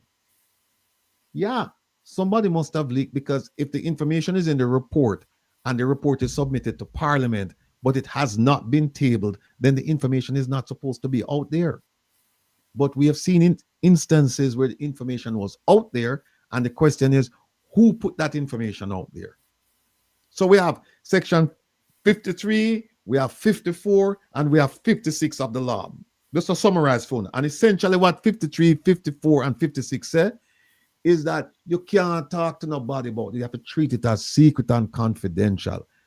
If you work for the Integrity Commission and investigate it, you can't talk. Even after you left the job, after you're gone, you can't say anything to anybody. Now, let me show you something. Let me show you something. Remember that now, 53, 54, 56. And here we go. Let's go back to this investigation. Market me. Remember, a lot of people were talking, saying, how come Minister Tufton out there talk about things, about the thing? How about him talk about the I said exonerate him and all of this? How that happened before it was tabled? Before it was tabled. We showed this last week, but it's important for me to show you again. Here we go. See that? This is the report, the Integrity Commission's report, and it says post-investigation actions, meaning after the investigation is over, after it's over. Look at what them say. Them say, as part of the Commission's policy,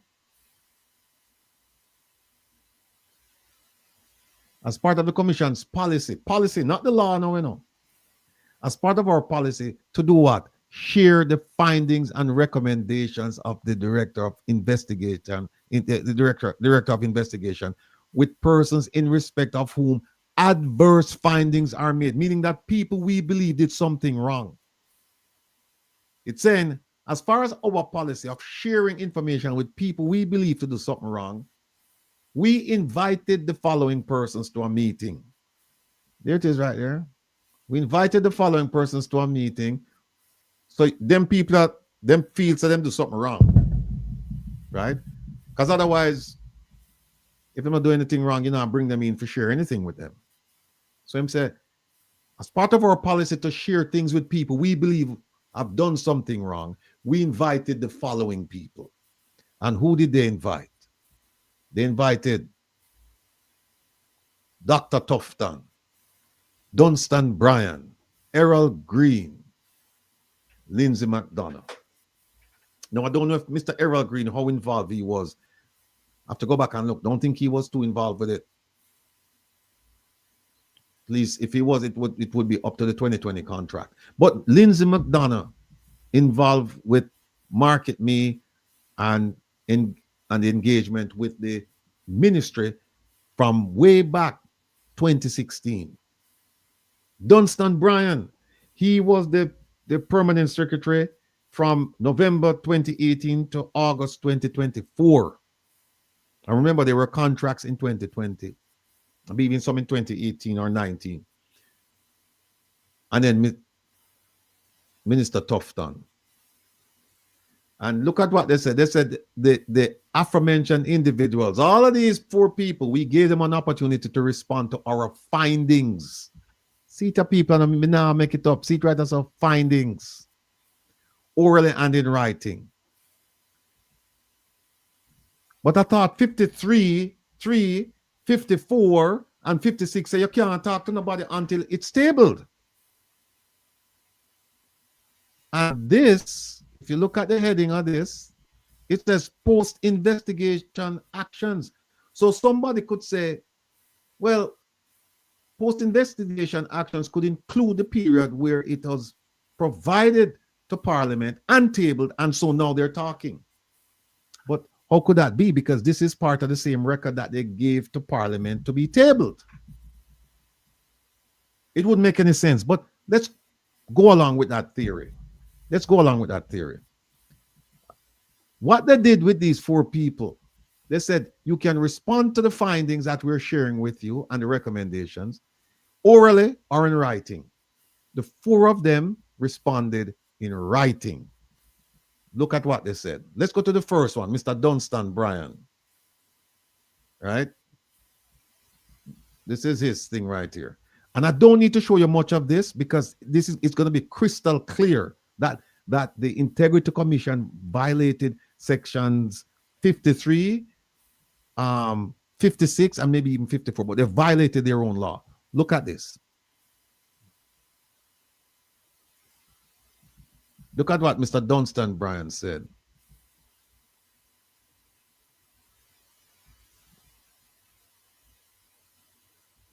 Look at the top. He said, firstly, let me thank the Integrity Commission for the opportunity to share in the findings of the report before they are submitted to Parliament and made public. Me done. Me done. It's right there. Right there.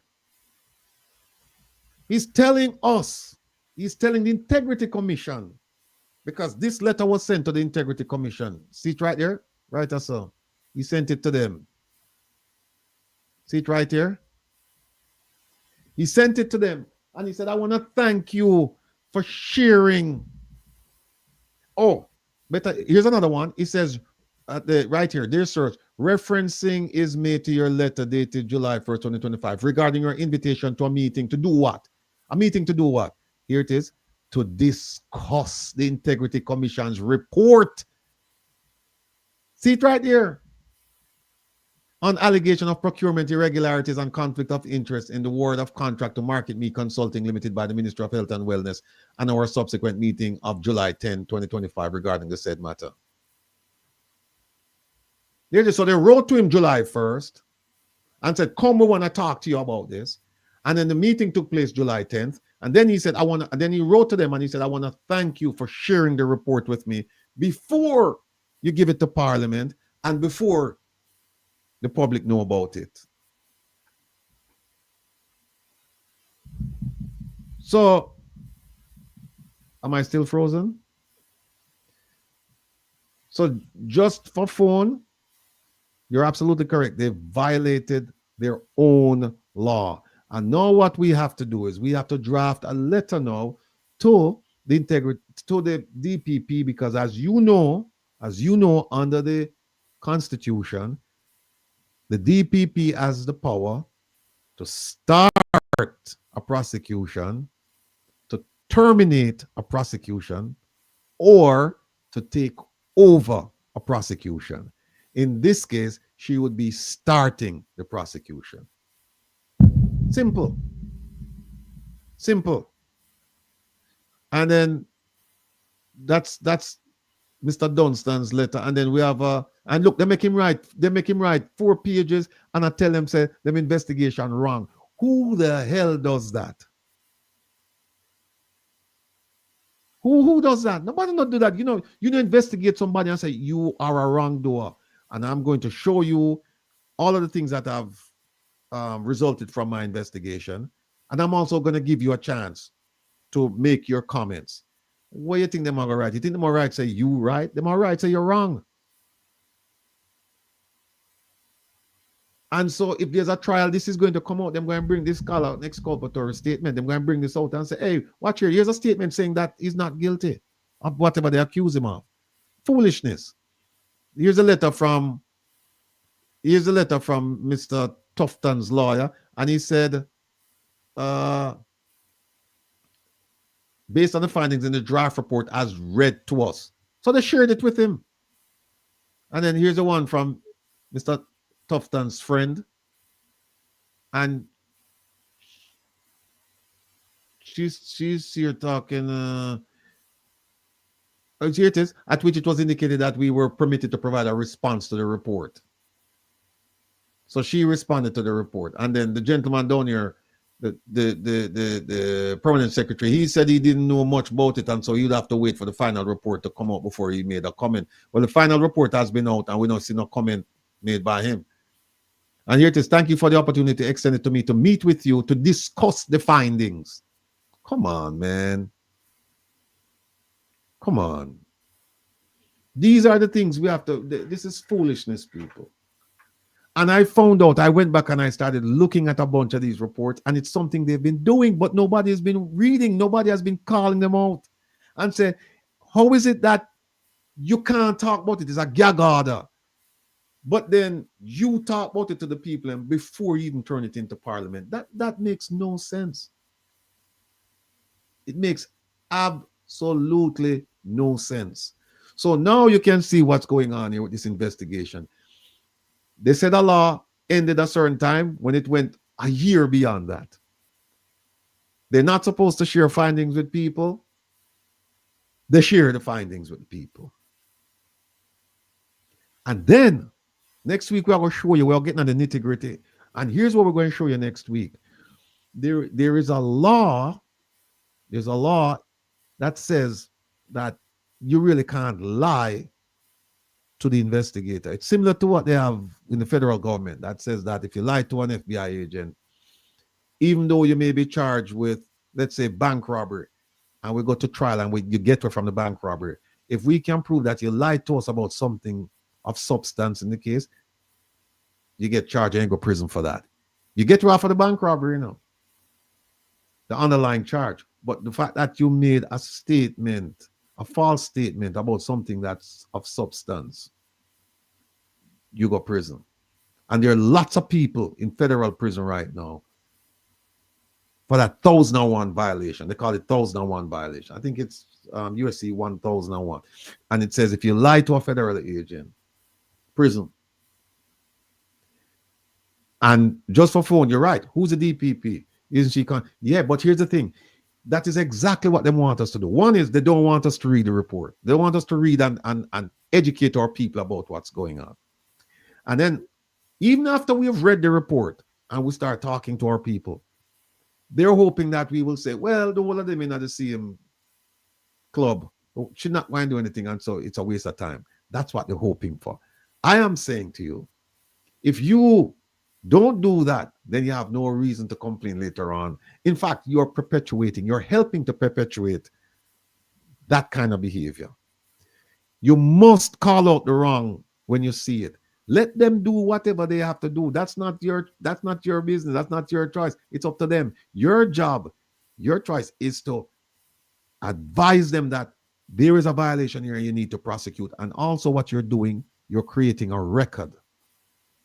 You're creating a record that somebody complained at some time about this. So should it come up later on, they can't say, well, we didn't know, nobody complained. Also, you don't know what could happen. It says, is it illegal to share the findings with those being investigated before the tabling? It says illegal to share the findings with anyone. with anyone. And I would make the argument, Larkland, that particularly people that you're investigating, why would you want to share the findings with them?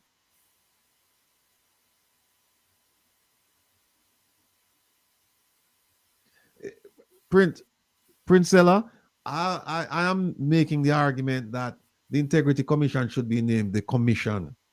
Take off integrity off of it. And look, folks, this is not just this one case, you know. I can show you many cases where they refuse to prosecute someone who should have been prosecuted.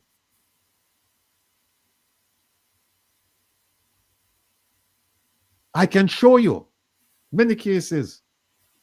I can show you where they should have prosecuted the Prime Minister before now, where they could have prosecuted him. And they didn't. I can show you things that they should have done under the law that they didn't do. I can show you where they could have gotten information from the Prime Minister and they didn't pursue that course of action. And so you have to ask yourself, why? Why?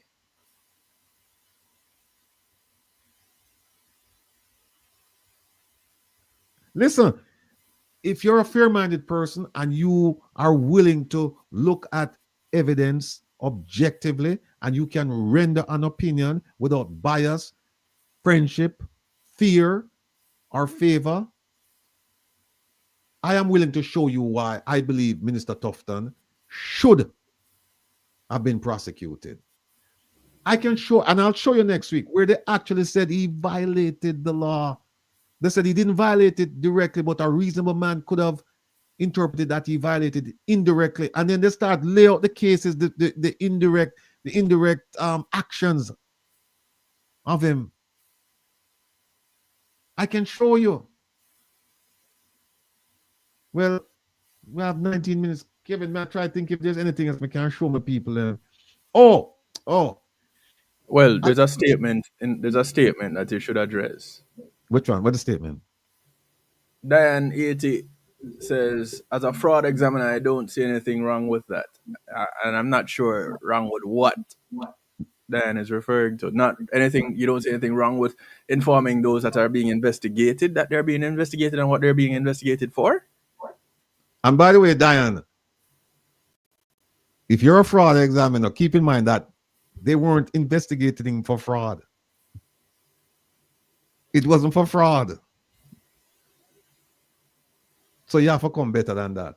You have to come and tell us now why you think. You have to explain it, because, and it's unfair for us to really comment on what you're saying because we don't really know what you're saying. We don't really know what you're saying. If the law says you can't talk to anyone about the investigation until it is tabled, and then you have the Integrity Commission, the investigative body, telling these people. And how do we know they tell them? Because the people write the letter. We see where they said we invited these people and we talked to them about it. And we see on the other side where the people said, yes, thank you for inviting us and thank you for sharing the findings and blah, blah, blah, blah with us before taking it to Parliament and before giving it to the public. So you must come tell me now exactly what part of it that Rattigan wants to know if she can see the nominees on the voters form. Yeah, but that won't be open until November 20th. People, let me explain this. Let me explain this as best as I can. You can go now and you can register to vote, but you cannot vote. What will happen if you register and your registration is good? They'll send you a token, which you will use to vote. But you can't use it until the 20th through the end of the voting period. Why? Because they haven't decided yet who will be the nominees. For example, I know that they don't want me to be a nominee. I know that. So they're looking for things to. We all know that. We all know that. Yeah, it's a public secret. It's a public secret. Everybody knows that. So that they haven't come out with that yet. So once they come out with it, because remember, it's going to end on the 15th. The registration period ends on the 15th and the voting starts on the 20th.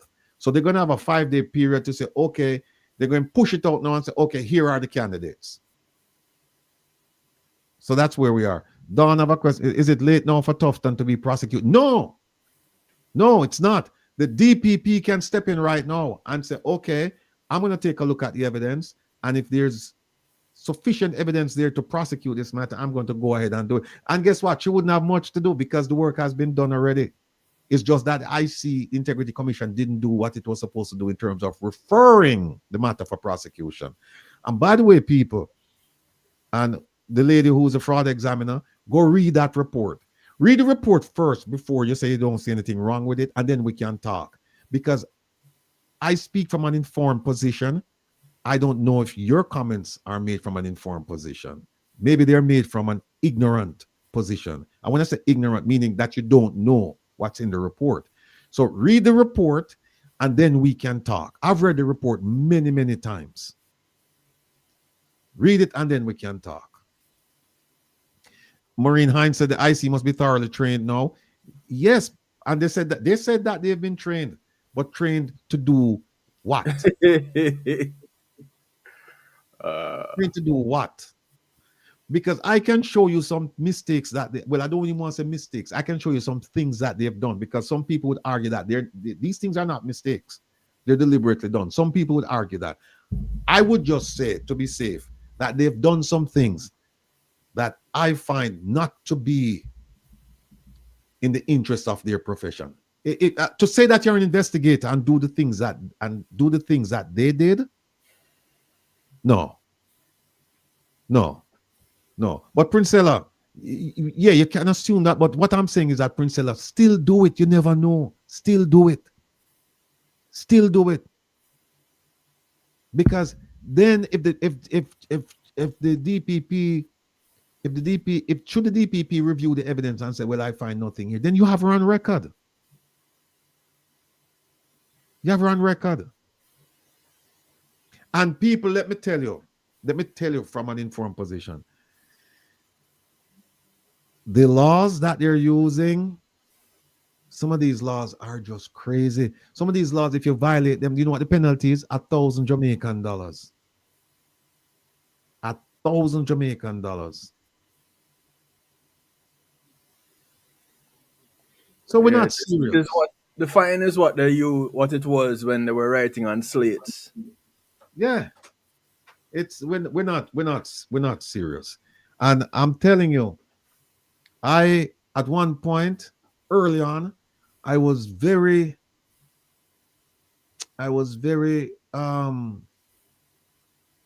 convinced that the Integrity Commission was the right way to go to deal with corruption in Jamaica. I was heartened by the fact that we had it made up of such esteemed people. Now, I'm disappointed. Well, it looked good on paper. It looks good only on paper. Very disappointed. First of all, the law is so flawed. It's so flawed. There's so many issues, so many problems with it. And then they're so afraid. Because if I were there, some of the things I would take to court and have a judge render an opinion. And that way you can refine the law. You can tighten it up. Challenge it in court. Or you put it forward in court. Let them challenge it. But it's none of that. And so I am very, very disappointed. Every time I pick up an Integrity Commission report and I look at it. Another thing is, talk about training. The writing is woefully inadequate and confusing. In the FBI, if this report, this one here, the one with the Prime Minister, the couple of them with the Prime Minister, I can name quite a few of them. When I was a supervisor, if one of my agents brought this into me, I would start seeking training for that agent immediately. I would lecture the agent, and not only that, after one time, I would start putting it down on the person's file review, on the comments. The report is just all over the place. Look, I had to go do a whole bunch of research, write 6 pages of notes on an 80-page document, 6 pages of written notes, not to mention type notes on it because it's all over the place. It's just jumping up and down, mumbo jumbo. It's here, it's there, and then you have to read it with a careful eye, and then you have to deconstruct the whole report. Just pick it apart, and then you bring it together now and say, okay. So, for example, if you're looking to see what was the relationship between Minister Tufton and Miss McDonough, you're going to have to go read all over the place to find out. They don't have it in a place, and it's not sequential that you can read it on anybody. Because one of the things they teach in the FBI is this: when you write a report, you must write a report as if you're not going to be around, and somebody's going to come and pick it up and read it, and so they must be able to understand. Because you're gone, them can't find you. Well, they adopted that same philosophy. The difference is they didn't do it for transparency and tracking. They did it to throw off. It's sad, but that's one of the views, Kevin, and it's inescapable because you're saying, how could these bright people, well-trained people, people who are committed to the cause, that they could write something like that? People, if you don't believe me, I won't even ask you to read the 177-page one with the Prime Minister's 28 bank accounts, that statutory declaration investigate. I wouldn't even ask you to read that. Just read. This one is 80-something pages, the one with Minister Tufton. Just go read it, and then tell me if sequentially and logically it makes sense. Sequentially, logically, and investigatively. Because here's one of the things that they didn't do, Kevin. The allegation is that there's conflict of interest between Minister Tufton and this lady. And then there is a thing about how did they meet. And by the way, Minister Tufton said he was a lecturer at the University of the West Indies. Marketing. This lady is a marketing person. The question I would have asked is, she said she met him in a professional setting. He said he met her in a social setting. He met her in a running club. She said she met him in a professional setting. Then she went on to say, no relationship existed between the minister. She said, no, here's how she worded it. During the relevant period that Market Me received contracts from the government in 2016, 17, 18, 19, my relationship with the minister was on a professional level. That's what she said. She didn't say, you notice how it's worded.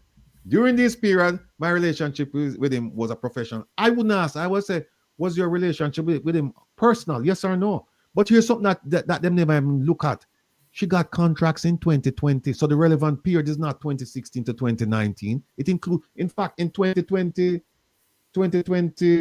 she had two contracts, one on June 27th and one on July 26th, one for 1.1 million and one for 805,000.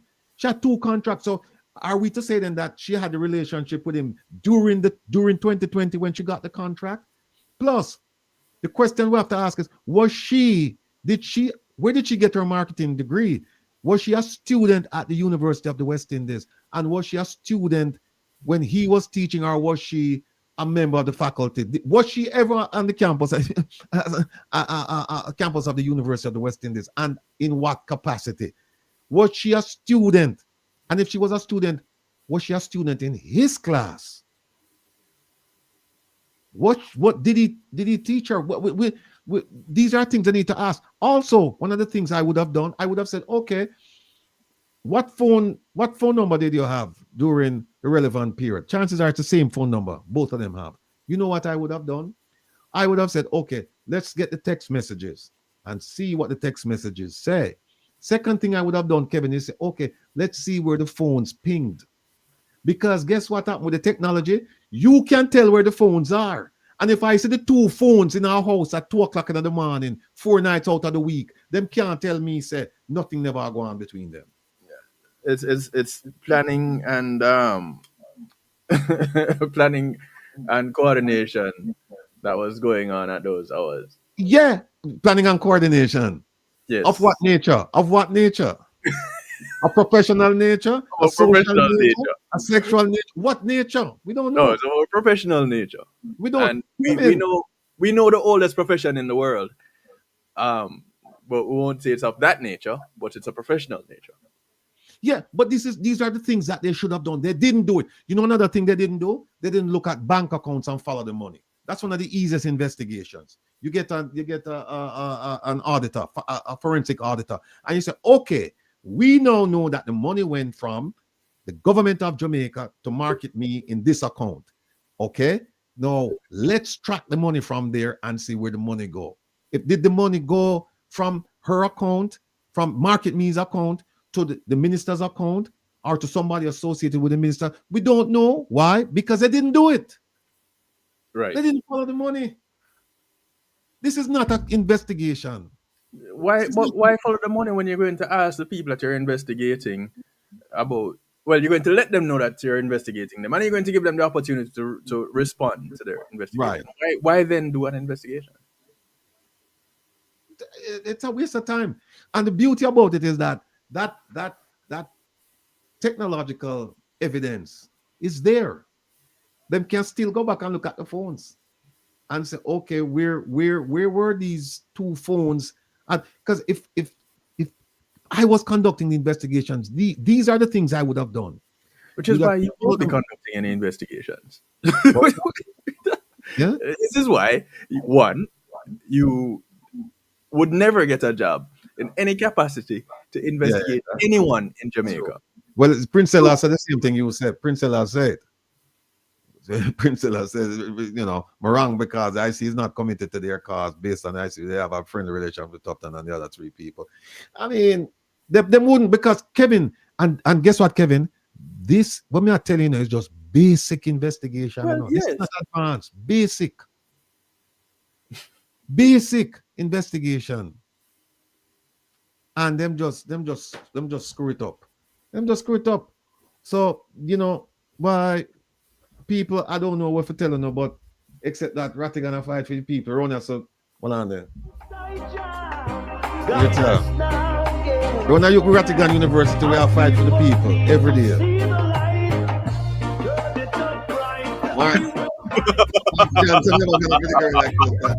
Hey, hold on. Let me talk about that too. Let me talk about her a little bit. You know, she come from a Turn on the music. Turn on the music. Turn on. Hold on, Rebel. Turn on the music. Yeah? Turn on the music so people can hear you. Turn on the music. Yeah, you can hear me now? Oh, well. Okay. Yeah, her father, she comes from a well-respected family. Her father was the High Commissioner at one point to Trinidad, and he with her mother, they have 3 children, 3 daughters. She has 2 sisters, and then the father remarried. I don't know if it was a divorce or a death, but of his wife, her mother. But he remarried and they have at least another daughter. So she has at least 3 sisters, right? And here's the thing, Kevin. When you go back and you read, some people forgot. I saw the people move a family planning. We gear the contract for 4.9 million. Some of them people forgot prison because them come out and say, oh, she did work for the Ministry of Education, for the Office of the Prime Minister, and for the Jamaica Chamber of Commerce. And when you check, there is no public record of that. None. Google it, people. So maybe there's some secret record, but there's no public record of her working for those agencies. Then the other thing too is that them say then the other thing too, she worked for all of them agencies there. Guess what happened, Kevin? When you go and you read everything you can read about her, you know which agency them talk about? Them talk about Ministry of Health. Ministry of Health. Yeah, that's what I'm talking about. No, not them. Yeah, if you got brag and show up and say, well, you have worked all over the place. If you got brag and show up and say, well, I've worked for all of these agencies, you'd have mentioned Office of the Prime Minister, Jamaica Chamber of Commerce, and Ministry of Education. You would mention them. Instead, when you read our background and everything, the only one mentioned is Ministry of Health. Yep. That's the one that they have the problem with. So, listen, you know. It's time. Kevin, big up yourself. Oh, let me look back the music. People, we are work. Kevin, big up yourself. And we will tune in at 10 sharp. All right. Never for tune in at 8 first. Yeah, sorry. You have to tune in right now to Kevin Stew, and then I will return I shall return. I must return. There we go. To midnight. Go play some nice slow music, you know, so get ready for the occasion. Big up yourself, Kevin. Thanks.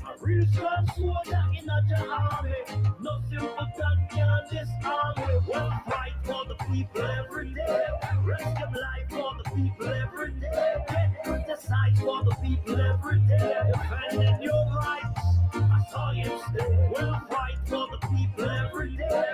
Risk your life for the people every day. Get criticized for the people every day.